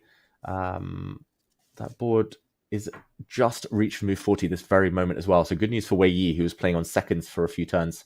But he repeated the position very cunningly. And yeah, I'm going to say it is winning for black. The eval bar tells the whole story. But I think Parham's idea is to try and trade off as many pawns as possible. So bishop takes c6 now. Black will take this pawn. And maybe his idea is to kind of somehow take these guys off the board as well, put his bishop in the corner, and hope that the c-pawn's a distraction, deflecting the black king. And then he's going to go over to the black pawns with his own king. Still some hard work to be done, Jovanka, but as long as black is able to somehow keep the h-pawn, which promotes on a light square, importantly, same as his bishop, then he should be able to grind this one out. Yeah, I'm thinking of that as well, that the bishop can just watch over the c8 square, and then you can just start advancing with the king. But definitely some work to be done. Let's go to the game between Yakubov as he plays white against Pranav, because this has been a relatively balanced game, but now suddenly everything is in favor for white as we see a rook post up to c7, and white does have the extra exchange. Yeah, we just missed Blue Baum playing a move on 1 second, not for the first time in this game. He keeps getting excited, banging the clock with 1 second left, but this one, yeah, that extra exchange you mentioned should decide it, right? Like, Yakubov has to be wary of some counterplay with the black bishop hitting h3. But if you can somehow defend against that, if he gets the queens off, should be winning, Jovanka. Should be winning in most of these lines. Yeah, and also, you know, white does have the plan to post up a rook to e7. If you get there, isn't that going to be game over? Yeah, just need to get there. At the moment, black's queen covers some squares. Okay, where to start? I wouldn't be shocked if he played a move like king h2. Just to defend everything. But probably he's a bit more of a direct player, Yakubov. Probably he's looking for more. Scratching his head. 5 minutes. It's plenty of time. Could you also look for doing things like rook to b1? And he's reaching for the... I wanted to post the rook up to b8 and then put pressure. And instead, he's calculated that you can dive in with the queen. Queen c6 with big threat, attacking the bishop on c8. Yeah, I'm surprised he's dropping the h3 pawn willingly, but okay, still winning. Still should be fine. Like you said, the white rook in the corner just needs to get in the game, and maybe the white knight needs to move out to c5 or c3 or somewhere. Still a lot of control for Yakubov. Yeah. And is it a good idea to try to trade off queens? Like, my vibe is no, keep the queens on the board because the rooks will be doing a fantastic job. Whereas, yeah, queen b7, or you can even do it directly with queen to c4. I feel like black has some chances there maybe to set up some kind of fortress. Yeah, that's a very good question. I think probably the chance will come to trade queens later, so maybe no rush, but should still be winning. Like the fortress, I guess queen c4 maybe Black will take, put the bishop round back on b5 to defend the a pawn, and it's going to take a while to win that. I think Yakubov, due to the fact he has like a few moves to make before the time control, he's got a few minutes extra. I don't think he's going to rush. He can make that decision later after move 40 if he really needs to get the queens off. Probably can do it anytime. Mm-hmm. That is true. That is true. Why rush for that decision? Okay. Still some moves to get to move 40. Can we check in on Matthias Bluebaum? Because you did pique my interest when you said that Matthias was making moves with 1 second on the clock. And okay, it appears he has made move 40. And the position has clarified. There are no rooks on the board anymore. But there is a runaway h-pawn. There is. And that's exactly what he's calculating right now, Jovanka. Like, if the white bishop that's hit on c5 does retreat to e3, then black can play the move knight to g7 and stop the advance of the h-pawn, at least for a few more turns. Yeah, so h5 is the move. I'm thinking, do you go forward? Do you just sprint? You see the finishing line in sight. Is now the moment to go, to run. Yes, let's do it, David. Let's put it on the board. Mm-hmm. He's got all the time in the world. He's at move 41 now. All the time in the world. I mean, he's got 9 minutes plus the 30 minutes he'll get when it ticks to 0. Mm-hmm. Let's put it on the board, though. h5. The bar doesn't slide. Yeah. And the question is, how do you even get close to touching that pawn? Yeah, probably have to take on f4, right? Like knight takes c5. White can win by taking back, but maybe h6 as well. Like h6. And black's outside of the square. No way back. So h5. Maybe knight takes pawn. Knight takes f4. Yep. Okay, and now keeping going. Mm-hmm. It's under threat, so let's take this one. Maybe check. King to g1. What am I missing? Nothing. I think you're just winning. But bishop back. Yeah, bishop to f7. No, I think you've got knight to h. I put knight to h3. That's a h3. Pain. Okay, maybe just h7 then. h7, yeah. Let's get the knight to the edge.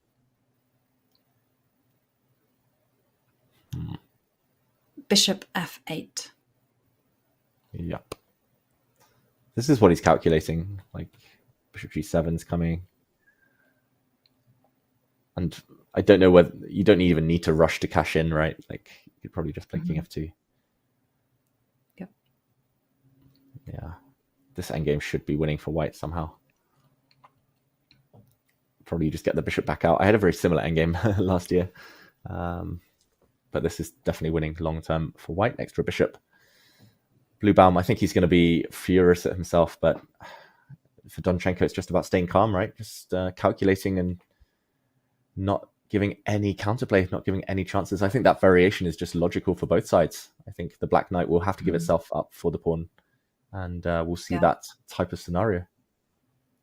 Yes, and there's no other way to keep it safe. So g3, because I was thinking Donchenko will want to minimize the risk. And I was just thinking g3 just now. And I was going to ask you, well, surely black can go bishop to f6 and try to hold on that way. Well, he's probably going to have to. Yeah, so bishop to f3, so yeah.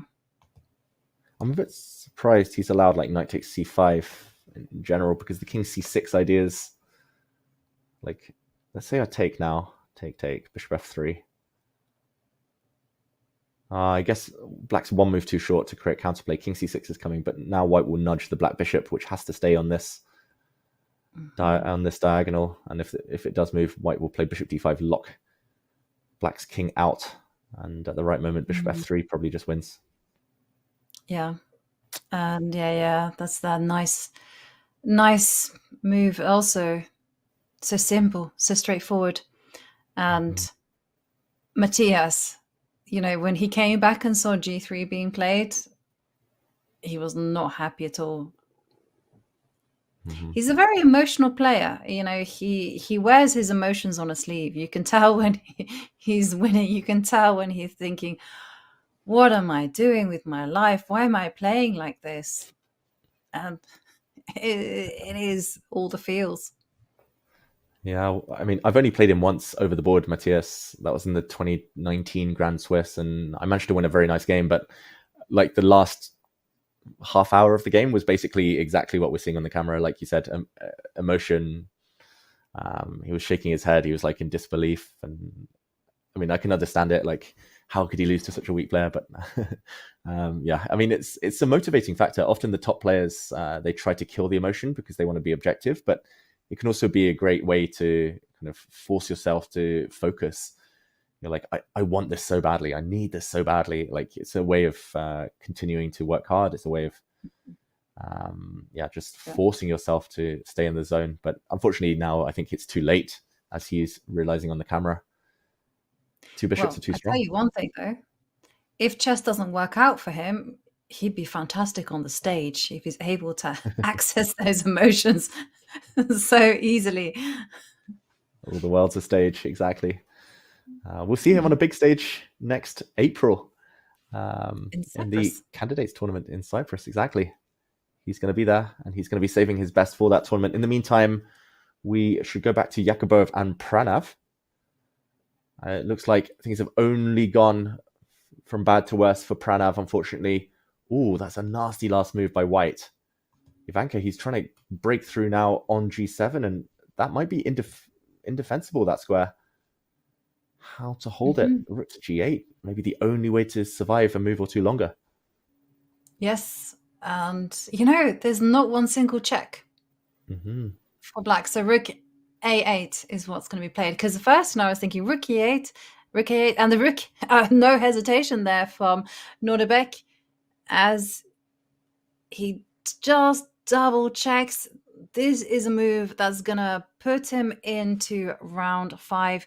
The rook on G8 is overloaded, has to defend G7, so it cannot move. And that's it. That is going to be the clincher.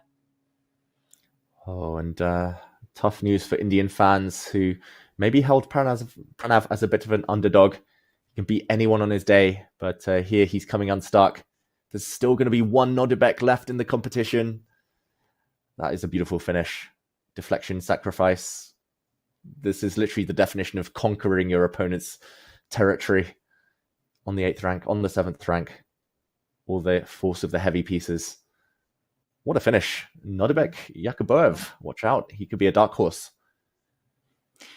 Resignation. And with that, we have another competitor into the round of 16. And Nordebek, Yakubov bringing his best to the table right when it mattered. And the heartbreak for Pranav, who had such a magnificent run. But in the end, it all came to a close right here.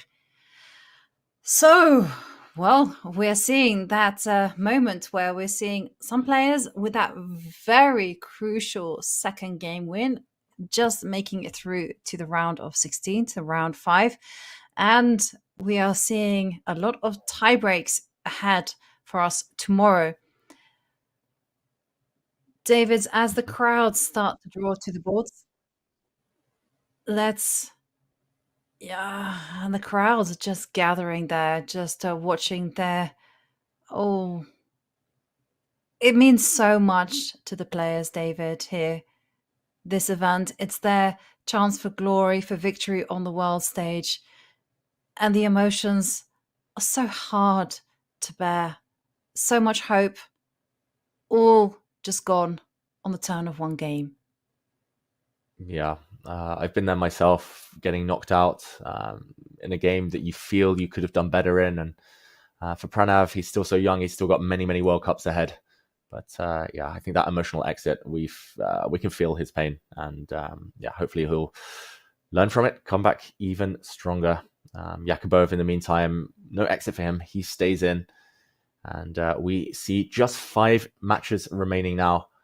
Let's go back to the Donchenko Bluebaum game, because it feels like that might be where we're closest to a result. And yeah, Jovanka, we got to feel for Pranav, the frustration there, not stopping by to talk to anyone. Often you just want to get back to your room. You just want to unwind somehow and forget what just happened. Yeah. But like you say, he is young. He'll have many more opportunities to shine. I mean, he's such a talent. He had such a fantastic event, doing some amazing stuff, having some great moments. And we can expect a lot more to come from him. For me, I guess I really feel the heartbreak when I see the older players getting knocked out, because nothing is guaranteed there, that this might be their last chance at making it big on the world stage. But for Danchenko, this win, once he puts the finishing touches, will be such a fantastic move for him. Getting through to the round of 16, the next round, playing such a fantastic game with the white piece. It's very much in his style, full of control, full of technique.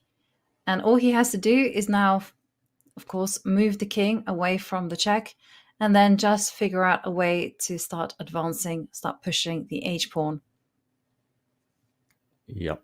I don't even see how Bluebaum here even tries to struggle on. Like, king to f2 is the most natural square. You advance the king. It is an endgame. And h5, h6, h7 in the air. At least the black bishop on f3 could have stopped that pawn. But after king to f2, that's no longer possible. And if the black knight goes back to g7, then it's your idea, Jovanka, of the white bishop coming into f7 and kind of shepherding that pawn through. That just looks over. I don't think we see this game continue much beyond maybe 3 or 4 more moves. Bluebaum looks ready, body language again, ready to resign almost. Yeah, ready to resign. But it's a very good learning experience, this type of event. It tests your nerves, it tests your openings, determination. Absolutely. It's a brutal format of chess. And for Danchenko, he's just rising to the challenge. Wouldn't it be absolutely fantastic if we see a whole load of Germans playing in the candidates? Vincent Keimer still in the competition. If Danchenko also made it, Frederick Svana again going to tie breaks. I mean, it would have been. I if you'd asked me like the odds on that happening, I would have said no. Would never ever in a million years occur. But now we're looking at the very real possibility that we could be seeing not just one, but 2 or more Germans in the candidates. Exactly. And you've mentioned them before, like the princes, as they called them in Germany, all these young players who were bound to ascend to the throne eventually. And there's a generation like the Bluebaum, Danchenko, Rasmus Svana, Dmitry Kollar's generation, who are a bit older. Then there's Vincent Keimer, a bit younger. There's Frederick Svana as well. Like, it's just incredible. Danchenko, poor guy, he's so strong. He's beaten Giri in a very impressive fashion. He's about to beat Bluebaum, but he hasn't even been on the German team every team event. Like, there are 5 players ahead of him. He's not even guaranteed to be on his national team. That is the strength and depth that Germany have right now. And it's just like in India, big generation come through. These German players are a bit older, but they're pushing each other, forcing each other to be better. Knight g7 played, and I'm expecting bishop to f7, winning now. Yes. Yeah, nice move. Just cutting off the knight, getting ready to escort the h-pawn to its promotion square. Like Arthur's Knight Sense yesterday, Gels also gave us an insight like into the atmosphere. He said he felt like the German national team were there chilling, having a good time, whilst everyone else was by themselves. It was like the German team having dinner together, having breakfast together, hanging out, just good vibes all round. I'm jealous. Even at team events, my team don't want to have meals with me, but the Germans, they're hanging out, hanging out all together. And yeah, this one, I wonder what reaction we'll see at the end, whether Bluebaum will congratulate his friend, his teammate. I mean, there's got to be heartbreak, as we saw, like deep down. But yeah, I think this is the final move, maybe bishop f7. How does black even cling on to hope? Maybe he's going to challenge that bishop with dropping back to c4. White doesn't even have to say yes to that trade-off. White can just drop the bishop into g6, and that h-pawn is a queen. It's got a crown being made for it, and this victory will be crowned shortly. Yes, Donchenko laser focused on the goal in mind, promote the h-pawn. It's just a question of move order. He's coming with the bishop to f7. Bishop c4, an immediate response. Yeah. And now and just yeah. Go on, sorry. No, I just wanted to say, just look how Donchenko doesn't rush it. Because so many of us would be like moving that bishop immediately to g6 or taking that bishop. We would go very quickly with a decision. But he doesn't rush. He considers all of the alternatives and then slowly puts the bishop on g6 with purpose, with poise. The h-pawn is a coming. And it's unstoppable. Yeah. He's seen it all. He knows it. No counterplay at all for black here. And yeah, there we go. We see the handshake. It is Donchenko who moves on to round 5, knocking out his countryman Matthias Bluebaum. And yeah, just incredible victory. He's so dangerous with white. We've said it before. Donchenko, he's going to be full of confidence after that win. Yeah, absolutely. He's so powerful with the white pieces. First it was Giri. Now it's his teammate, countrymate, Matthias Bluebaum.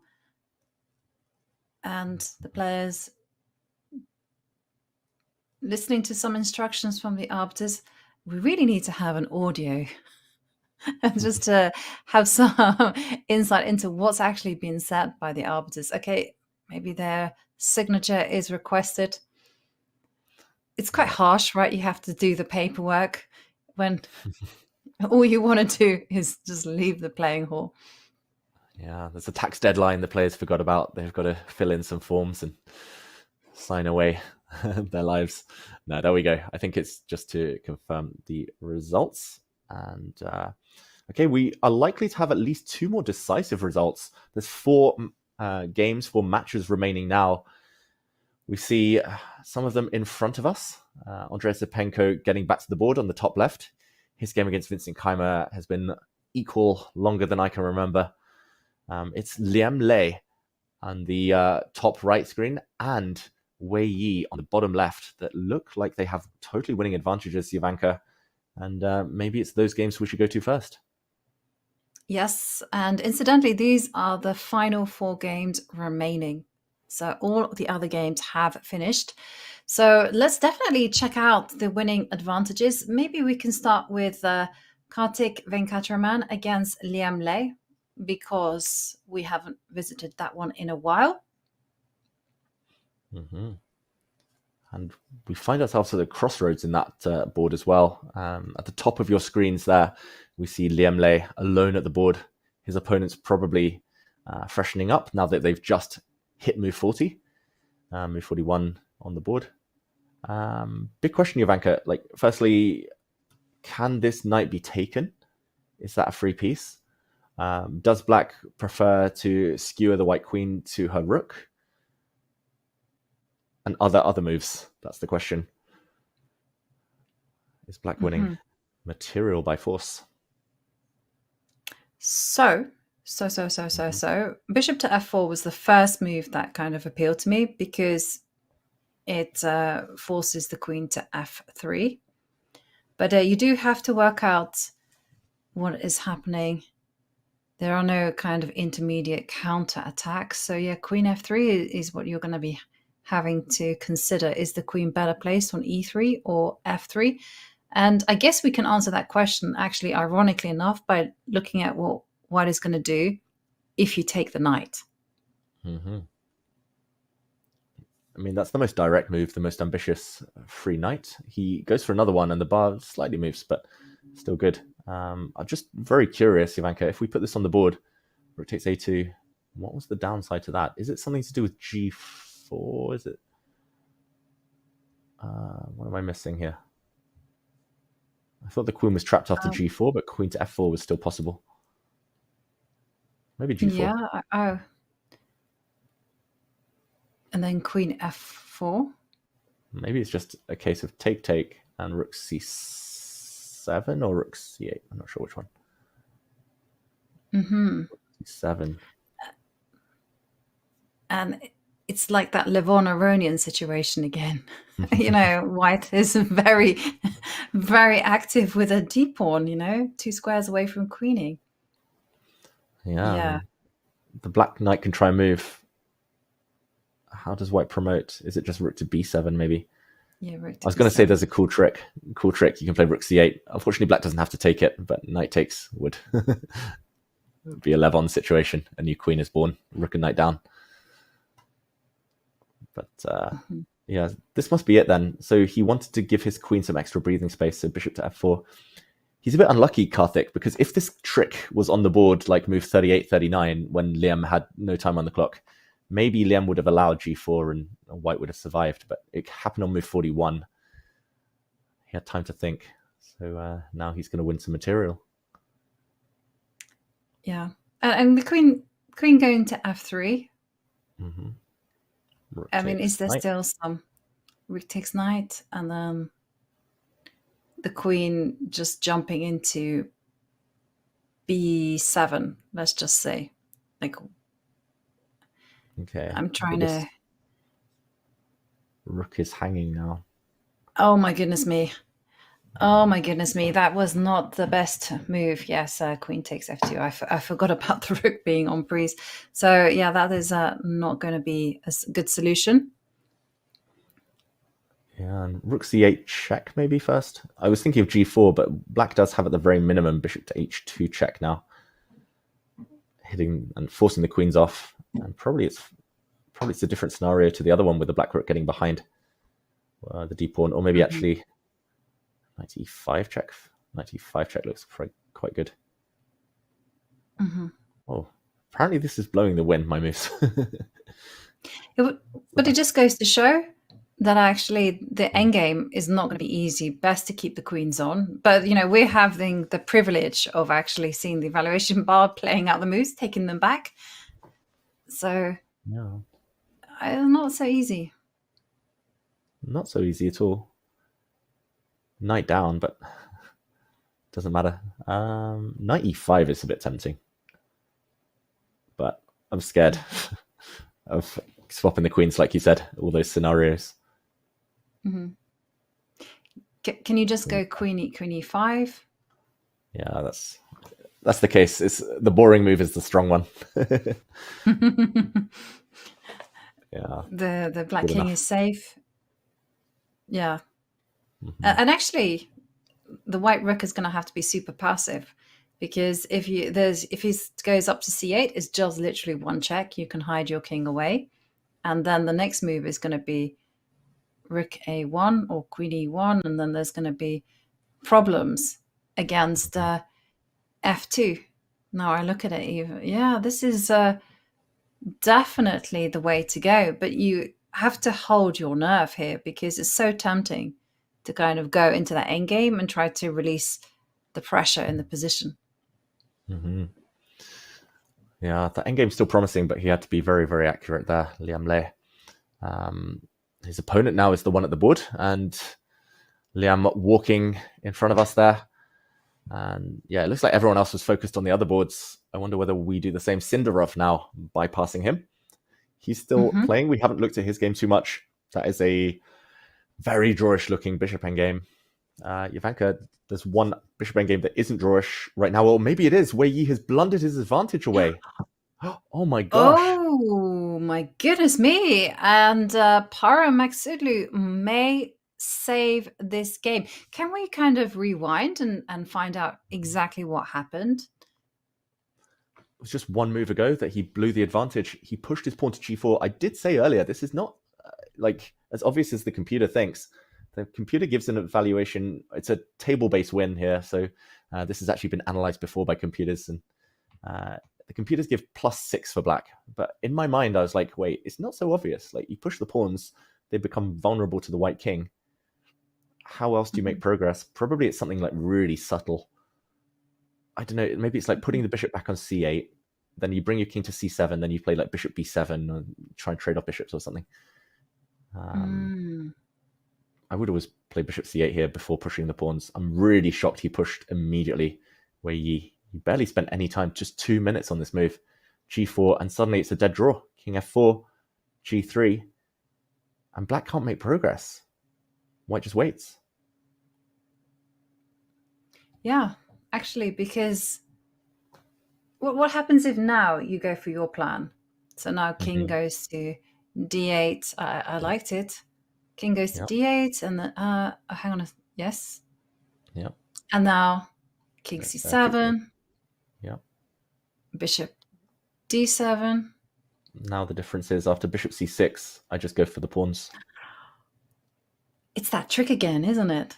It's a trick. Like, do you remember? It was very similar to this. The Wesley So Titus Stremovicius kind of thing. Very, very similar, but that was a lot more sophisticated. This is the way to do it, and yeah, beautiful.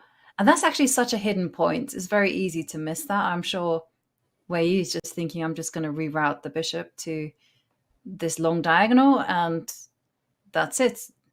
The bishops will come off the board. I'm so shocked. Like, this is really... I expect more from Wei Yi. I don't want to be harsh, but like, if he plays this move after 10 minutes thought, 15 minutes thought, then okay, at least he's worked, at least he's tried to look for something else, and he hasn't found it, and he goes for this. But I think in his mind there's a winning plan that just doesn't exist. Like, and to play it after 2 minutes when you have so much time on the clock.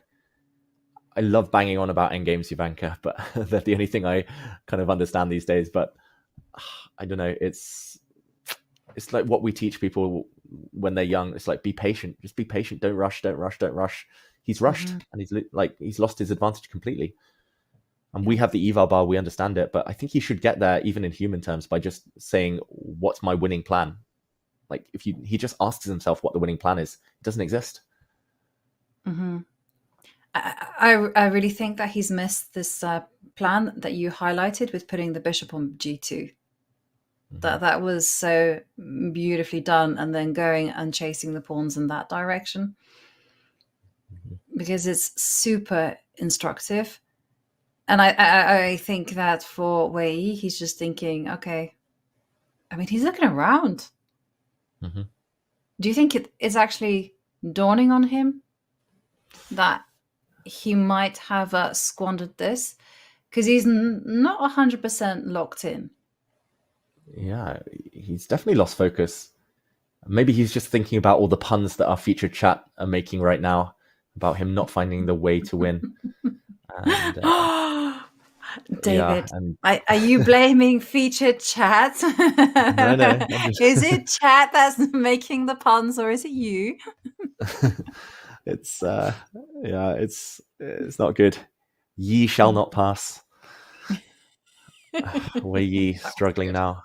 But it's exactly like you said the other day, like Ivanka, with Wesley's game. Wesley, like, it's like the base instinct of any human to push pawns. You see you're close to promotion, you push. But Wesley did the same thing. If he left his pawns, ironically, on h4 and g3, then he would have drawn, because it takes white so much longer to get to the h pawn with the white king in that game. White's king would have had to go round, and it would have cost white a big tempo.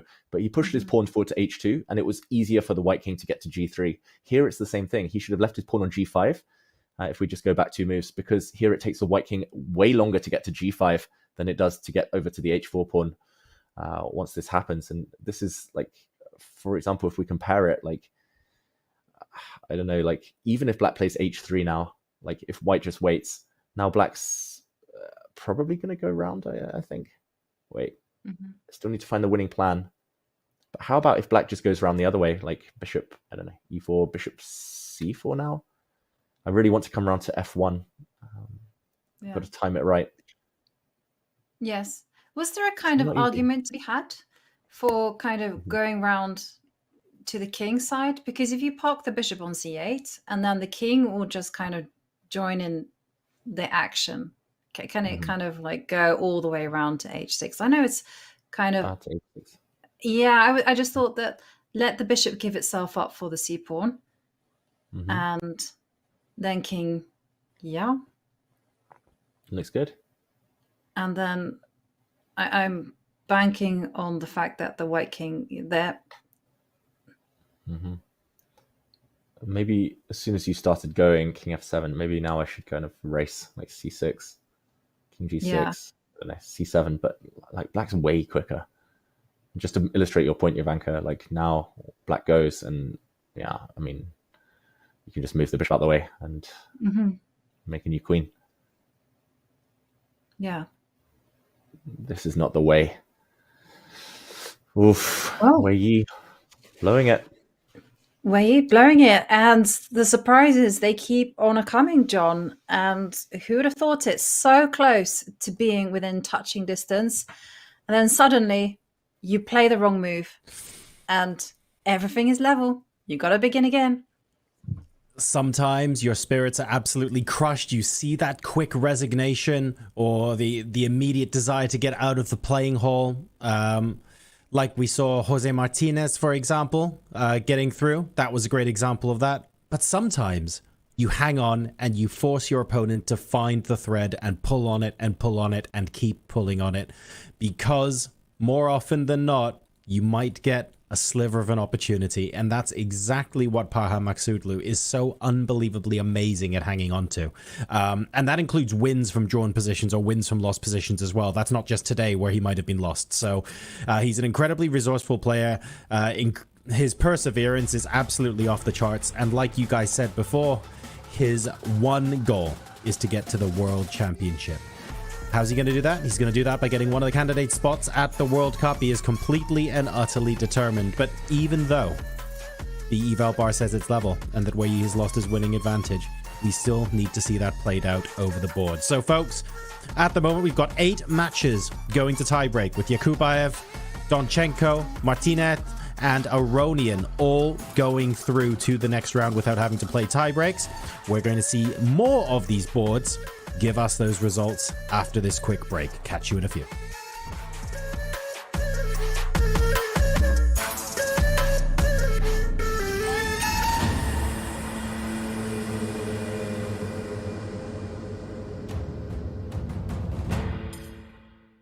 Can you recommend us a series or a movie that you love?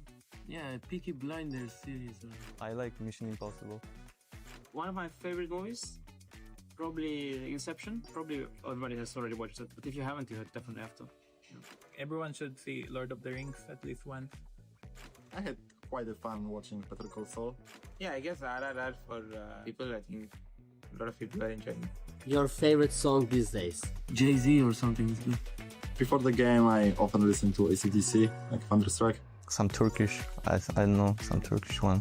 So they're an Irish band. Yeah, again, nothing is coming to my mind. Yeah. Bollywood, Hindi music. Otherwise, I like music from just based India reels. If you could instantly learn any language, which one would it be? The most useful would be, like perfect English, of course, but actually maybe Chinese would be cool. No? I'm torn between Georgian, Nepali as well. But Nepali, it will just make me feel better that I speak my father's language as well. Yeah, Nepali probably. Arabic. Spanish is the right answer. Spanish. I say Sanskrit.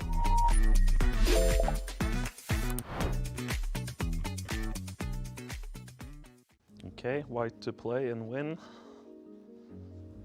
Okay, I think we don't have much choice for the first move. We should play b7, king b8, but then I think I should take some time to think how we can manage to kind of break this structure. I mean, bishop a7, king c7, of course, is forcing, and after bishop f4, rook c7, we will have some... Well, I think my idea is to go b7, king b8, bishop f4, rook c7, king g6, and get the king to d8 before the pawns move. I just need to make sure I put the bishop on the right square so that the pawns are not too fast. So bishop f4, rook c7, king g6, h5. I cannot go king h7 immediately because of a g5. So if I go to h2, there will be h4, king h7, g5, and no, this I cannot do. So I will probably go to e5 or d6. I'm not sure that makes a difference. Let's say I go to d6, h4, king h7, h3, king g8, h2, bishop h2, g5, king f8, g4. I think I'm missing a tempo somehow. I'm not sure how I'm going to win this tempo actually, but there should be some smart way. My king's already on f8? Yeah. Okay, then I just play some bishop e5 for bishop d6 and then move the king. Yeah, my mind that was... Does it matter where I go? I think It has it as bishop e5. yeah, but yeah, Levon said it probably works with bishop d6 as well. Yeah, but yeah, Levon said it probably works with Yeah, it doesn't qualify as a study then, but still it's a nice position. He's a bit disappointed. And then we take one. Yeah, very good. Impressive.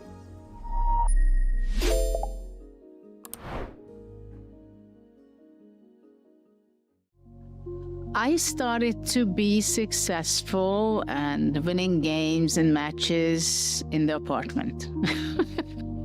So building up from there my self-confidence and beating adults outside of the apartment. It was a very nice way of strengthening my journey. And I started to become very good at a very young age. Age 9, I was winning the unrated section of the New York Open, which was a big thing, a huge thing, because I scored only one draw at the very end when I secured my first place. And after that also, it was very clear that I was improving not only in strength, but also in rating in the next couple of years from age 9 to 12, that people were not really able to follow where am I standing really. So even experts, they just knew that I'm just racketing and playing very well, and nobody understood how far I will go.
Welcome back. There are 4 games remaining in round 4, game 2 of the FIDE World Cup, and all of them are on your screen right here. Now, the players are purely focused, of course, on making sure they can convert the maximum amount they can get off of what's on the board. But off the board, we have some interesting simplifications as far as the tournament is concerned.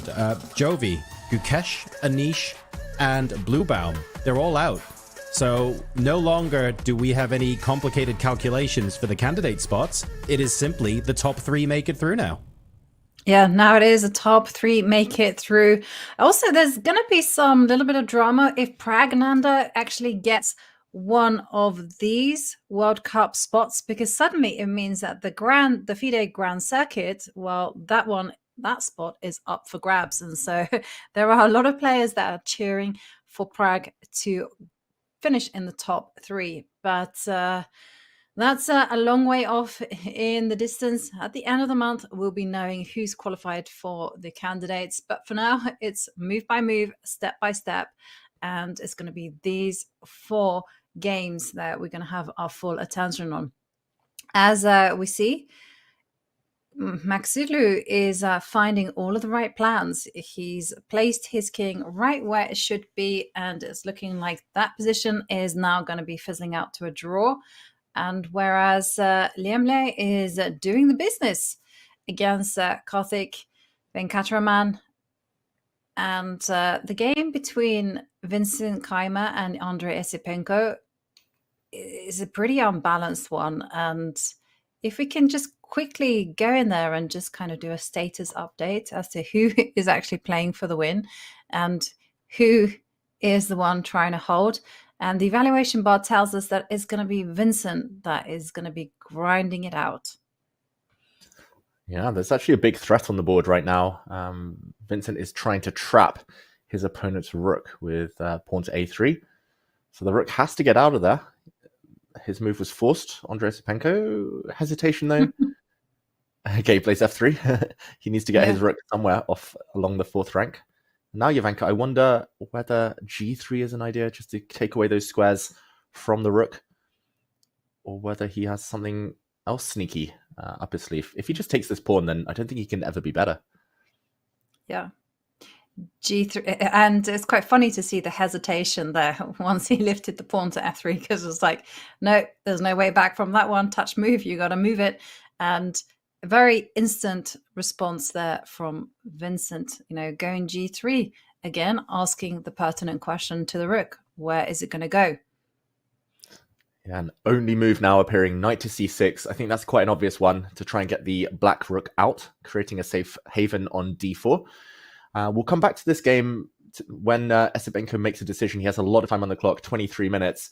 He has to find knight c6 to stay in it. In the meantime, Wei Yi, I'm really shocked at what we've seen happen. Like, I can't explain it, Jovanka. It's almost it's unforgivable for me, the way he's handled this endgame. And he's just kept a poker face. He doesn't seem to be caring about the fact that he's blown what's pretty obviously was a winning endgame.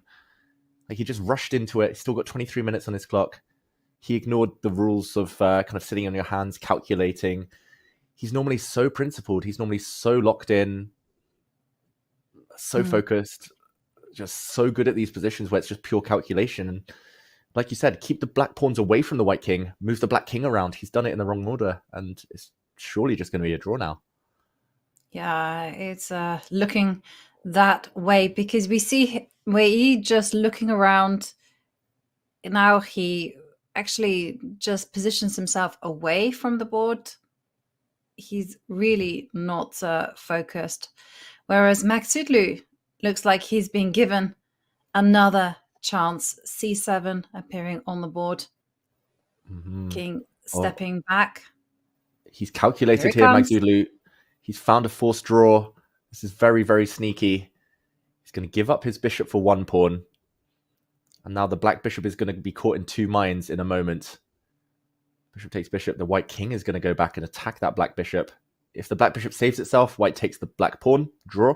If the black pawn pushes, which is going to happen, they're going to queen simultaneously. Great calculation from Maxudlu. He's going to save himself, and Wei Yi has surely got to be furious with what's happened. It is a draw as he makes a queen. And there we go. Smile from Magzulu. Relief.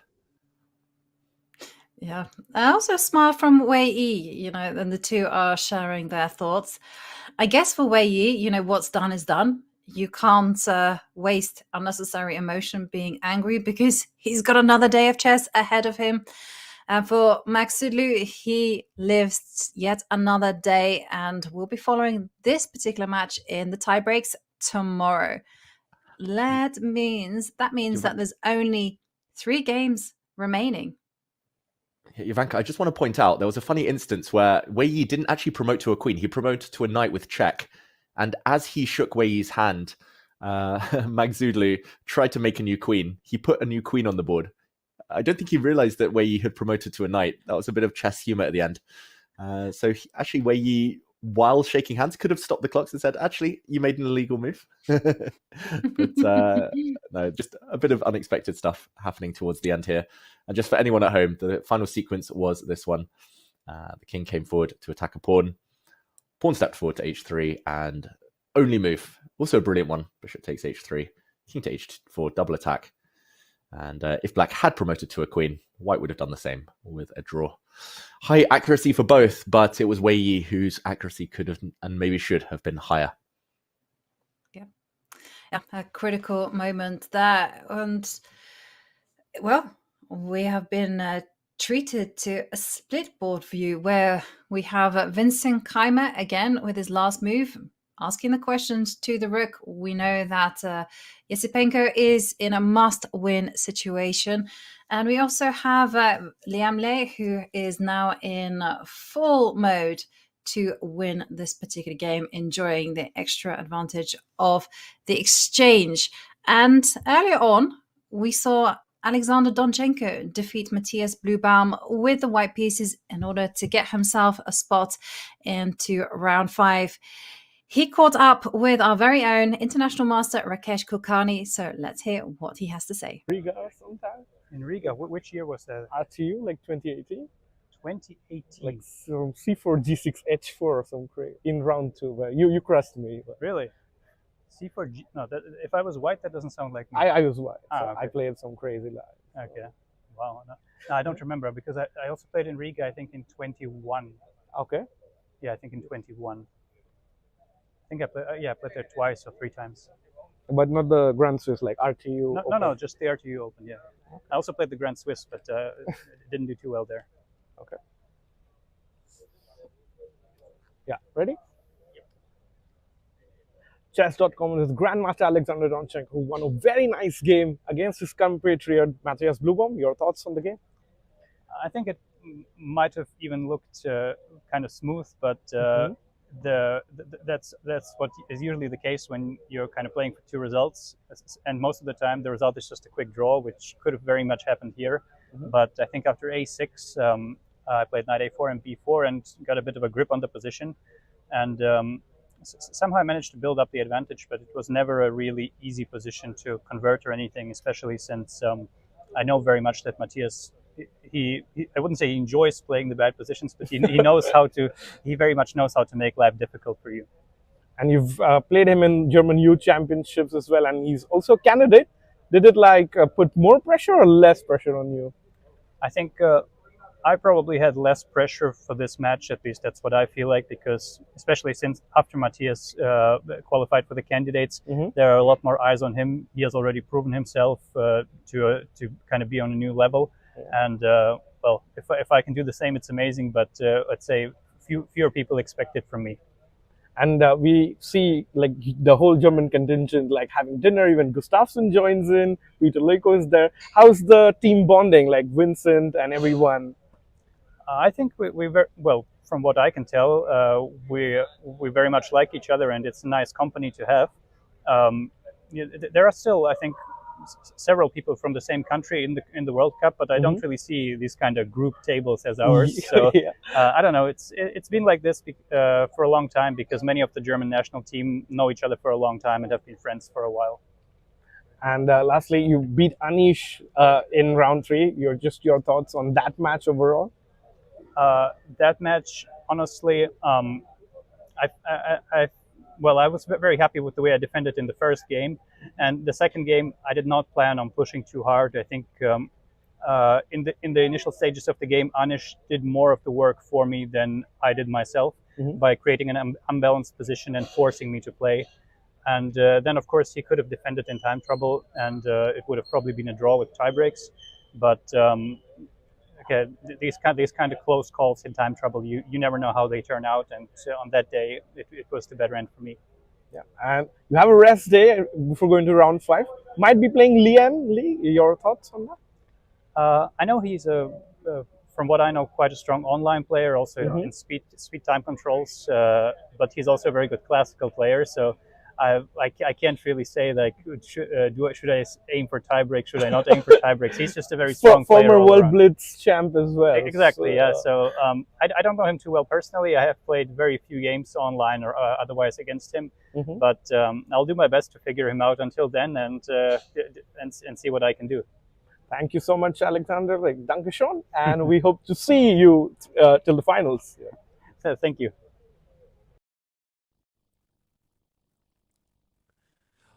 Welcome back, folks. Just a couple of games left remaining now, and I feel Donchenko really driving home the importance of social interaction in chess, keeping everyone on a solid friendship group, making sure you have an excellent positive mindset. And during that interview alone, I think, between Jovi and I in production, we've had to invite David out to about 7 dinners. So our calendars are pretty full from now till Christmas. Guys, 3 games left. Yeah. And one thing I wanted to say about the interview, I love how it starts off with Rakesh saying, "Hey, I played you." And in fact, if I had been there, I would have also joined in the conversation, because I have played both Rakesh and Alexander Donchenko. And Rakesh drew very easily against me, very easily. And Donchenko, we're not even going to go there. I thought it wasn't a good game from start to finish for me. Maybe that's a good way to segue into the last 3 games as we say goodbye for the day to Donchenko, who of course is through to the next round. David, we'll start with you first, and maybe we'll leave this as optional. But what is Alexander like to play against? Ooh, he's a difficult one to beat, that's for sure. I mentioned it the other day. I think of him as a kind of strategic, kind of positional maximalist. He always plays the most ambitious moves, but mostly with a kind of slow intention. It's often small advantages that he tries to eke out a bit later. Against Matthias, he mentioned in that interview that he was pushing pawns. He carved out a beautiful square for his knight. He knew his opponent was uncomfortable, and it was only a bit later that came to fruition, that it turned into something more tangible. So I've played him only once in the World Blitz Championship. Same thing happened to me. He got a bind, he got a grip. I slowly but surely got ground down, and every time I see him play, it either goes very, very well. The plan from kind of move 10 ends up turning into something bigger, a win maybe on move 40, move 50, or his opponents try to make it super messy. He loses control and then can't recover. So far, so good, though. He's looked very, very sharp. He's looked like he's getting his type of position, exerting his will on the opponent. And Jovanka, I don't think anyone wants to face him in the remainder of this event. No. And I can personally confirm that when it comes to crushing attacks, he's also good at them. So that's what I'm going to say. But in the meantime, going back to this particular endgame, well, Yesipenko, he's a very classy player as well. And he managed to extricate his rook from the danger. And interestingly enough, this rook move is being given as the only move for black. And that's presumably because the white king is going to step up to e3. And the pawn on f3 is just not long for this world. Yeah, and I think as well as the pawn on f3, the black rook is trapped. We've seen it a few times before, but the black rook will never, ever get out of that square if he doesn't go for it now. The black rook can never go to b5. The knight covers that square. Everything else on the 4th rank is, crazily enough, just covered by pawns or the white knight. So yeah, if white gets one more move, king e3 looks winning. Apparently rook d4 is the only one, but Jovanka, I think we have to delve a bit deeper to figure out how he holds the balance, because it looks like he's losing a pawn, right? Yeah. King e3. Take. Is the idea knight to e5, maybe? Could you also go knight to b4 and go on the counter? Because a3 is going to be met by knight c2. So yeah, knight to, and then how to hold on. Aha, maybe you go king to e5, and your whole idea is that you're simply going to go on the offensive. And again, you're relying on this trick that a3 is going to be met by knight to c2, and then this. Yeah, just to show that a3, there's always knight c2 check. Winning this pawn, and suddenly black is maybe the one pushing. But king takes f3, king d4, and a bit of calculations needed here. He's probably thinking about this type of thing. Oh, wow. Going forward, not correct. Probably has to hit the white knight then. Maybe now a3 is the move, but I was just autopiloting moves. King c5. Still not easy. Knight endgames are so tricky, Ivanka. This is not easy at all, and it's going to be a full-on race. G4, knight c1. Feels like a race black should be okay in. Now, probably black starts moving pieces towards the other side of the board. Don't know. Yep. Start running away, running back to stop the pawns. But yeah, he has to find this move. Like, that variation's difficult and already a long way down. The players will have to envisage like 15 moves down the path. But I think it all starts here. Process of elimination. The first move is, I'm going to say findable, Ivanka. Do you think he's going to play a rook d4 check? I want to say yes, but first to get there, you kind of have to delve into the fact that knight to e5 is not going to give you any solace, because I can see that, you might be attracted to go knight to e5 and then followed by h5, and you're like, well, at least the pawn on f3 is going to be stable. But it's a little bit more than that. And as you mentioned, the rook on b4, ironically enough, just cannot move. Don't know how to trap it, but like if white just waits, like rook d6, okay, well, apparently a waiting move is not enough. Oh, I think this one's probably a blunder because of rook c4, hitting the knight with some forks. So maybe another waiting move, rook d5. How does white try and win a position like this? Rook d8, maybe? Yeah, rook d8 was what? Because I guess the thing is, if you can't make a move, you can't move the knight because the f3 pawn hangs. You can't push the h pawn because of g4. Then black is going to find himself in Zugzwang. Yeah, it's going to be Zugzwang eventually. So he really has to do something about this rook now. Rook to d4 for Andrei Esipenko. Maybe we come back to this game once he's played that move. Yeah, I think after that it becomes a pure knight endgame and it becomes a bit of a race. We'll see how that unfolds. Vincent Keimer may be a small favourite since he'll be the first to win a black pawn. But if Esipenko's accurate, should still be within the drawing margins. For now, let's go to a game we haven't really covered so much today, Ivanka. That is between Javokir Sindarov and Yu Yang-yi. Yeah, and it was a game we briefly mentioned. Sindarov seemed to have what was at one point quite an overwhelming advantage. And now it's kind of gone to bishop, same color bishop in game where white is a pawn up. But black is doing... Was it you, David, or was it Arturs? I mean, I feel like I've been treated to so many good... I think it was you with the bishop endgame, where you're just like, just stick your king on a dark square. And it's untouchable. And it was, again, I think it was you. Yeah, it was me. I remember. If it's an endgame and it's me saying some random generic stuff, then it's probably David. Artist says more profound, deep.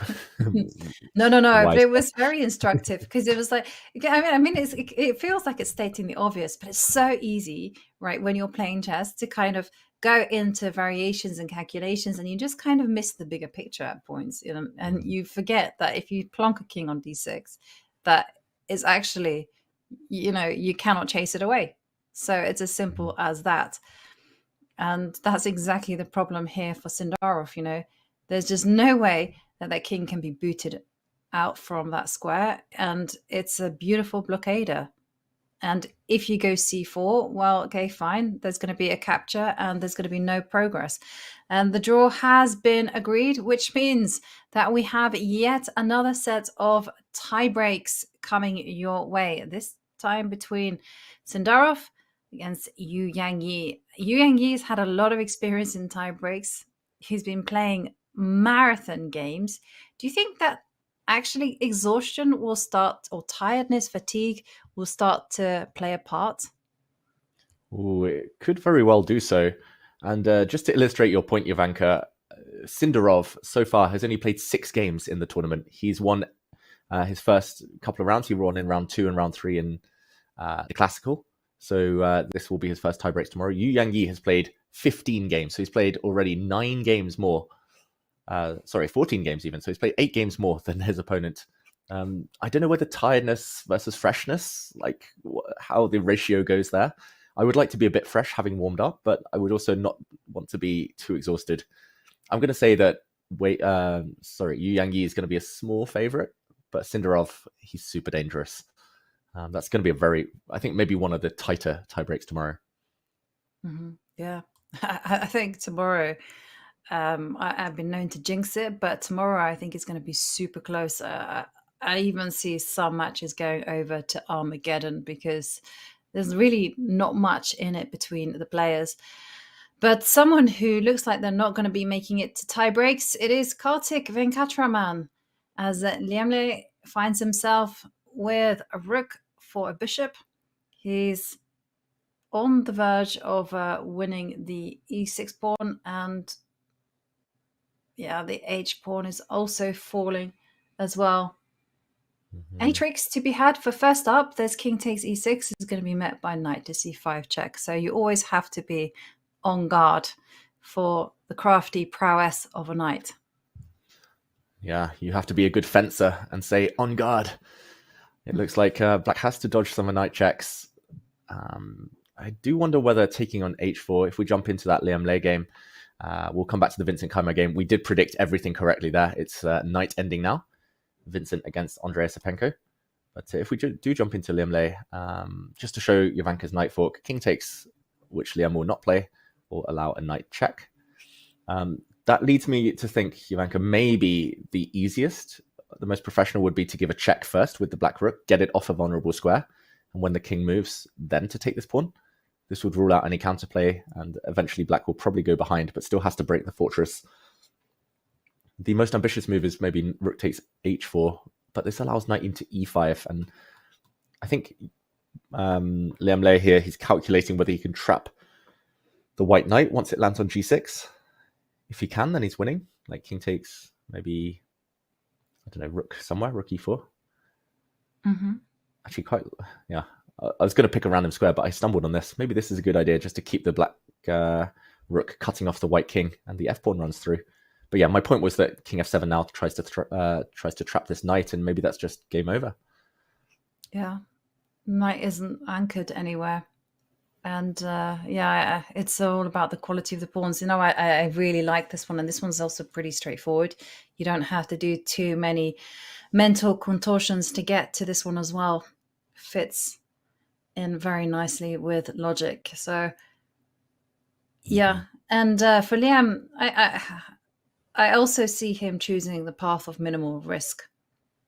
Yeah. So he's looking at the h4 pawn, Jovanka. You taught me to look at the eye movements. He's looking at h4. yeah, he is. That was as clear as it gets. You know, he literally, his eyes just went across the board. He's not looking at rook a1, which is all the way on the other side, blocked by the opponent's nice jacket. Mm-hmm. Rook takes h4. He's going to take this pawn. Yeah, and he will win. Yes, with yeah. Either way, rook a1, rook takes h4. They're both good enough. They're both pretty simple. He's reaching for the rook. Ooh, maybe he's going check. No, he's going. Oh, that's a classy one. Rook e4 instead. Who needs pawns? Same idea though. He's just simply going to be advancing the f pawn. Yeah.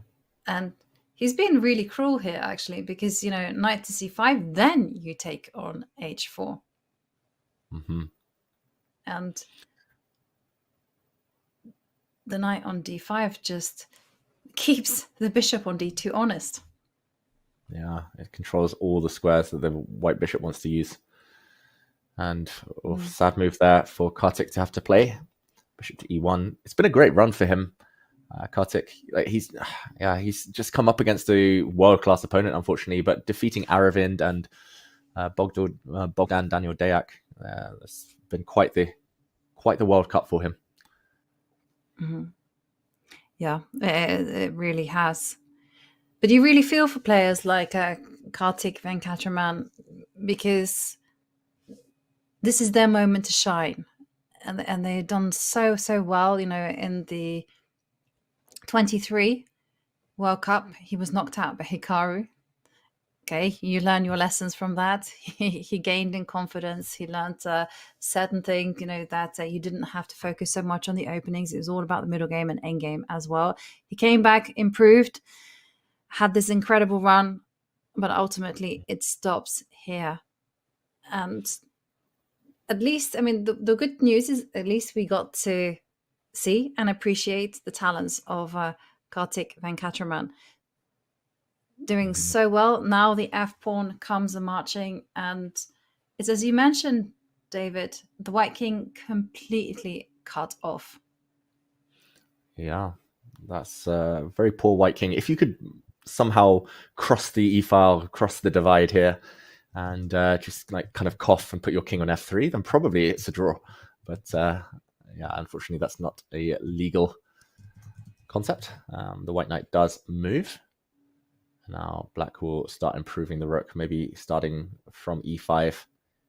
Could go the long way around, actually, like round to b6 and round down now. But I quite like this move from Kartik. He's trying to get his king to cross the e-file, but it will come at the cost of a few tempi, and the black rook will be on a really nice square in the meantime, probably. Yeah. Well, fighting hard. And we've seen some big swings in evaluation. Of course, we remember what happened in the game between Wei and Para Maksudlu. Sometimes mana does fall from heaven. Okay, whilst the players are getting ready, let's go to the other game. And we're now in a pure knight endgame. We kind of got to this position, and we were looking at what happens if white actually goes directly for the pawn on f3. Vincent's trying to be clever here. He's saying, let me first improve the placing of the kingside pawns. Mm-hmm. That's interesting. It comes with pros and cons, Vincent's move. Like, if he'd embarked on the race a moment ago, at least like by taking the black pawn after king d4, at least he had this knight check. I wouldn't be shocked now if Esipenko takes that option off the table by playing a move like a6. Mm-hmm. And it just feels like, king takes pawn. If the black king can start racing forward, then it should be fine. Probably I should be professional and count here, like in the race, like who's going to get there first. But Jovanka, it does feel like black's active enough now. And I don't think white can improve the position anymore. Like h4, black can throw away the f-pawn to get the king in this direction. That is true. That is very, very true. And if that happens, actually, it is white that has to be very careful. So, yeah, you're right. h4 isn't necessarily going to be reaping the rewards. And I liked your idea of going a6. Just removing the possibility. You don't have to worry about knight to a4. Because also the pawns protect each other very, very nicely. Mm-hmm. And what's such a nice kind of asset for Esipenko is that a3, which is the move that white wants to be played, always going to be met with knight to c2. He goes for f2 directly. Ooh. He's understanding that his king just needs to get active, and he's saying to Vincent, it's basically Zugzwang. White can't touch the kingside pawns now. Whichever way the white king goes, black will slide the opposite direction. You go right, I go left. You go left, I go right. And that leaves the white knight maybe to give a check, but also, like you said earlier, Jovanka, the white pawns, if they push, they become extra vulnerable. Yeah. It's really instructive how Jespenka did not care about material, just went for getting the king active.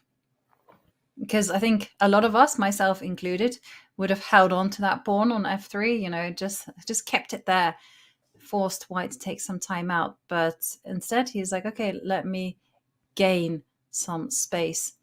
And the question also now flips over to Vincent. As you mentioned, whichever way the king goes, black is going to go the opposite direction. So you don't want to be touching the king. But in the same way, you push pawns on the queen side, the knight will come to d3. There's going to be weaknesses to target. You can't move the knight because a2 is hanging. Or maybe you just have to do that. Maybe you have to go for that knight to b5 idea and go on the offensive. Yeah, I was thinking about knight to e2 as well, but then I just thought the king just centralizes itself. And there's still an issue. If I go back, probably you go back. F4 again. Yes, I will. Yeah, I want to stop the white king going to g3. Yeah, I don't know why the white knight's better on c1 than c3. I thought I was making progress. I've just gone backwards in life and in chess. The knight. Yeah, knight b5 move you mentioned. How should black react, do you think? Maybe it's just a case of trading everything off. Yeah, I was going to say, let's go for the obvious one. Knight takes a2. Take on a7. Good enough. b4, knight d3 check. And like you said earlier, suddenly white has to be careful. Yep. Okay. So, okay. It means this is especially difficult for Vincent to handle, even though he's a pawn up. And he's going to be burning the time on the clock there. It's 7 minutes and 30 seconds for Vincent to find a move that's going to be testing for his opponent. Yeah, I've been impressed by both players in this game. Like Vincent for the perseverance to try and eke out a win from what looked like a very level game the whole time. And maybe even more impressed by Esipenko, who's defended what was a difficult position when we jumped in. He's defended it very calmly. No mistakes, not putting a foot wrong. What did you make of his interview, Ivanka, where Esipenko was saying how he got married recently and his friends were teasing him that he would lose 100 rating points now? But if anything, he's stronger than ever. And he said the friend who teased him about that is still in the competition. I want to know who you think that friend might be. I think I would. Yeah, I'm not going to say who I think it is. I was on the verge of going like a blabbing, but I'm like, no, rein it in, Yovi. You can be discreet. I'll tell you afterwards, David, who I suspect it is. But I was going to say it's interesting actually, because I've had that said many times actually, that you get married, you're happy, and you lose 100 rating points or so. I did have some experience when I was happy. I did lose 100 rating points.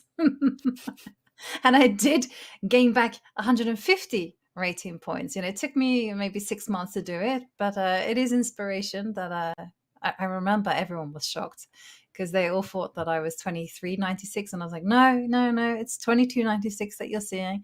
I had a really bad summer and I'm getting back, and then I got my IM title and it was all good. Yeah, sometimes you need to take a step back to go 2 steps forward or something along those lines. In the meantime, we see both boards. It looks like Kartik unfortunately isn't going to be able to hold his fortress against Liam Le. I think as soon as Liam is able to activate his rook and give the white king a check, it should just be game over. And in the meantime, Esipenko moving his knight into the white camp. That does look like it should secure a draw. Ivanka, which of the 2 games do you think is destined to finish first? We see Liam move his king across. I think it will be the game between Liam Le and Kartik, because it's just a question of timing. As you mentioned, as soon as black activates the rook, delivers a check on the 3rd rank, that's it. It's resignation. The black king will come in and all the pieces will swarm in. But we're being treated to this split board view, which means that we can actually see the cameras on all of the players. So what do you think, David? Do you think it's going to be the draw from Vincent Keimer, Esipenko first? Yeah, I think it will probably be the other game. I could definitely see Vincent Keimer and Esipenko going on a long, long time if Vincent keeps trying to find ways to keep the pawns alive, keep pawns on the board, not commit, not go for any races. But Esipenko is racing ahead with his moves, at least. He gives a check. Well, that's going to be hard, actually, to dodge for Vincent. I'm going to amend my... I thought Liam Lei would finish first since he's totally winning. Exchange up, about to break White's blockade. But actually, Esipenko's knight dancing is going to maybe force Vincent to agree to peace. If the White king goes too far away, then Black's king comes for the White pawns. Yeah. It looks like, maybe that game is going to be the first to finish. Esipenko looking very relaxed on the camera. Yeah, he's like looking away. He's kind of got it all calculated. It seems all very good. In fact, yeah, King F2 would have been a direct repetition. So that's why Vincent just goes over to King at F1. Still now, Knight to C2. You start chasing down those white pawns. Target A3. Then you can jump in and start targeting the B pawn. And yeah, it looks like I got confused there. It looked like Kartik has 1 hour 16 on his clock. I think for everyone at home wondering, that is just 16 minutes. Although he might as well just have 1 hour and 16 because I don't think it will save him. As it looks like Liam Lei is about to break the white fortress. And okay, the white knight has been kicked away. Now all it will take is a check, kicking the white king off the third rank. Later, the black king will start to enter, and Jovanka, this is looking very, very good for Liam now. He's done what Wei Yi should have done, right? Just be patient, just wait for your chance, not try to crash through immediately. And he's going to be rewarded for that patience. Yes, and it's so irresistible, right, to deliver that check. Cut the king off, no, but hey, he takes his patience an extra level. Doesn't even allow white to give a check on d6 with the knight. And that warrants resignation. Liam Lei, with that victory, he goes through and qualifies to the next round. And we do say goodbye to Kartik Venkataraman. What a journey it has been for him. But for Liam Lei, this game has just simply been superb. Yeah, he looks so good, Liam Lei, right now. He beat Jobava, if I can say his name correctly, Bador Jobava in round 2. He beat Jeffrey Zhong in round 3 and has just won again in round 4 without the need for any tie breaks. He's, I believe, the highest rated player left in his half of the draw, one of the highest at least. And he is going to be a huge favorite to go through to the next round, no matter who he plays in round 5. Vincent Keimer and Esipenko, meanwhile, have agreed to a draw by repetition. Jovanka, your predictions came true at the end there. Very fair result after a hard-fought game. And it appears that they finished both all at once. So we were both neither right nor wrong. So, wow, it is looking like there is going to be some discussion between the two. And now's the time for the players just to sign the score sheets and, of course, just choose what color they're going to be in tomorrow's tie breaks. And John, it was as we predicted in the end, some decisive results, but also a lot of tie breaks. There are going to be a lot indeed, Jovi. 11 matches going to tie breaks tomorrow as the players do a little bit of post-mortem on their games. It doesn't look like anyone is in particularly downbeat spirits or anything like that, so that's great to see. Very keen on these tie breaks. A lot of important results today, and it does mean tomorrow is going to be particularly exciting as a result of this. Here we go. Arjun, Peter going to tie breaks. I mean, for me, David, on the left side of the screen, that is absolutely the match I want to be looking at, but that would also be doing such a disservice to so many amazing players all over this board. Where does your brain immediately rush to if you could only pick 1 or 2 tiebreak games tomorrow? Oof, I'd have to agree. Arjun Erigaisi, Peter Leko.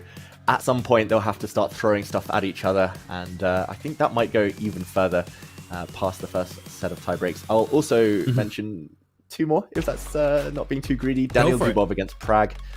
Daniel is basically banking everything on the tiebreaks, clearly his tournament strategy, and also Parham Magzoudlu. With that new lease of life, I think he's going to be excited about his chances against Wei Yi. And Jovi, David got to speak about the matches that are going to tiebreaks tomorrow, but I'm going to ask you about the matches that finished decisively today, where the winning players don't have to go to tiebreaks at all.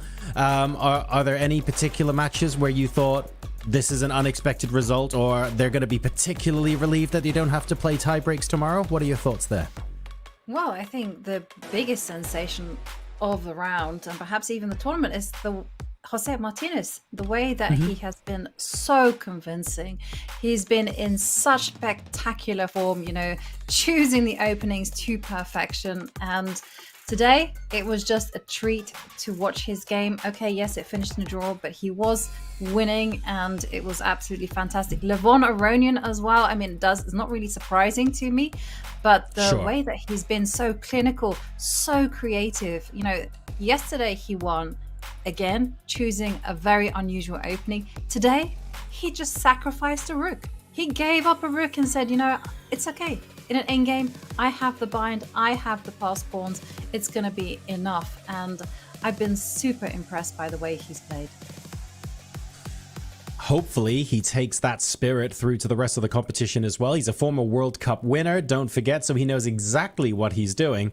And it does mean that we now have an idea of what the bracket is going to look like. It's still pretty huge, folks. Maybe after the end of this round, we'll have a smaller bracket for you. But let's go ahead and take a look what's going on. That is from round 5 onwards. There you go. You can see everything in one page. Isn't that nice? But if we zoom in, this is a grueling tournament.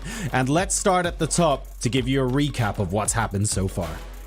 I mean, look at this. Look at how many players we all began with. 206 players. Now it has been at least whittled down to 32. But okay, with tie-break time between Frederick Svana, Shant Sargsyan, and moving on down, another set of tie-breaks as Yu Yang Yi faces off against Javokir Sindarov. Will Sindarov begin to regret those missed opportunities that he left on the table today? Well, it's going to be all revealed tomorrow. And Niels Grandelius, Pentala Karakrishna, we know that these two have studied together. All bets are going to be off because tomorrow one of them will have to go home. And then it is Alexis Serrana. Well, he crashed out to a spectacular in-form Jose Martinez, who has just been the surprise of the event, but just entertaining us with the way that he's been playing such magical games. And talking of magical games, we did see one by Nodibek Yakubov as he defeated Pranav. That second game ending in a beautiful mating attack, conquering his opponent's back ranks. That sends him through, sends the Indian Grandmaster home. Wanda Liang against Gabriel Sargsyan, one of the first games to finish today. That ended in a very peaceful draw after yesterday's more complicated battle. They will fight it out tomorrow in tiebreaks as well. One player going through, though, Liam Lei, one of the most impressive, untouchable players so far. He defeats Katik in 1.5 to half there in a very close match, ultimately coming out on top. And the all-German clash, we saw it earlier. The emotion on Matthias Bluebaum's face as he knew he had to resign, but the elation for Alexander Donchenko, as for German fans, a lot of interest left in the rest of the competition. Now we can expect the early morning showers to become more frequent, spreading in from the west. Oh, sorry, wrong script. Pragg is going to be going into the tiebreaks tomorrow against Daniil Dubov, of course. That is absolutely key to what happens later on in the bracket. And they will eventually be facing some of these folks, hopefully. Richard Rapport, Sam Shankland, after having to go the distance against Erdogmush early on, can Rapport do it again? We'll have to wait and see, because Shankland defeated Vidit. Absolutely huge result for him. MVL, in the meantime, probably starts as favorite against Alexei Grebnev, but at the same time, Grebnev has been on scintillating form. It'll be interesting to see what he can pull out. Maybe some preparation will be key tomorrow. Esipenko then faces off against Vincent Keimer. This undoubtedly is going to be a big heavyweight clash. Keimer looking to go all the way in this World Cup, and he hasn't showed any signs of slowing down. Meanwhile, Parham Maksudlu holding on today against the might of Wei Yi, who threw away a winning advantage, although possibly difficult to see over the board. Can he keep the confidence up and go into the tie breaks with a positive mindset? We then have Lorenzo Ladici taking on Sam Sevian here. Lorenzo has had an absolutely amazing World Cup so far, taking down Neiman and Adams. So it feels like there could be a fairy tale story continuing here, but we'll have to wait and see. Levon Aronian then managing to move on against Radoslav. That was a very, very clinical, very clean way to move into round 5. And you have to say he's got to be one of the favorites to make it all the way. He's won it before. He knows what he's doing. But this might be the board we're all looking at. Arjun Erigaisi and Peter Leko. A heavyweight clash. Unstoppable forces, immovable objects. Both of these players are both of those things. So goodness knows what will happen on the board there. And this all eventually goes into the round 5 bracket where we, if I'm honest, I want to stay here for a second because Jovi, David, Jovi, we'll start with you. We are now in a position where we can start talking about the possibility, the fantasy, a whiff, a hint of candidate spots being awarded to the top 3 here.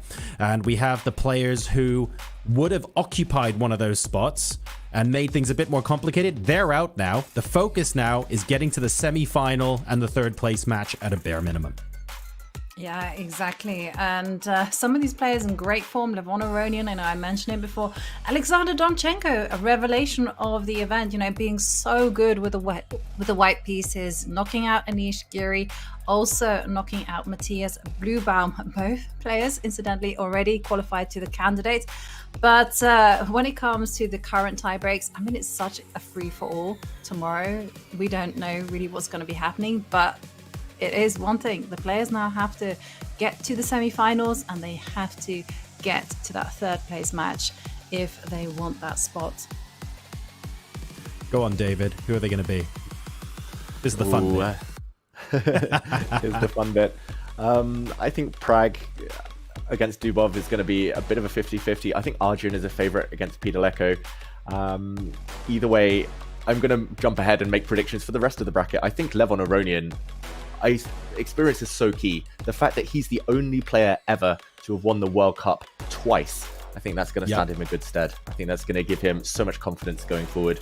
And whether he's joined by the likes of Pragg, Vincent Keimer, Liam Lay, who knows? But yeah, there we see Peter Leko against Arjun. It's going to be a lot of fun heading into tomorrow. I would love to see Levon make it through. I also want to see Jose Martinez make it all the way as well after his absolute heroics in the World Cup so far. But we mustn't get ahead of ourselves. We've still got plenty of fantastic chess to go. So for those of you who have been with us from the beginning, you'll know how grueling this format is. But for those who might just be tuning in today going, yeah, we just saw, 4-8 games worth of chess. What's the big deal? Let's remind you of where we started, okay? Because the King's Cross cancelled trains departure board is here, where Lorenzo Ladici is the only departure not cancelled from 106 to 206 seeds on this board right now. He is the sole remaining player on this incredible list of players. And if we take a look at the top half, it's a bit better, but not by much. A decent number in the first column. The top seeds are out. And it really is a little bit of a crapshoot to figure out who is going to make it through to win the World Cup, to get those 3 candidate spots, and to also win their share of $2 million. So, wow, okay, I am happy that I came back, we got the fireworks, right, absolutely pleased with that, Jovi, but at the end of the day, we still have to make sense of it all. Sum up your thoughts on the games today. It's been very, very tense, and it's, as we expected. 2 games in Classical, it really is a little bit of a luck. It's all about preparation. It's all about being on form. And we saw some players came armed to the teeth with some fantastic preparation. They got in their much needed wins and they're through to round 5.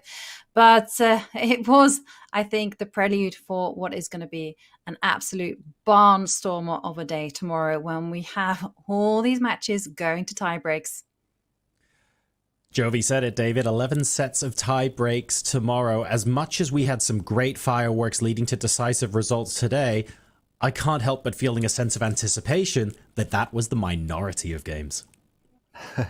Exactly. We get much more chess tomorrow. We get more games, more action. The players have probably been saving their best ideas for those tie breaks, knowing that when the time drops, that's when you can drop the bomb on your opponents. I think, those games, Dubov against Pragg, Adrian against Peter Leko, those are almost guaranteed to land some surprises. And we'll all be back tomorrow to cover all of the action. Hopefully Armageddon as well. So we'll have to wait and see. Thank you so much for tuning in and watching this broadcast alongside us. If you want to check out the tie breaks, you're going to have to do what we do and wait until tomorrow for them to happen. The players are going to be heading off to their hotel and prepping for those games tomorrow now. This is when the game starts, so it is 3 o'clock in the afternoon, Indian Standard Time. So wherever you might be in the world, here are some local times for your reference for when you can watch the broadcast and the games live tomorrow. Remember, it's not classical chess. We start off with 15 minutes plus 10-second increment, and as the day goes on, we only get faster and faster and faster, technically until the Armageddon, but I'll explain why tomorrow. There's not enough time now. For now, though, we're going to sign off from the broadcast, and we look forward to welcoming you back to this absolutely lovely corner of the internet tomorrow morning. Stay safe wherever you are, and we will see you tomorrow for round 4 tie breaks.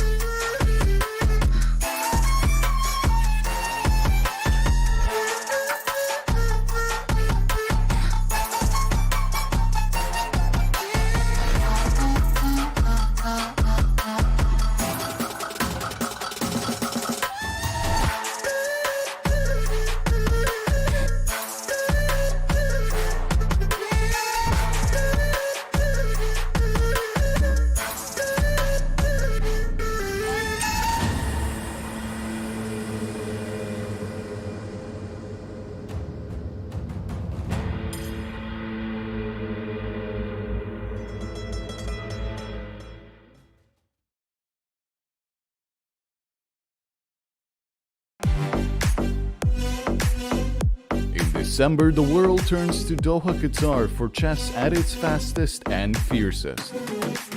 The 2025 FIDE World Rapid and Blitz Championships bring the globe's elite to battle under lightning time controls.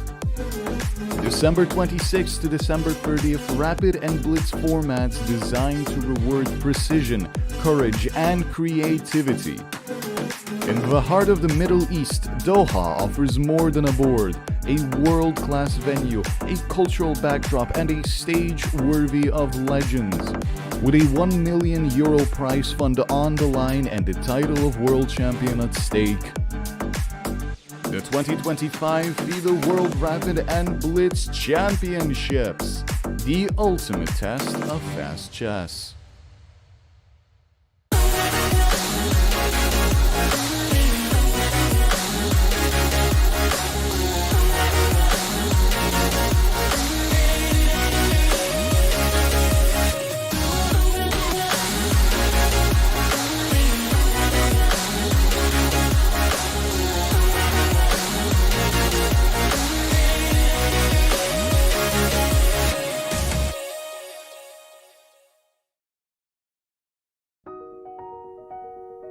Welcome to the FIDE Online Chess Museum.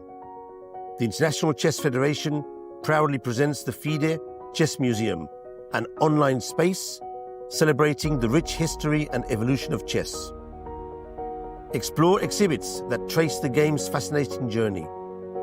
Discover the origins of chess, beginning in the distant past, and follow FIDE's centenary journey. Rare chess sets, unique books and memorabilia, autographs of chess legends, trophies of historical tournaments, and stories of the chess champions. Explore the game's legacy and future. Chess is more than a game. It's a global culture of strategy and unity. Join us to experience this unique online journey where history, culture, and passion for chess converge. And also on your phone.